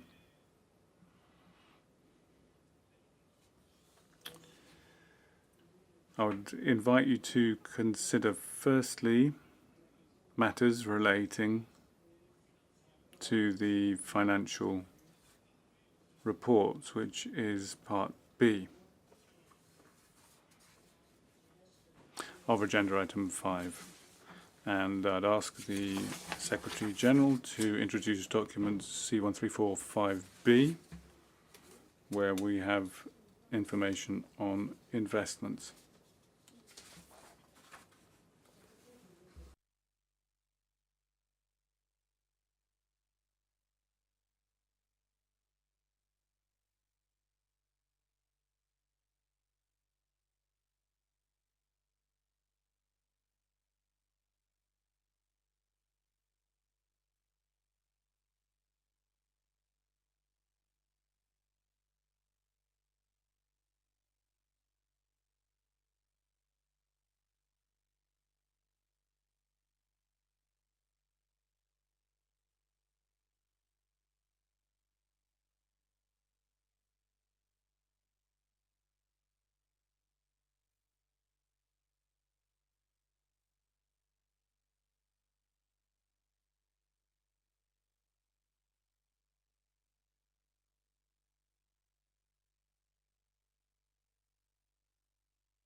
Gracias, señor presidente. Thank you, Chair. The document before you sets out the organisation's cash and investment position over the course of 2024 and the investment returns made on those investments. Investment returns increased in 2024 mainly due to a greater proportion of funds being invested for slightly longer periods. This has offset the overall reduction in interest rates over the course of the year. It is expected that interest rates have now peaked, both for the British pound and the US dollar, although the timing and magnitude of any reduction in rates is difficult to predict. Thank you.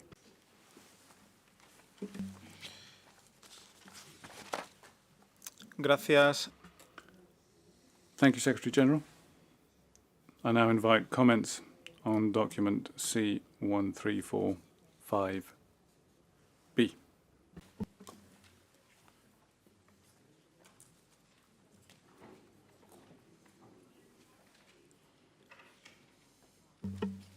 De no haber In the absence of any comments, I assume the Council takes note of the information provided in said document, and if there are no objections, it is so decided. We now turn to the second document under this sub-item, B. And I would like to invite the auditor in charge, representing the Audit Board of the Republic of Indonesia, Mr. Bhatia Arif, to present the report of the external auditor on the organization's financial statements for 2024, contained in document C1345B1.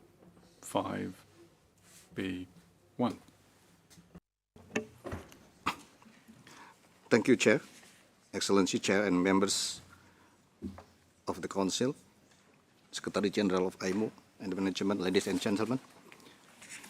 Good afternoon. May peace be upon us all. It is an honor for me, as the auditor in charge of the Audit Board of the Republic of Indonesia, to present the financial and performance audits of the IMO for the year 2024.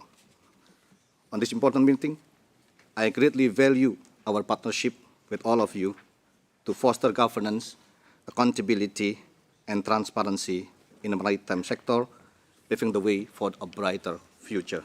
Mr. Chair, Council members, ladies and gentlemen, based on the audit we have conducted, the 2024 IMO financial statements were presented fairly in all material respects in accordance with the International Public Sector Accounting Standards, or IPSAS, and the Organization Financial Regulations and Financial Rules.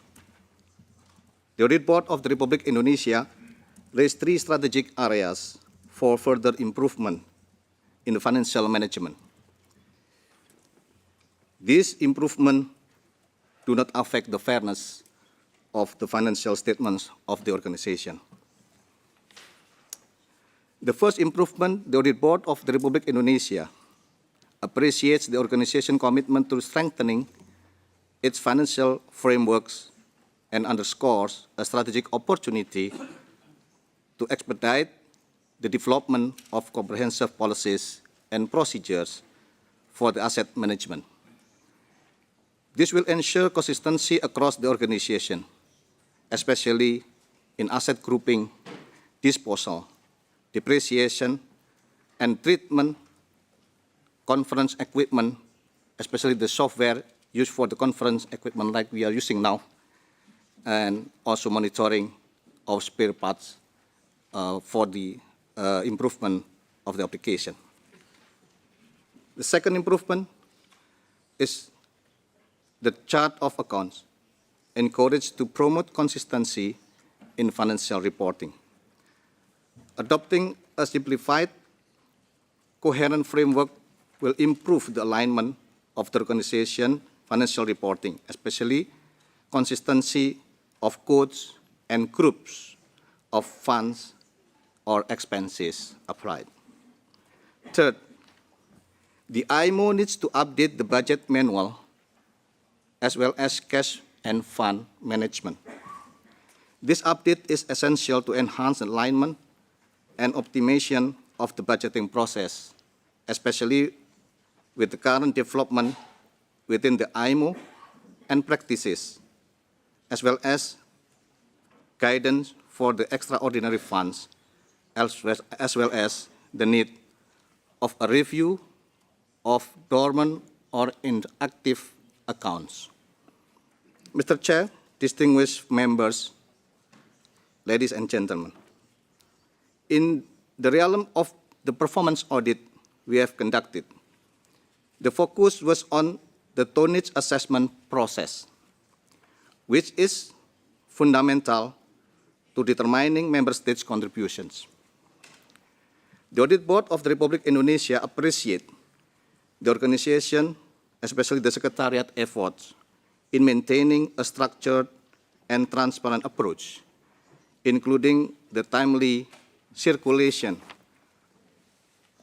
of the fleet data and the issuance of circular letter number 3347, which has served as a valuable guide for member states. At the same time, the Audit Board of the Republic of Indonesia have disclosed several constructive recommendations for the organization consideration. These include the development of more standardized guidance for verifying tonnage data, the establishment of cohesive regulatory framework for the assessment process, and the enhancement of accountability and data accuracy.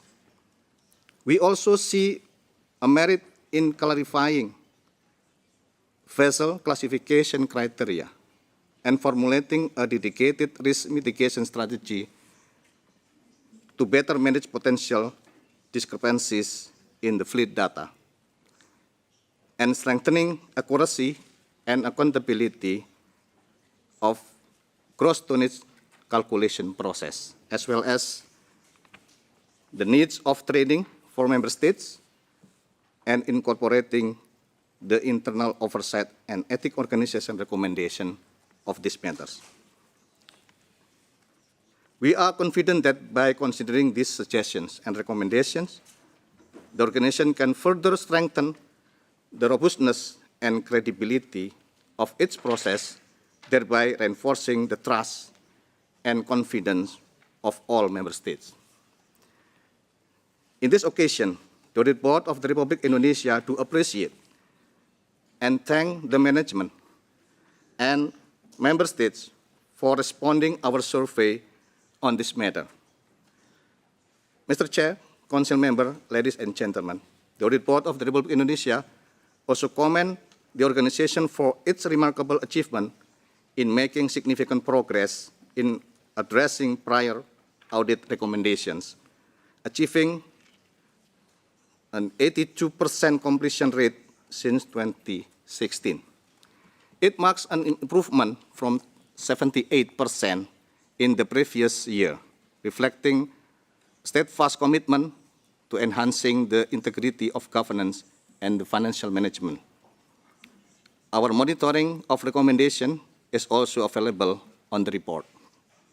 Mr. Chair, Council members, ladies and gentlemen, the Audit Board of the Republic of Indonesia is fully committed to continually refining our audit approach to align with the evolving needs of the organization.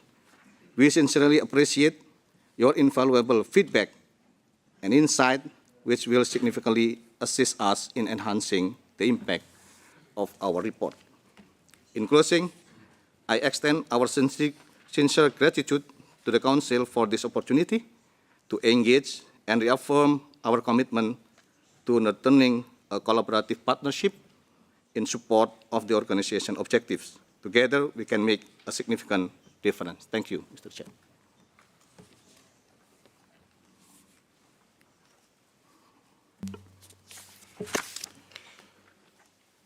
Doy las gracias. I wish to thank Mr. Budgetary for introducing the report, and I now invite the Secretary General to make additional comments. Thank you, Chair. I'm pleased to note the External Auditor's unqualified opinion and report on the 2024 financial statements. I thank the Audit Board of the Republic of Indonesia for their comprehensive work and their invaluable advice.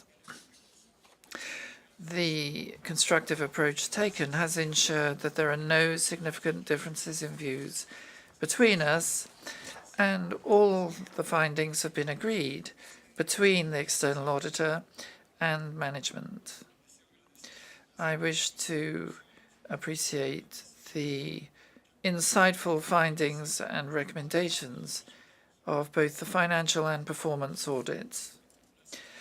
I'm pleased to inform the Council that the Secretariat has already begun implementing a number of the recommendations highlighted by our external auditors, while others, such as the work on the Chart of Accounts and related initiatives, will be incorporated into our forthcoming upgrade of the organization's ERP system, and we shall keep the Council updated of our progress in this regard. I'm also pleased to highlight the fact that the Council will consider proposals to address recommendations with respect to the findings from the performance audit related to the tonnage assessment under agenda item 10. And lastly, Chair, I would like to thank my Secretariat colleagues for their professionalism and constructive approach during the financial and performance audit that has yielded such positive results. Thank you. Gracias. Thank you, Secretary General.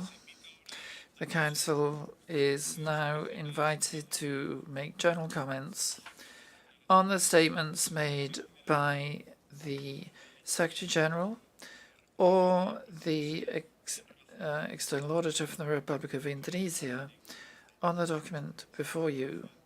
So the floor is now open.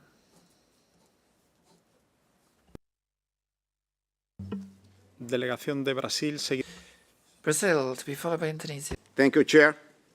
The Brazilian delegation thanks the Secretary General for document C1345B1, which contains the financial report and the external auditor's financial statements and report certifying the regularity of the accounts of 2024.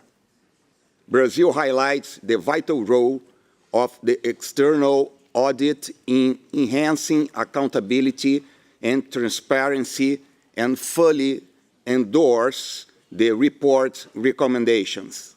Therefore, we support forwarding the report to the 34th Assembly for consideration. Thank you, Chair. Gracias, Brasil. Thank you, Brazil.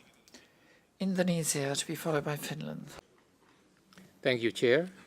Indonesia would like to express our appreciations to the Secretariat for the comprehensive financial report and to the external auditor for the clear, professional, and independent audit of the organization's financial statement for the period ended December 31, 2024. We are pleased to note the unqualified audit opinion and commend to the IMO for maintaining robust financial and internal control frameworks that reflects transparency, accountability, and effective stewardship of resources. Indonesia notes and welcomes good results as follows. First, the strong financial performance reported in 2024, including high assessed contributions collection rate of nearly 98%, one of the best across the United Nations systems. Second, the continued growth in donor funding, which reflects confidence in the IMO's technical cooperations and capacity building programs. We are especially encouraged by the increased support for initiatives on GSG reductions, ocean governance, and maritime security. Third, the steps taken to enhance risk management and governance as reflected in the updated risk management framework and the risk appetite statement adopted by the Council. And fourth, the progress in auditing and improving financial coherence, particularly recommendations aimed at strengthening asset management and the budget framework, which we believe will enhance efficiency and decision-making. Indonesia also supports the ongoing implementation of Strategic Plan 2024-2029, which align with many of our national priorities, especially maritime decarbonization, digitalization, and seafarer welfare. We therefore support the Council's actions to note the financial statements and the external auditor's report and to transmit them to the Assembly with positive recommendation. Thank you, Chair.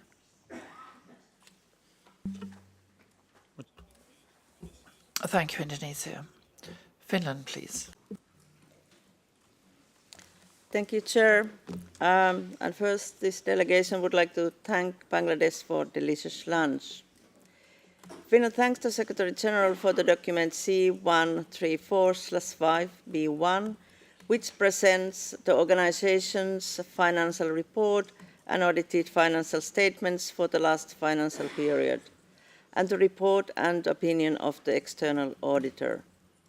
Chair, the content of the document reveals that the organization's finances are on a good footing. In accordance, Finland wants to thank the Secretary General for the good financial management. In addition, we are happy to note that this is also reflected in the document C134/6 that sets out the Secretary General's proposed budget outline for the 2026-2027 biennium. Chair, Finland can support the endorsement of the report and is of the view that the financial statement and documents can be submitted to the General Assembly for approval. Thank you, Chair.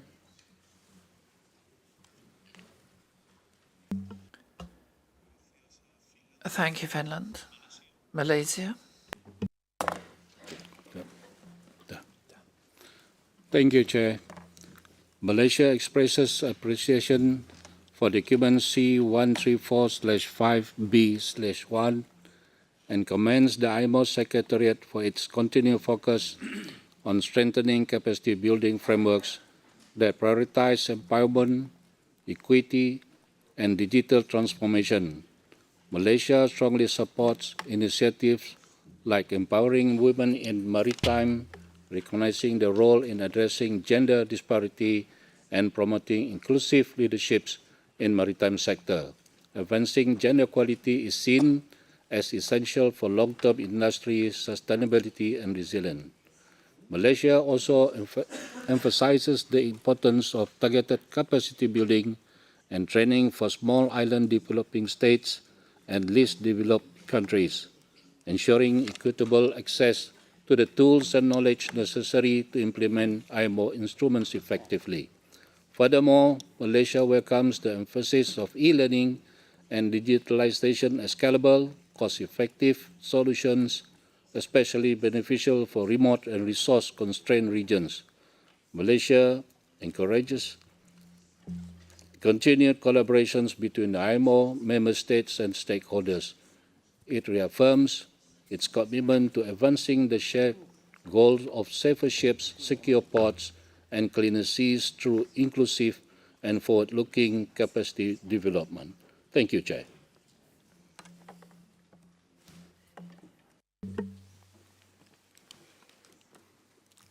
Gracias. Thank you, Malaysia. In the light of the comments made, I take it that the Council welcomes the information set out in document C134/5B/1 and 1 notes the information contained in Annexes 1 and 2, namely the financial report and audited financial statements for the year ending 31st of December 2024 with the external auditor's opinion and the long-form report. 2, Council welcomes the unqualified opinion of the external auditor. 3, expresses its appreciation to the external auditor for its report. 4, welcomes the Secretary General's stewardship of the organization's funds and his report to the Council. And 5, and last, decides to forward the organization's audited financial statements for the financial year ending 2024 and the report and opinion thereupon of the external auditor to the 34th regular session of the Assembly. If there are no objections, it is so decided.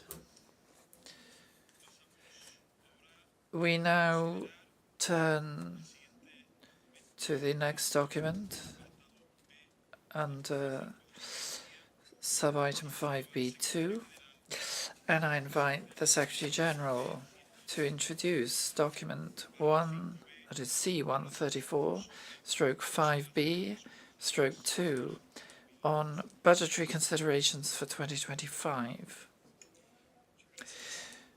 Thank you. The document before you presents the update of the financial outlook for 2025. The two external factors that pose a budgetary risk to the organization are inflation and the exchange rate. While the headline rate of inflation has fallen during 2025, it has done so at a slower rate than expected. And some areas, especially energy prices, remain volatile, which poses a risk which we shall monitor closely during the rest of the year. With respect to the exchange rates, the pound sterling has remained above the budgetary rate compared to the US dollar for most of the year, so that use of the working capital to offset exchange rate losses has not been necessary. Paragraphs 10 to 14 of the document present an overview of budgetary status on the regular budget, including a breakdown by strategic direction. The overall forecast indicates that expenditure will be maintained within the budget available for 2025. As is established practice for preparation for contingencies, I seek your approval to make budgetary transfers between strategic directions in accordance with the financial regulations, although at present I do not anticipate any such transfers will be required.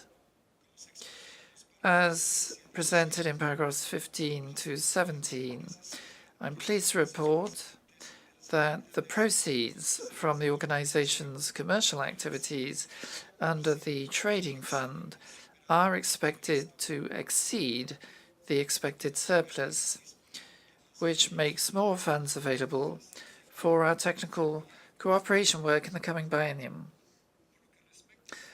As regards the Termination Benefit Fund, as stated in paragraph 23, it is currently expected that expenditure will remain within budget, but costs associated with repatriation and separation of staff remain difficult to predict.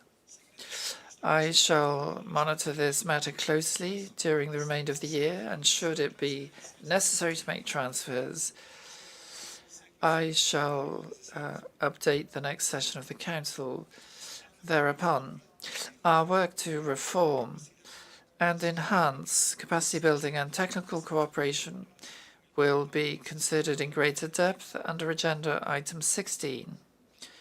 Paragraphs 24 to 29 give an idea of the scale of our delivery from a financial standpoint, and I'm especially grateful to the contribution of our donor community in supporting this essential work. Finally, I am delighted to report to Council that the organization remains in a strong overall financial position, and that actions in recent years have set in train mechanisms to afford financial resilience, and I'm grateful for the Council's support and that of our membership as a whole in ensuring that the organization has the resources needed to deliver its important work. Thank you, sir.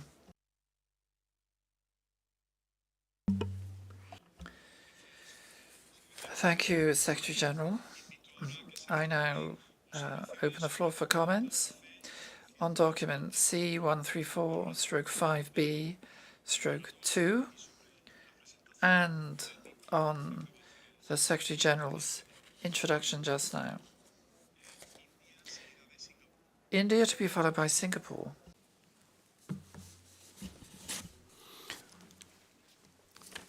Thank you, Chair.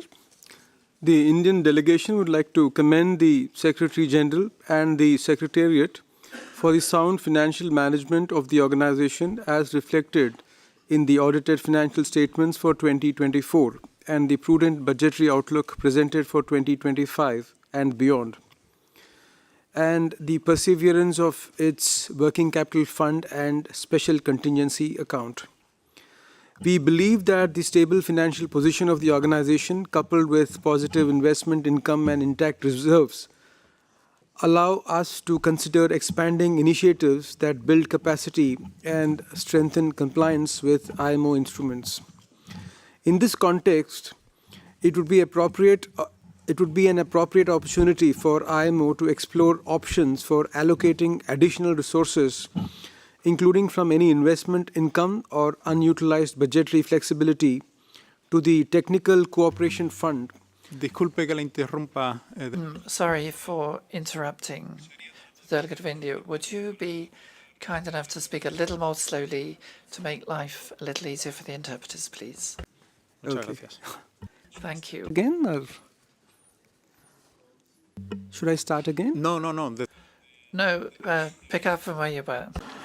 In this context, it would be an appropriate opportunity for IMO to explore options for allocating additional resources, including from any investment income or unutilized budgetary flexibility, to the Technical Cooperation Fund and to targeted capacity building activities, particularly in areas such as climate change adaptation, maritime safety, port efficiency, and gender inclusivity in the seafaring profession. This delegation proposes that IMO may consider developing an IMO-funded scheme for women in maritime for their placement as JPOs at IMO from developing countries, least developed countries, and small island developing states. Such a progressive step will further strengthen Goal 5 of UN Sustainable Development Goals. Chair, such an approach would send a clear signal that the IMO remains committed to ensuring that no women in maritime is left behind in an inclusive maritime governance. And the tip regarding speed of speech will be taken and will be ensured in future. Thank you. Muchas gracias. Thank you for your understanding, delegation of India. Singapore has the floor. Thank you, Chair. Singapore expresses our appreciation to the Secretary General and the Secretariat for the detailed report in C134 5B2. The comprehensive analysis is important to ensure that the organization remains financially stable and resilient. We are pleased to note that the overall projected expenditure for 2025 is generally expected to be within the approved budget. Singapore is also encouraged to see that the IMO is keeping close tabs on factors that may impact the budget considerations for 2025 and beyond. We look forward to the updated review of the budget prospects for 2026 at the next Council session. While coping with external factors such as inflationary pressures, the organization needs to find ways to remain nimble and responsive to developments to progress our work. We encourage the Secretariat to continue making efficient use of IMO's financial resources and to report to the Council accordingly. Thank you, Chair.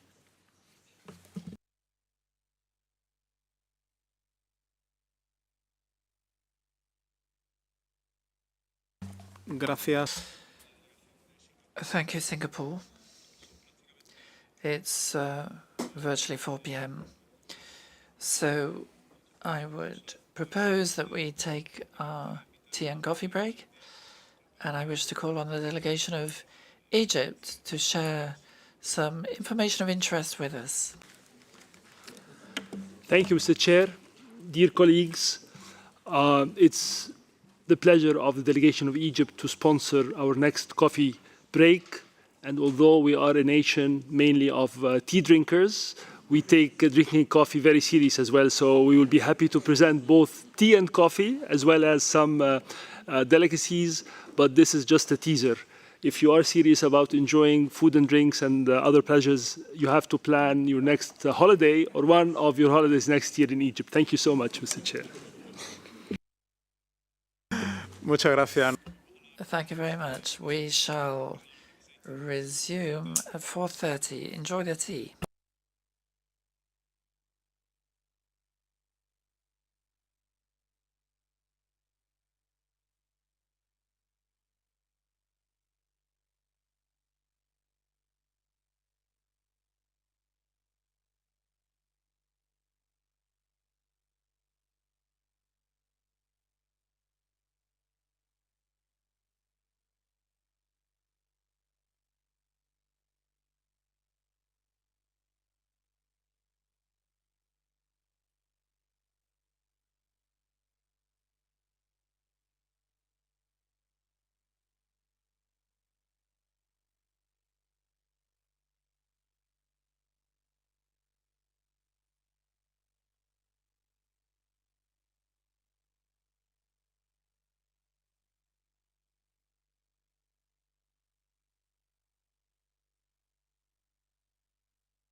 Buenas tardes. Good afternoon. Once again to all delegations. Thank you to Egypt for tea and treats, and we now consider, or continue to consider 5B2 and our speakers list. And I'll give the floor to Germany, to be followed by Brazil. Thank you, Chair. First of all, I would like to thank Egypt for the delicious coffee break. We would like to thank the Secretary General for the update provided regarding the budget 2025, as well as for the outlook for the coming year. This delegation welcomes the close monitoring of expenditure and measures to reduce them. Nevertheless, the uncertainty of the development of the inflation rate, but also of the development of the exchange rate between the British pound and the US dollar remains a challenge for the organization. Although the Working Capital Fund is available as a backup, Germany requests that the Council continues to be regularly informed about the development of these two risk factors and that measures are taken at an early stage to minimize any negative impact on the IMO work program. Germany agrees with necessary timely transfers between strategic directions in accordance with the organization's financial regulations and financial rules as requested in paragraph 14. Thank you. Gracias. Thank you, Germany. Greece to be followed by Malaysia. Sorry, Brazil, followed by Greece. Thank you, Chair. Brazil is still in the Council.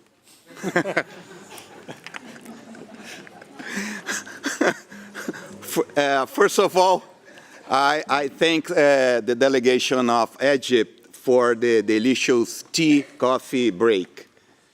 The Brazilian delegation would like to thank the Secretary General for presenting document C-134-5B2, which contains a detailed overview of the budget prospects for 2025.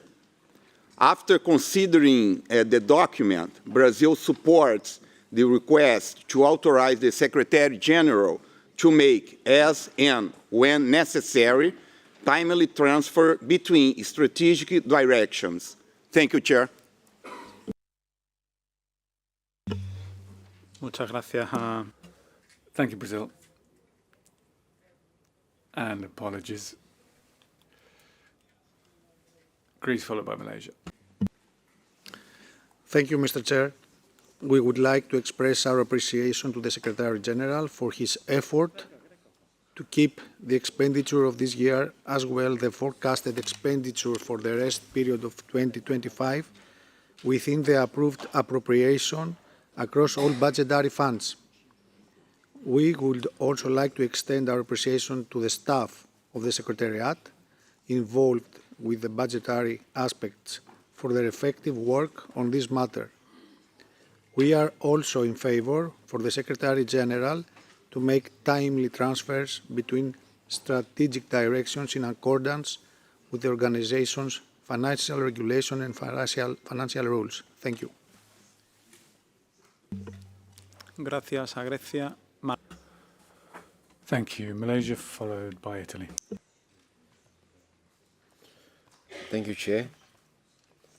Malaysia commends the IMO Secretariat for its dedication and welcomes the shift from traditional capacity building to forward-looking model of capacity development.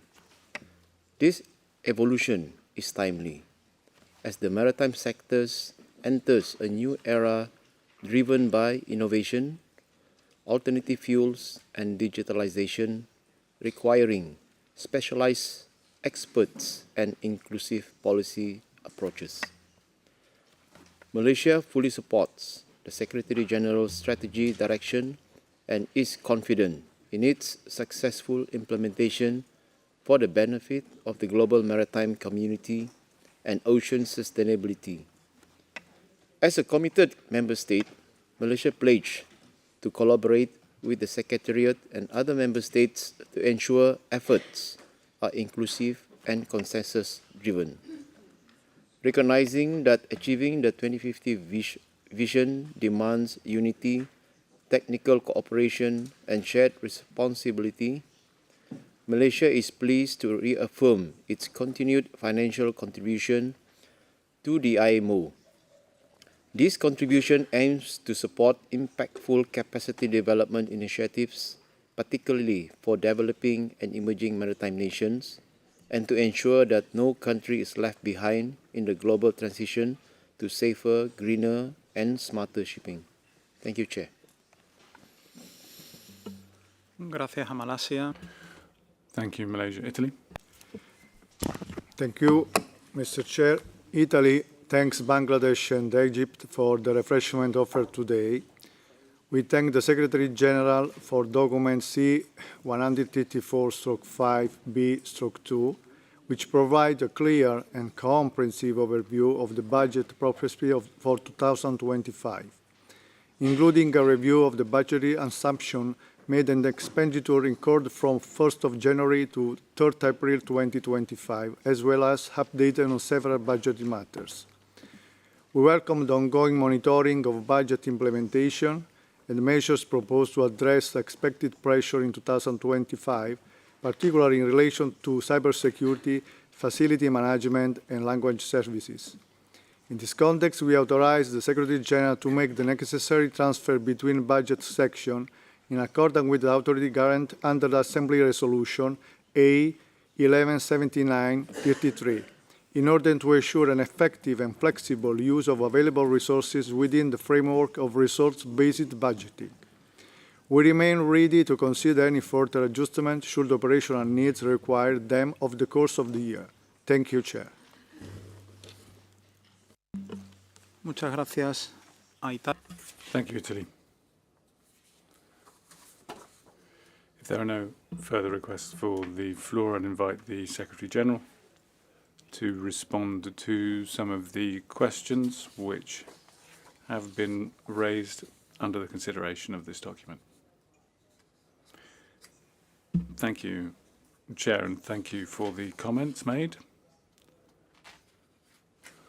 Primarily, obviously, I'll continue reporting periodically to all Council sessions on the financial situation of the organisation, including any potential impact on the various funds.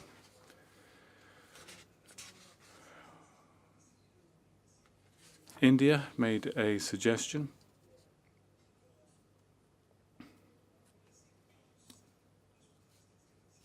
The revenues from investment are distributed in accordance with the financial rules and regulations and go to support the various funds established. With regard to technical cooperation, of course, the more surpluses we have from the trading fund, which is what we hope to have in the coming year, the more we will be able to assign to that established in the 2024 resolution and for 2025. With regard to the support for women, for example, we already have a technical cooperation program which has around 35 years of existence and also benefits from the trading fund. As regards funds to support JPOs and SPOs from developing countries within the organisation, that is not something, unfortunately, which the trading fund has sufficient revenues for. However, I would invite member states to follow the example of the delegation of the Republic of Korea, which has made the donations, which meant that we will be able to have 3 junior professional officers supported financially by the distinguished delegation of Korea. Thank you. Muchas gracias. Thank you, Secretary General.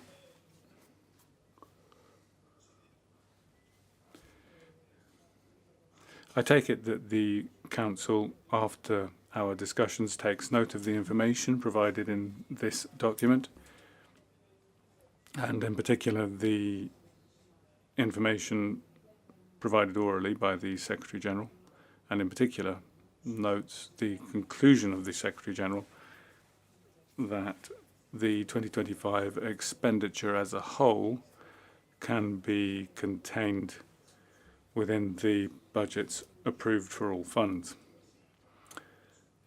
And also note his intention to present an updated review of budgetary prospects to the next session of the Council. And secondly,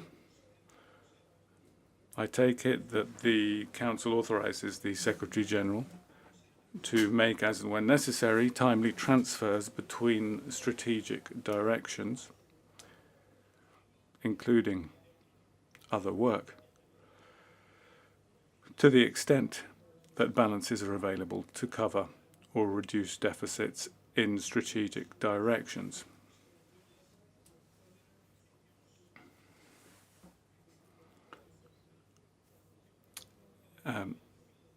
Their appropriation balances in accordance with the organisation's financial regulations and financial rules.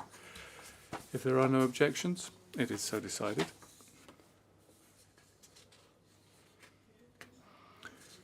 I would now propose that we turn to consider Part C under item 5 of the agenda, reporting on the status of Member States' contributions to the General Fund and Working Capital Fund, and once we conclude on 5C, we'll return to 5A, relating to human resource matters.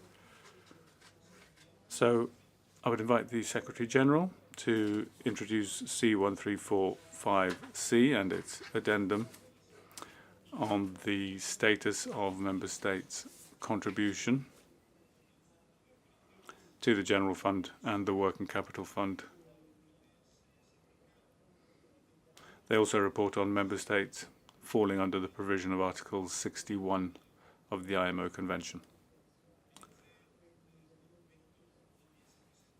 It's a document which also provides a draft Assembly resolution to improve the efficiency of the contribution incentive scheme for the payment of contributions following Council's consideration of this matter at its last session.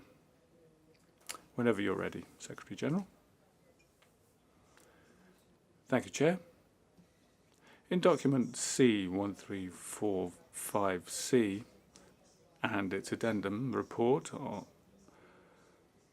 we have a report on the status of Member States' contributions as at the 30th of April 2025 and the 31st of May 2025, respectively.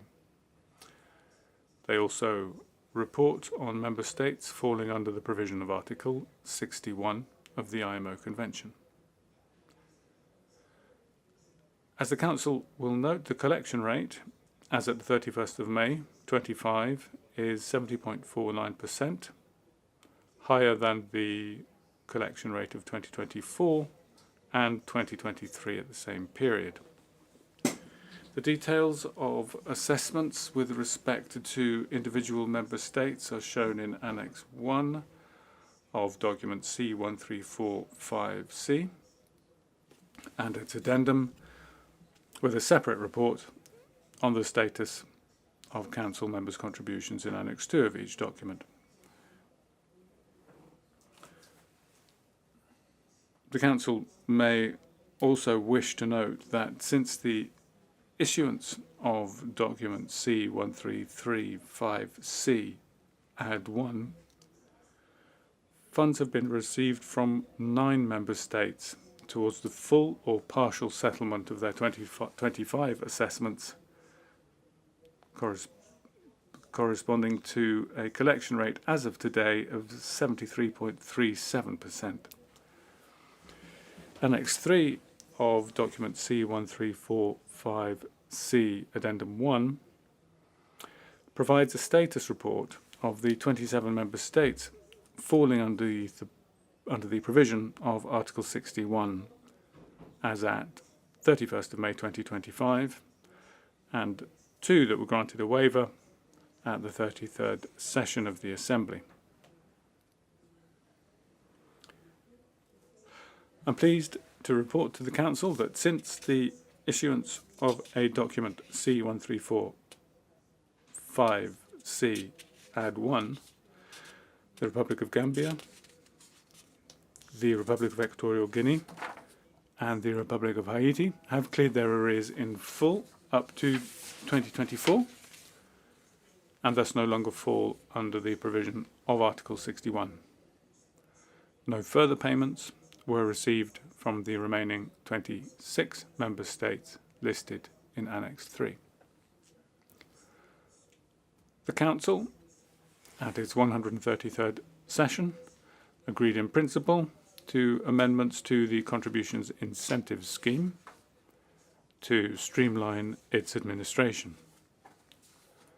Specifically, the Council agreed in principle that a circular letter would be published each biennium with information on interest earned by member states under the scheme. And member states with CIS earnings below £500 will have these earnings automatically credited towards their current or future assessments. A draft Assembly resolution to introduce these changes is provided in Annex 4 to document C1345C for the Council's consideration.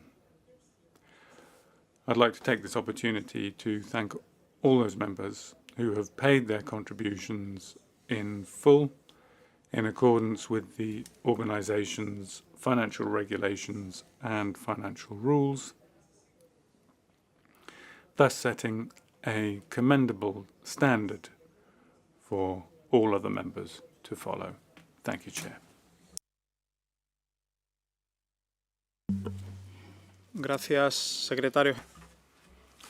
Thank you very much, Secretary General, and I now invite comments on document 1345C and its addendum and the information provided by the Secretary General.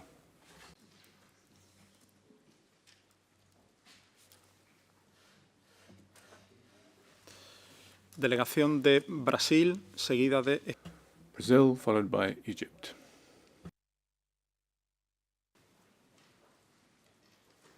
Thank you, Chair. Gracias, Presidente. The Brazilian delegation thanks the Secretary General for presenting this report on the status of member states' contributions to the General Fund and the Working Capital Fund. In this regard, Brazil supports the approval of the draft resolution on improving the efficiency of the contributions incentive scheme attached in the Annex 4 for submission to the 34th session of the Assembly for adoption. Thank you, Chair. Muito obrigado. Muito obrigado, Brazil. Delegation of Egypt to be followed by Italy. Thank you, Chair. The delegation of Egypt would like to thank the Secretary General for the comprehensive report in document C1345C. This provides a clear status report on the IMO member scheme contributions. We also stress the importance of member states paying their contributions in order to sustain the work of the organization. In this context, we support the draft Assembly resolution contained in the document, which aims at improving the efficiency of the incentive scheme. It will also contribute to the streamlining of the management of early payment of contributions.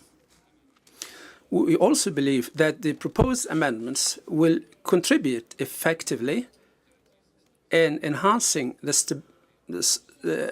sustainability of financial sustainability of the organization.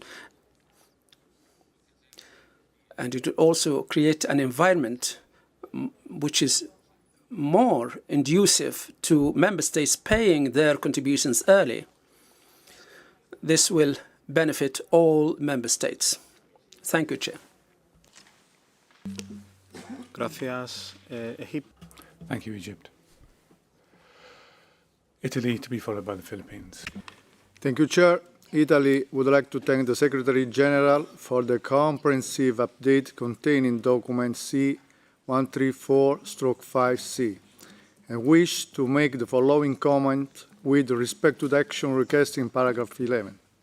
First, Italy takes note of the information presented, in particular the positive trend in the collection of the current year contribution as at 3rd April 2025. Italy reiterates its strong support to the consistent and strict application of Article 61 of the IMO Convention, as it is essential to uphold the financial discipline and integrity of the organization. Finally, Italy supports the approval of the draft Assembly resolution contained in Annex 4 of the document, with a view to streamlining the administration of contribution incentive scheme and enhancing efficiency. Thank you, Chair.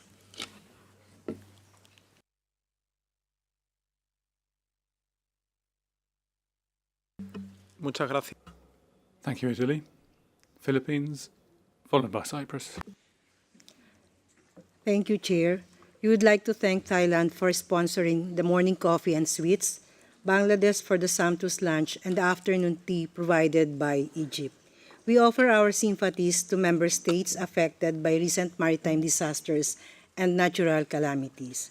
The Philippines thanks the Secretary General for the updated and transparent report presented in document C-134/5C, Addendum 1, detailing the status of member state contributions to the General Fund and the Working Capital Fund, as well as the information on the member states falling under the provisions of Article 61 of the IMO Convention. We are highly encouraged by the continued improvement in the collection rate for the current year's assessed contributions. This demonstrates the commitment of a large majority of the member states to the financial health and operational continuity of the IMO, and we commend the Secretariat for its efforts in this regard. The financial stability of the organization is paramount to its ability to effectively deliver on its mandate of safe, secure, and environmentally sound shipping. We therefore wish to reiterate our firm stance on the strict enforcement of Article 61. It is crucial that we fulfill our financial obligations to ensure fairness and to uphold the principle of shared responsibility within the organization. The Philippines manifests its strong support for the proposed draft Assembly resolution to improve the efficiency of the contributions incentive scheme. We believe that the suggested amendments, which streamline the administration of the scheme and manage interest earnings more effectively, will enhance its practicality and continue to incentivize timely payments. Thank you, Chair. Gracias, Filipinas. Thank you, Philippines. Cyprus to be followed by the Bahamas. Thank you, Chair. We thank the Secretary General for the verbal information and for the comprehensive report on the status of member state contributions and for the continued transparency in monitoring the financial health of the organization. It is encouraging to note the significant improvement in the collection rate for 2025 compared to previous years, reflecting reflecting positively on Member States' commitment to meeting their financial obligations. We also acknowledge the Secretariat's diligent efforts in engaging with Member States under Article 61 and in maintaining the integrity of the organization's financial framework. We further express our support for the proposed resolution to improve the efficiency of the contributions incentive scheme as set out in Annex 4. Regarding the automatic crediting of the earnings below £500, we believe that the changes will enhance the effectiveness of the CIS and contribute to the overall financial sustainability of the organization and reduce administrative burden to the Secretariat. Thank you, Chair. Gracias. Thank you, Cyprus. Bahamas, followed by Mexico. Thank you, Chair. At the outset, the Bahamas joins with the Secretary General and all member states who spoke before in expressing their sympathies to the families of all seafarers who have lost their lives in recent unfortunate accidents and incidents at sea, and from extreme weather events, notably in the United States of America and especially in central Texas with the loss of innocent children. Chair, the Bahamas also wish to thank all member states who have fed and watered us thus far, and also to thank in advance all of those member states that will do so through the rest of this week and going forward up to the Assembly. The only complaint will come from our waistlines at the end of it all. Chair, we wish to thank the Secretary General for the submission of the two documents before us, and knowing that the assessed contribution of the member states is the financial foundation upon which this organization is built. We are pleased to see that the early collection is going in the right direction, and we certainly support the contributive initiative scheme. Chair, in relation to those countries falling under Article 61, and we know that exceptions are made only in and under strict circumstances.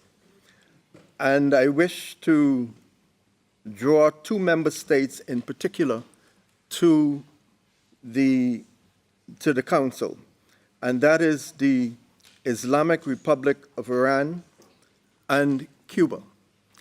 These countries fall under sanctions, and their lack of payment is not due to their inability to pay or their lack of effort in trying to pay.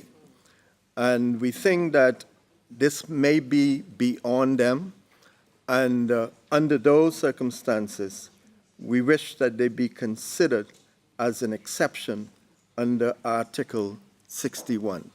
Thank you, Chair.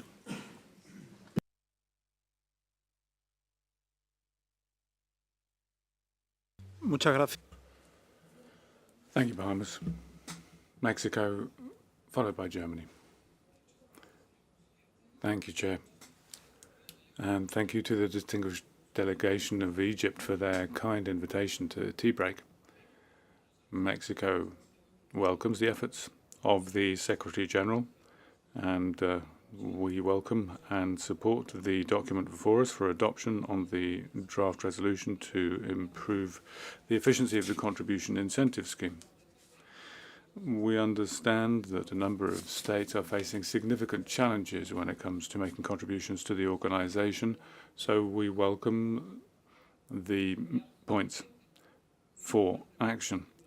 And we believe that this is a plan that will certainly further the objectives set forth. We note that there has been an increase in the collection, and that certainly emphasises the need to continue operating efficiently.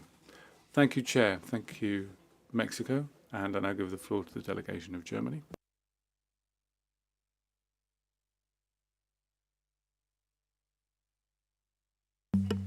Perdón, Alemania. Sorry, Germany.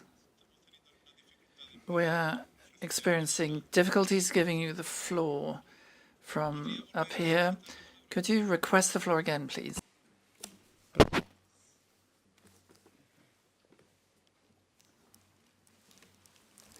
Thank you. Thanks, Chair.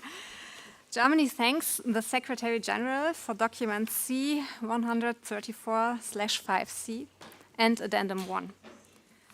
Even if the rate of paid assessments of member states is very high, also in comparison with other UN institutions, for the financial health of the organization, it is necessary that member states' assessments are paid in due course.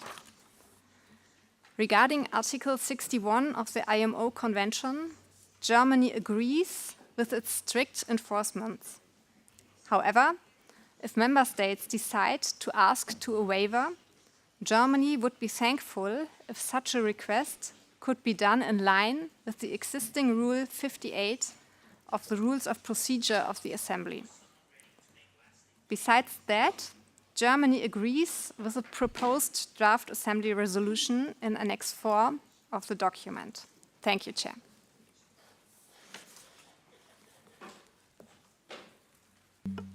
Muchas gracias. Thank you, Germany. As there are no further requests for the floor from members of the Council, I now open the floor for observers' states, beginning with the Islamic Republic of Iran, to be followed by Ecuador. Thank you, Mr. Chair. Good afternoon to all. Firstly, we thank Egypt for sponsoring coffee break, and also we thank Bahamas for raising the matter and their support and understanding of the situation. The Islamic Republic of Iran wishes to reaffirm its continued commitment to the principles, objectives, and the mission of the International Maritime Organization. At the same time, we express our sincere appreciation to the Secretary General and to the Legal and Financial Affairs Division of the IMO for your constructive cooperation and for facilitating an alternative payment mechanism through the United Nations Development Programme UNDP office in Tehran. As is well known, due to imposition of unilateral, unlawful and unjust financial sanctions against the banking infrastructures of Iran, the country has faced severe technical barrier in executing its financial obligations, including the timely payment of assessed contribution to international organizations.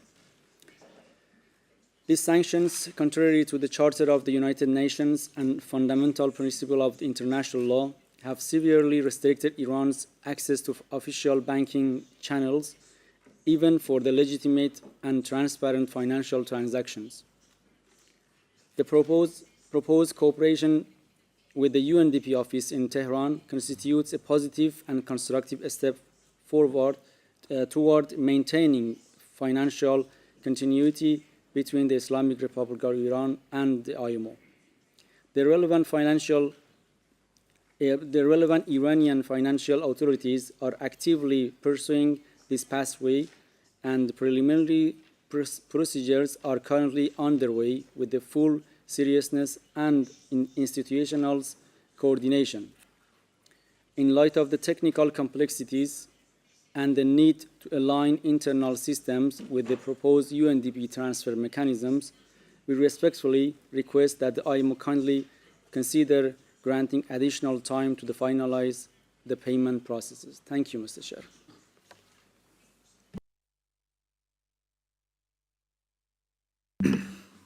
Muchas gracias. Thank you, Islamic Republic of Iran. Ecuador has the floor.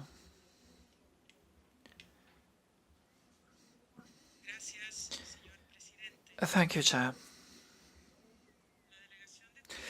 The delegation of Ecuador endorses the gratitude expressed by other delegations conveyed to the distinguished delegation of Bangladesh for inviting us to lunch and also to Egypt for the coffee break in the afternoon.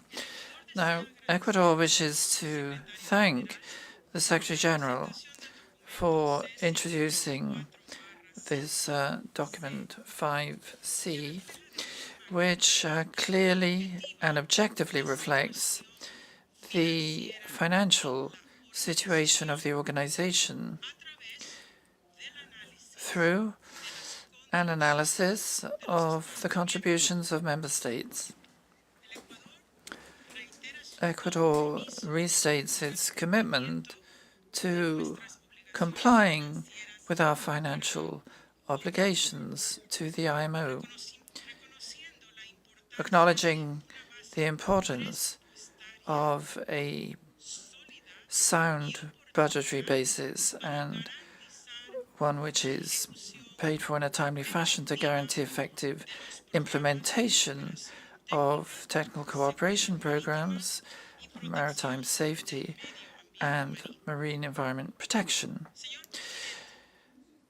Chair, Ecuador would be grateful if the information in document C134/5 and 1 were updated,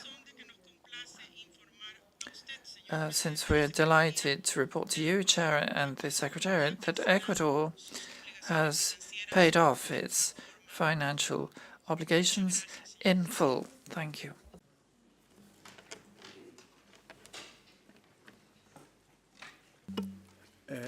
Muchas gracias. Thank you, Ecuador. Further to the comments made, I also see the delegation of the Gambia requesting the floor online. Thank you, Mr. Chair. This delegation... Could the speaker please activate the camera? Sorry, I'm not in a position to activate the camera, if that would be okay. This delegation joins other delegation in expressing sympathy to all affected parties in the incident that are already mentioned. The delegation welcomes and thanks the Secretariat for the submission of document C134/5C add 1. However, according to the information with this delegation, the Gambia has cleared all areas including 2025. So we would want the Secretariat to confirm this information and act as appropriate. Thank you.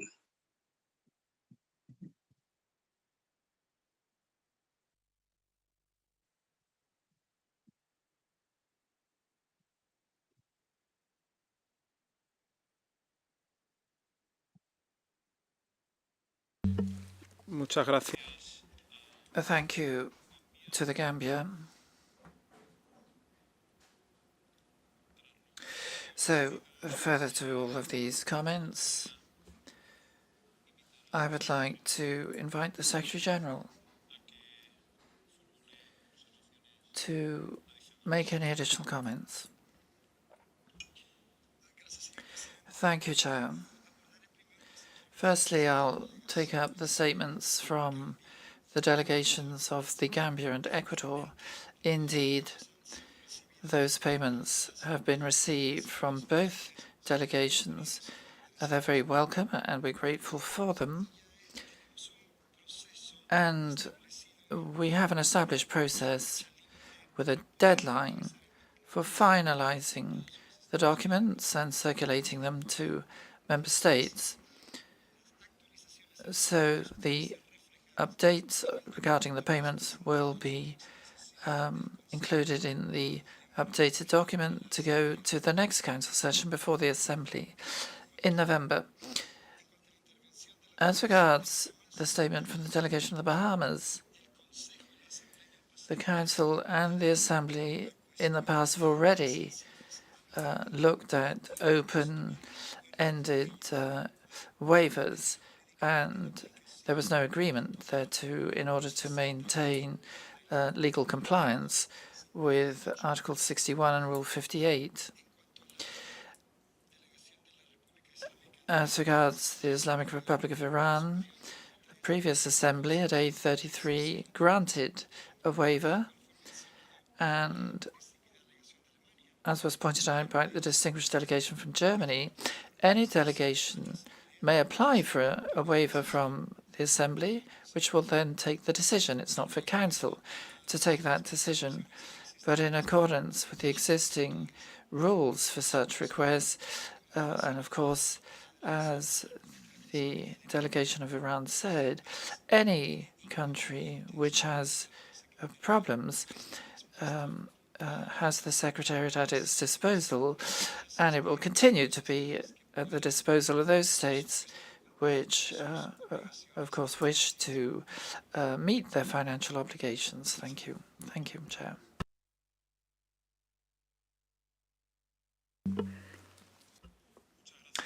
Thank you, Secretary General.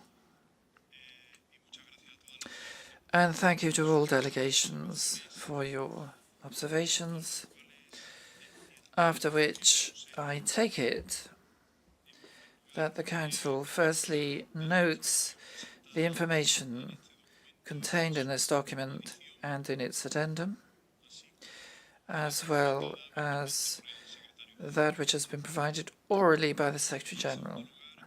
Secondly, it urges all Member States that have not yet met their financial obligations in full to the organisation to do so as early as possible. Thirdly, reiterates its firm stance on the strict enforcement of Article 61 of the IMO Convention.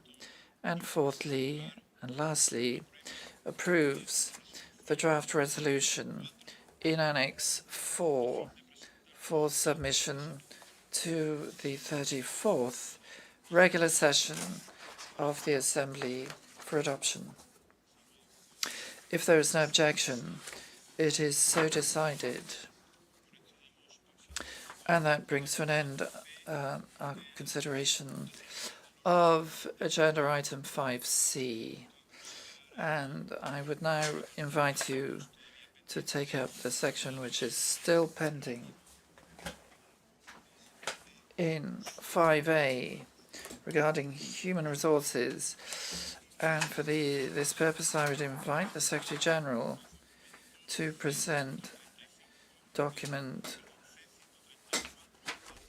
5A and 5A1 on human resources matters.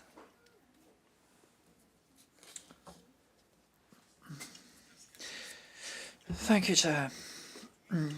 Document C134/5A reports on the updates from the International Civil Service Commission and any applicable decision of the UN General Assembly, in particular on the introduction of a new base salary scale and progress of the local salary survey for general service staff.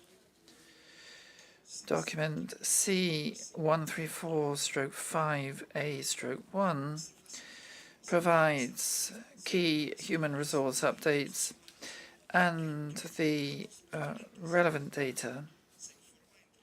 The updates include further structural changes to boost the efficiency of the Secretariat, and in particular in this instance to improve synergies between technical cooperation initiatives and to enhance the delivery of technical cooperation to Member States.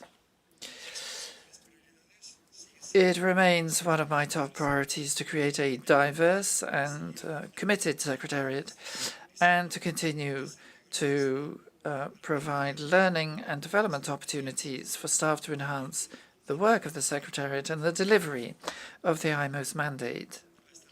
In this regard, I am pleased to report on the initiatives to support multilingualism and learning and development.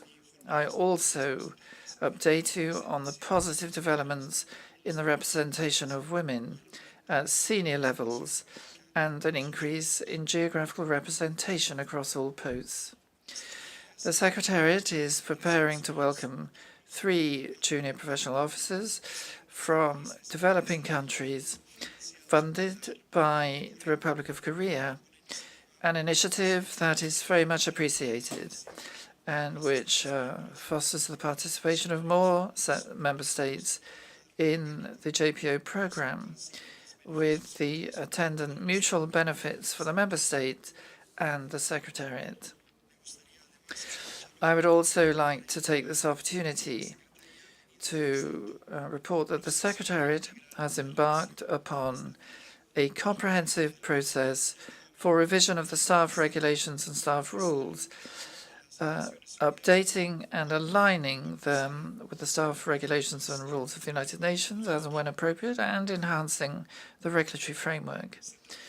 This is a major exercise which is being undertaken in phases in cooperation with our staff association. And unfortunately, the revisions which we were planning to submit at this session were not finalized in time for the document to be processed and submitted to this session of the Council.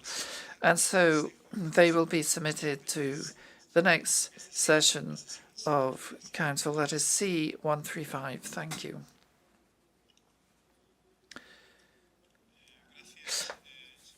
The Chair, thank you, Secretary General.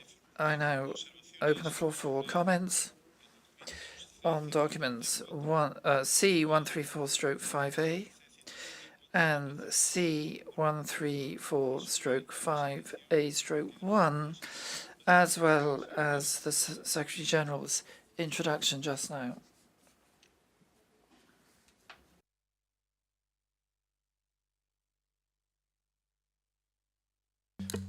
Delegación de Egipto. Egypt, please. شكرا سيد الرئيس. سيد الرئيس يود. Thank you, Chair. The delegation of Egypt would like to thank the Secretariat for preparing document C134/5A/1 with respect to human resource matters. We also appreciate the efforts which have been made to achieve broader geographical representation in the Secretariat. Nonetheless, the proportions in the Secretariat for representation of African states are only 5%, and it's only 3% for the Arab countries, which triggers our concern, given the gap vis-à-vis the proportions we expected in terms of geographical representation. Chair, the delegation of Egypt would like to emphasize the importance of bringing about balanced geographical representation in the Secretariat, reflecting the diversity of the organization's members and contributing to garnering more views and benefiting from the skills available in all geographical regions. This would, without a doubt, bolster the efficiency and effectiveness of the organization. Thank you, sir.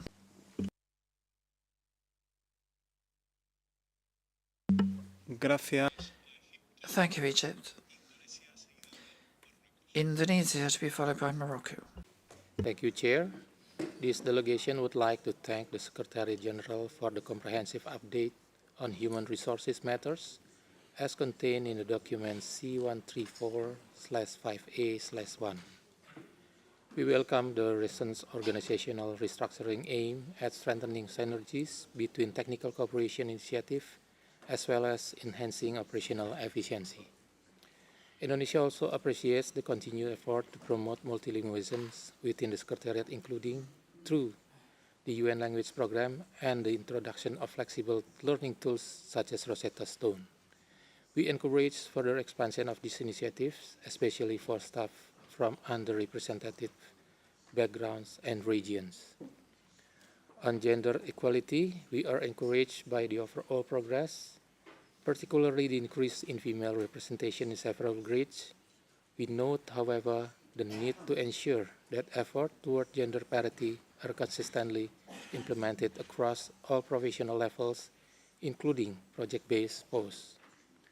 With regard to the geographical representation, Indonesia supports the ongoing effort to bring in the new nationalities and broaden the diversity of the Secretariat.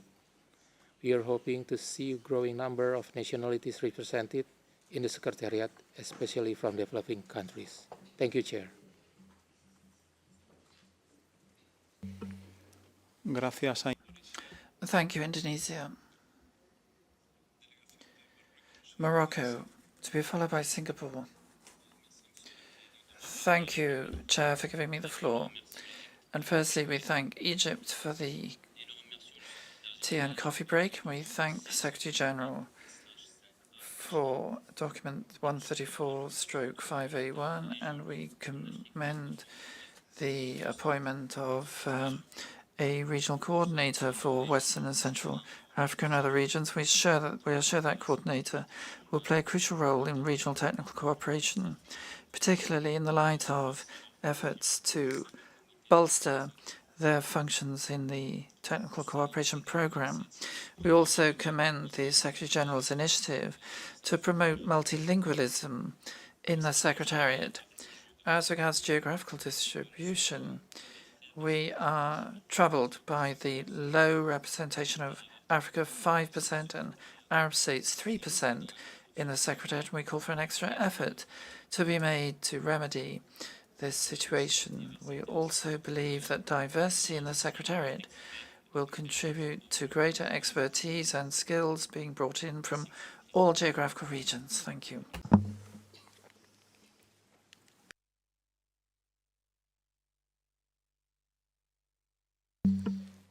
Muchas gracias. Thank you, Morocco. Singapore, to be followed by the Republic of Korea. Thank you, Chair. And also thank you to Egypt for the delicious coffee break. Singapore commends the Secretary General and the Secretariat for the efforts made to invest in the learning and development of staff, as well as to ensure gender and geographic diversity within the organization. Such consistent and long-term efforts will help to increase the efficiency of the IMO's work while increasing staff welfare and inclusivity. Singapore is pleased that we will be seconding a female officer to the Secretariat later this year under the JPO scheme. We look forward to continuing our partnership and supporting the IMO's important work. Thank you, Chair.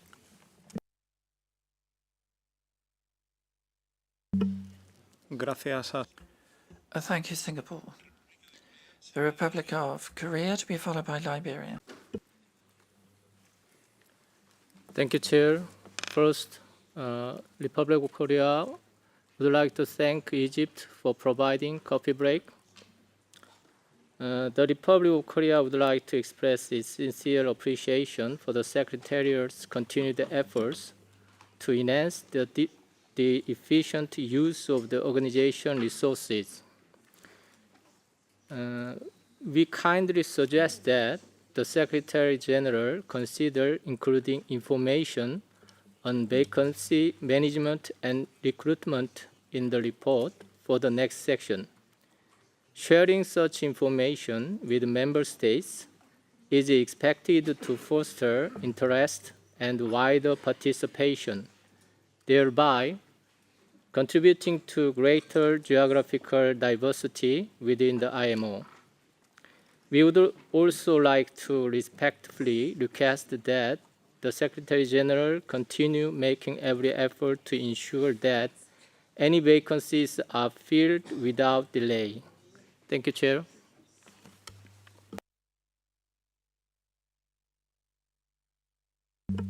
Muchas gracias a la...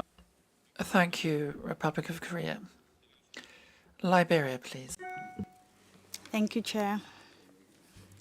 Liberia thanks the Secretariat for the work done and the efforts made so far. Liberia remains concerned by the persistently low level of professional representation from African countries within the Secretariat, which stands at only 5%. One possible reason may be the Secretariat's preference for candidates with prior familiarity with IMO procedures. However, Liberia considers that such institutional knowledge can be required through structured induction and on-the-job training following the recruitment. That being said, we'd like to align ourselves with the statements made by Egypt, Morocco, and others. Thank you, Chair.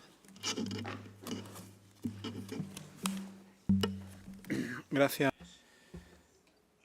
Thank you, Liberia. As there are no further requests for the floor from members of the Council, I shall now take up requests from observer states, beginning with Namibia.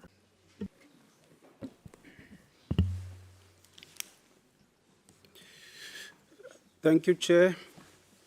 We wish to begin by thanking Bangladesh and Egypt for the lunch and coffee, respectively. On the matter at hand, Namibia thanks the Secretariat for document 5A1. We welcome the progress reported on multilingualism, gender equality, and recent staff appointments, including those involving nationals from African countries. These are encouraging developments indeed. We also take positive note of the structural changes within the Secretariat, including the establishment of the new Office of Partnerships and Resource Mobilization. We trust that this will further strengthen the delivery of the organization's mission and enhance the impact of technical cooperation. However, like Egypt, Morocco, and Liberia, we remain concerned that the African region, despite it being the largest group of member states in the organization, continues to be significantly underrepresented in the Secretariat.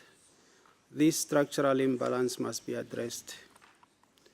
We acknowledge and thank the Republic of Korea for funding 3 JPO positions, which is a commendable contribution that demonstrates growing efforts to make these programs more accessible to developing countries.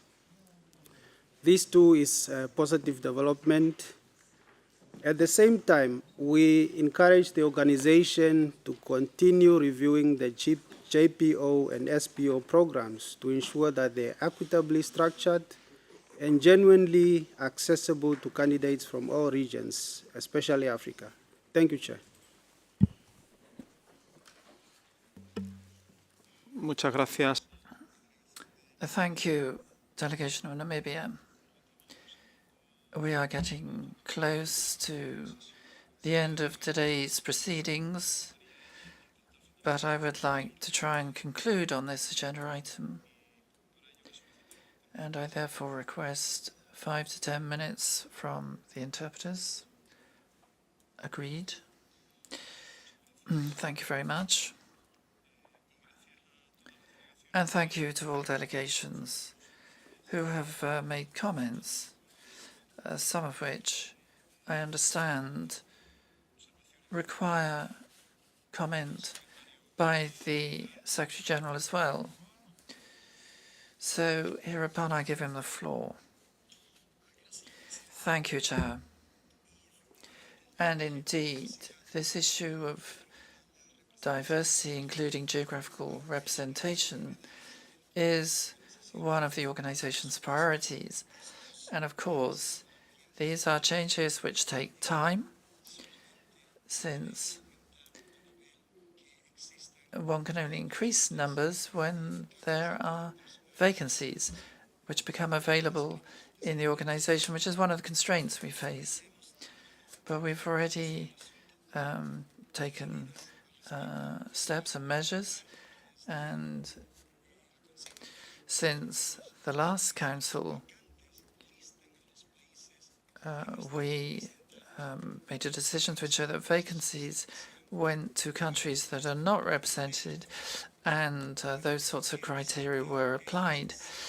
But I would like to say that this is without jeopardy or detriment to competency. Competency remains the #1 priority in all recruitment processes for IMO staff. We would be grateful for your help and assistance as well in order better to promote or advertise the vacancies in the organization so that we can receive competent applicants from countries and regions that are less well represented. Whenever that is, we have vacancies. And the other question, and I do apologize, perhaps I could clarify through you, Chair, what exactly is the specific request from the Republic of Korea regarding information on the organization's vacancies? The Chair, thank you, Secretary General. Could I ask the Republic of Korea to put that request again for information from the Secretary General regarding vacancies and the selection process? Judging by my notes, that's what it's about, but would you be kind enough, please, to clarify your question?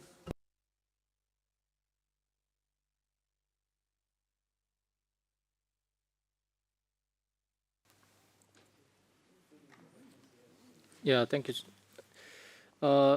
We kindly suggest that the Secretary General consider including information on vacancy management and recruitment in the report for the next section. For example, that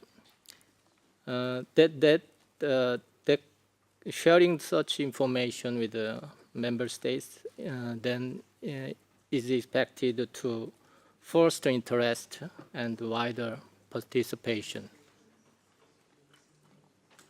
And we would also like to respectfully request that the Secretary General continue making every effort to ensure that any vacancies are filled with without delay. Yeah, that's all. Thank you. Gracias a la República. Thank you. Republic of Korea, Secretary General, please.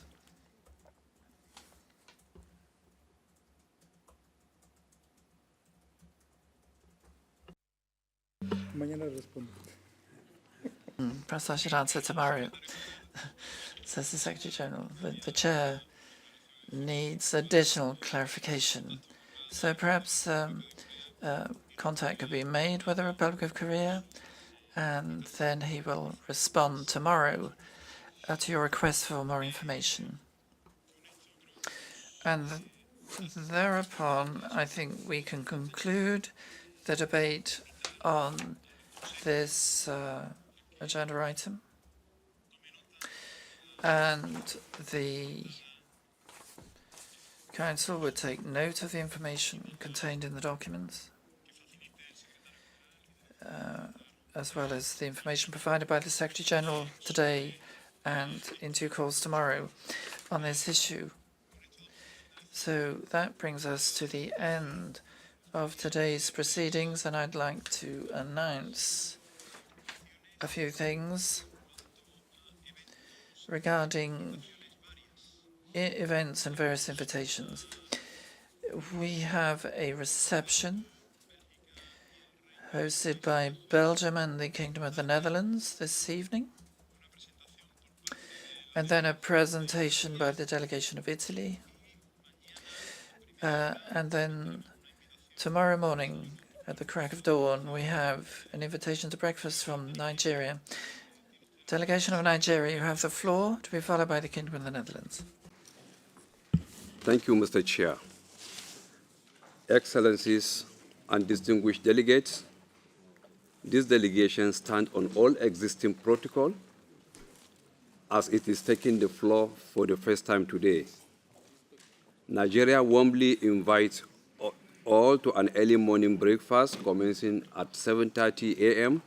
at the delegate lounge on Tuesday, 8 July 2025. In view of this, it is important to note that there is no need to prepare early breakfast nor be under pressure to eat before coming to the session tomorrow. It is always good to start the session in a delightful mood, which is what this delegation tend to achieve by making such sumptuous provision. As this delegation is gearing up to contest in the highly competitive category C, it is our wish that we share our love and aspiration with you in a friendly and informal setting. We look forward to seeing you all tomorrow morning to a beautiful day. Thank you, Mr. Chair. Gracias, Nigeria. Thank you, Nigeria. Netherlands, very briefly, please, because we're out of time. Thank you, Chair. The Kingdom of the Netherlands and Belgium would like to invite all delegates to the IMO for an evening reception in honor of the lunch presentation we have given today regarding the joint Dutch and Belgian effort aimed at combating illegal trafficking and organized crime in global maritime trade corridors and ports. The reception will take place at the Delegates Lounge at the first floor, and we very much hope to see you all there. And we promise you the famous Dutch stroopwafels as well as the famous Belgian waffles. Thank you. Gracias a los Países Bajos. Thank you, Netherlands, and thank you to the interpreters for your generosity. Says the Chair, enjoy the evening, and we meet tomorrow at 9:30.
the deep blue sound of silence.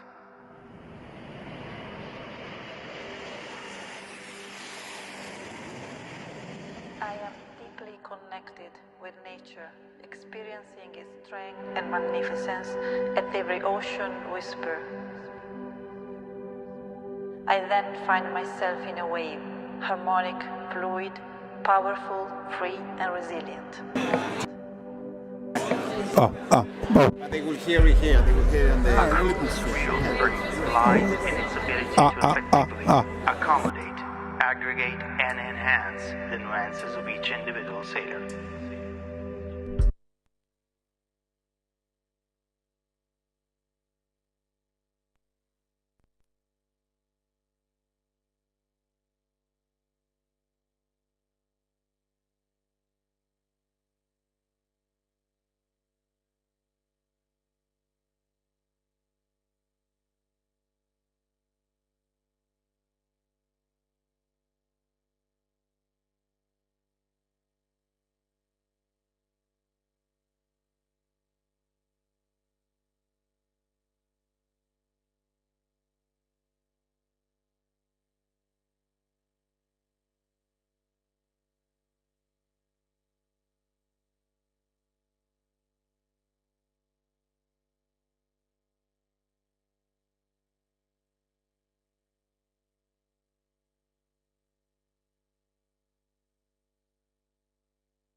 Mr. Secretary General, distinguished delegate, distinguished guest, allow me to begin by expressing my gratitude to the Secretary General for attending today's ceremony marking the return of the IMO flag by the Italian Navy ship Amerigo Vespucci. It is a great honor for Italy to address this estimated Council on the occasion of a moment rich in both symbolic and institutional significance. As most of you will recall, 2 years ago, the International Maritime Organization bestowed a singular honor upon the Italian Navy training ship Amerigo Vespucci, granting her the privilege of sailing under the IMO flag. This gesture recognized Vespucci's unique role as a global symbol of seafaring heritage, maritime culture, and naval education. During her world tour, Nave Vespucci visited ports across 5 continents, acting as a floating ambassador for Italy and promoting shared value of cooperation and maritime culture, principles that lie at the very heart of the IMO missions. Today, we are pleased to present to the Council the main outcomes of this extraordinary voyage and with the profound respect to proceed with the symbolic return of the IMO flag. Far from marking the end of a journey, this act seeks to to further strengthen the enduring bond between Italy and the organization, and to reaffirm our unwavering commitment to the international maritime cooperation. Before we proceed with the return of the flag, we invite you to view a brief presentation, including a short video illustrating the most significant stage of Amerigo Vespucci World Tour, the port visited, the culture and diplomatic initiative undertaken, and the many moments of engagement with local communities and maritime institutions across the globe.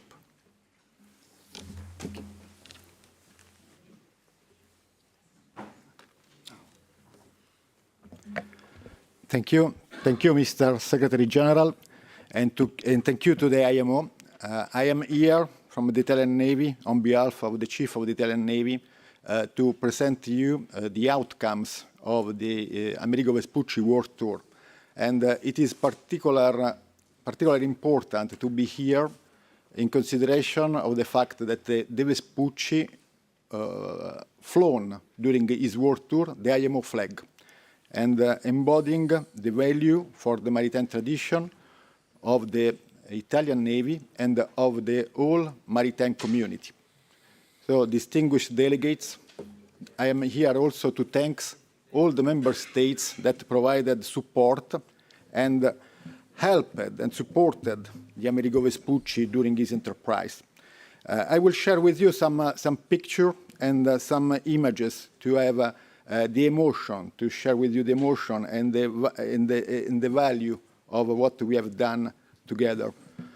Some background information. The Italian Navy, since ever, believes that to train, to educate cadets and naval officers, it is important to do it at the first stage on board a sailing ship, a tall ship. So for that reason, we have the Amerigo Vespucci, which was launched in 1931. So she is an old lady of 94 years. And this old lady just completed a 2 years world tour. Let me show you one video about the world tour, and just to have some image of what was going on. The deep blue sound of silence.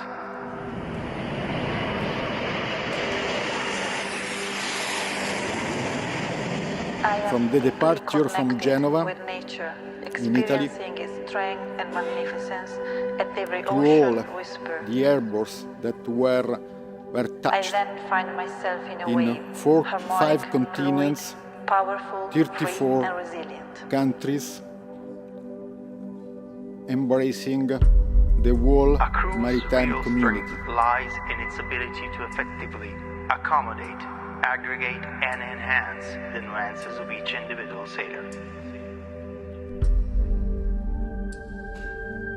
As a sailor, I feel the sensation of experiencing the infinite.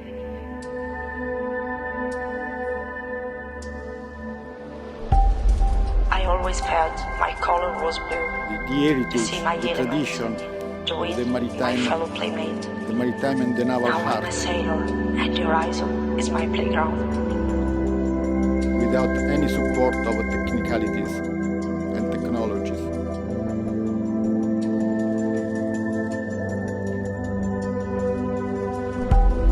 The crew's laughter at sunset woke up the stars. The bow cuts the sea and the wind plays with the flag. Soon we will read our prayer to the ocean. Ithaca is far away, but the ship is our home.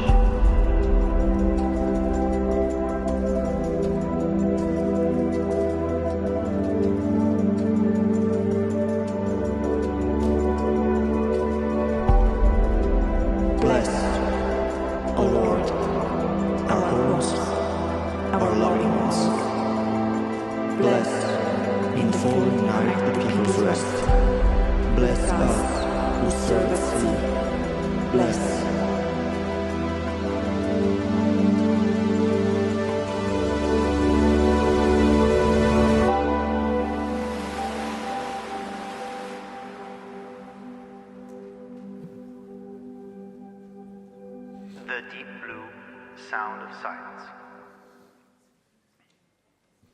So, 2 years ago, the 2nd of June 2023, we were here and proudly we received the IMO flag to start with this adventure and to flown the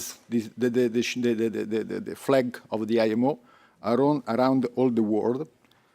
And the purposes of the campaign were starting from the main pillar, which is on training and education that we have done together with our allied and partner navies, cooperation, naval diplomacy, the promotion of naval and maritime culture all around the world, and the support in sustaining the environment protection and the maritime protection and monitoring.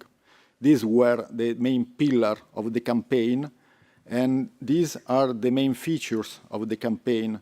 Departure on the 1st of July 2023, return on Genova in Italy the 10th of June this year, 2025, touching, visiting 52 ports and navigating along 49,500 nautical miles, more than twice the Earth equator distance. This is the tour. You have already seen during the video the tour that we have made. And it was made with several challenges, nautical challenges. The first of which has been to do it with an old lady of more than 90 years old, and also navigating across the Pacific Ocean and crossing Cape Horn. Cape Horn for sailors is the most difficult passage, and I want to share with you the emotion of this passage with the picture, the images, and the true words of the crew, the captain of the ship. You will hear the captain of the ship speaking in Italian, but you will touch the emotion in his words, and you will find the translation of what he is saying showed in the slide. But I think the most important thing to take here is to understand the emotion of this important passage and difficult passage for a tall ship like the Amerigo Vespuchi.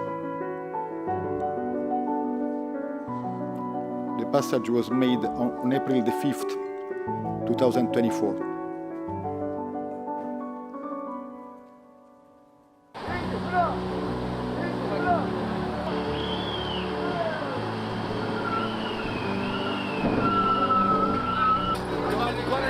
Rough seas, and all was made sailing.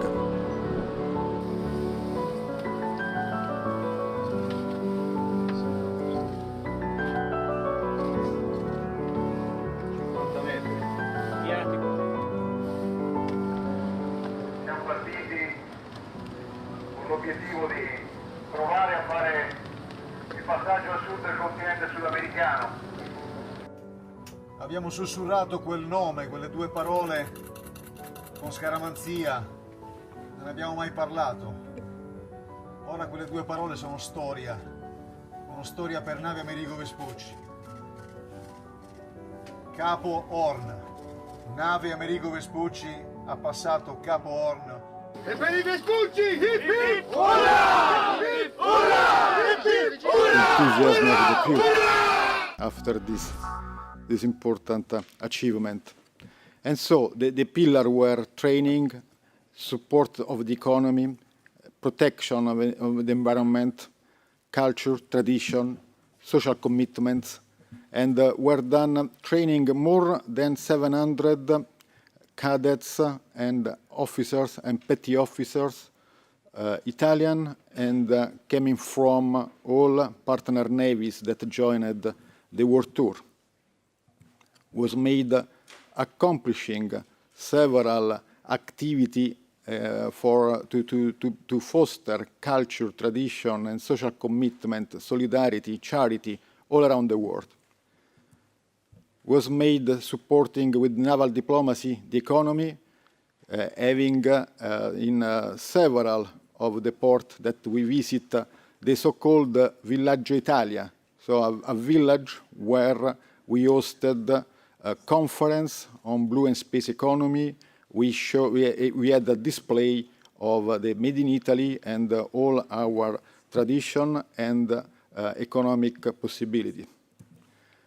And most importantly, we provided a contribution for the environmental protection and sustainability, enabling several programs and projects by universities from Italy and the National Institute for Health, which provided a program for the human health at sea, the so-called Seeker project, which is providing the scientific community with very interesting features. And in supporting the environment and the maritime environment, we also worked online in supporting the Sustainable Development Goals of the United Nations in several ways. So, Mr. Secretary General, the Amerigo Vespucci is back, and also the IMO flag is back. And let me have the honor to return to you the flag of the Vespucci.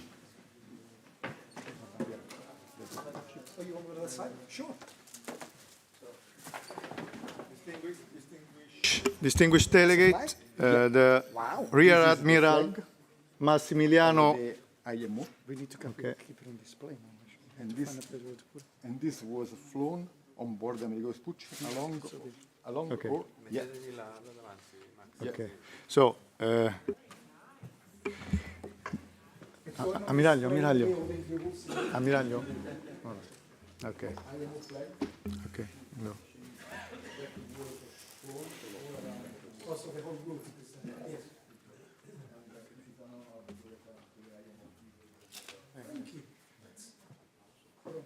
Adesso la flag che devi mettere qua.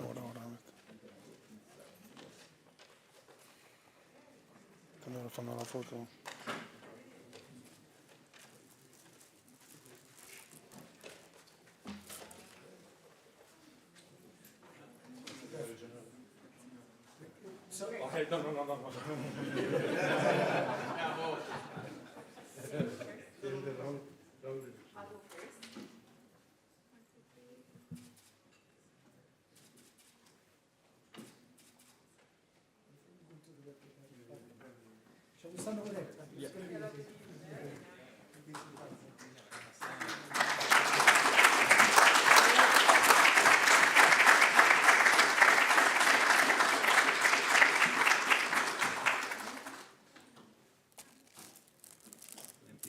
No.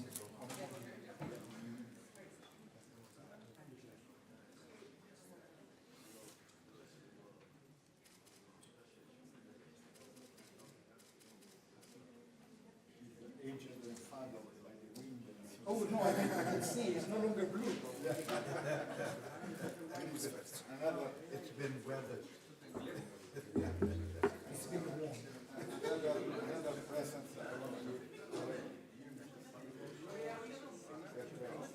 goes together, the flag on board the Amerigo Vespucci.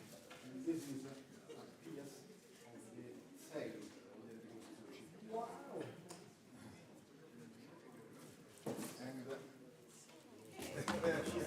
And symbols. The symbols of the passages. This is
Thank you.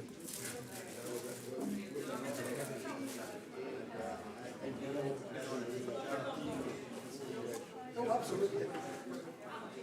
Thank you. There was also another actually to have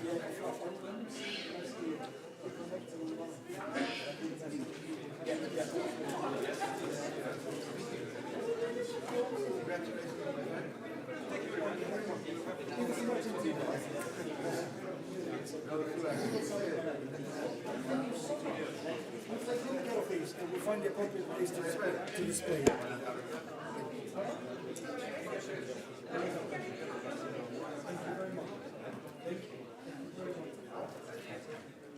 Thank you.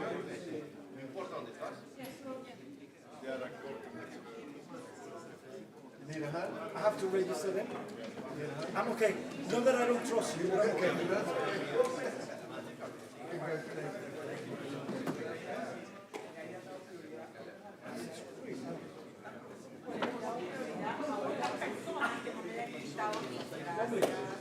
Good memory. We'll register them and then we'll find a proper place to display inside the Gamena, which is that's the one inside. Thank you. Oh, espresso. Sta sul mio confine.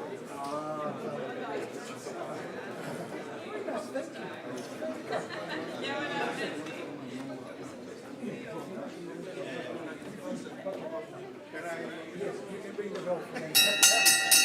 Even wanted to do that a long time. He wanted to do that for a while, didn't he? Thank you so much. Thank you very much.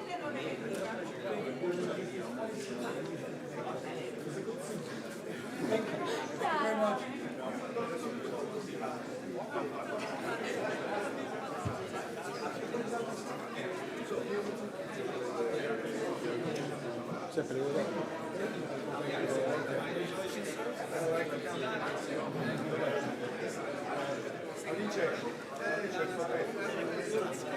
Alice,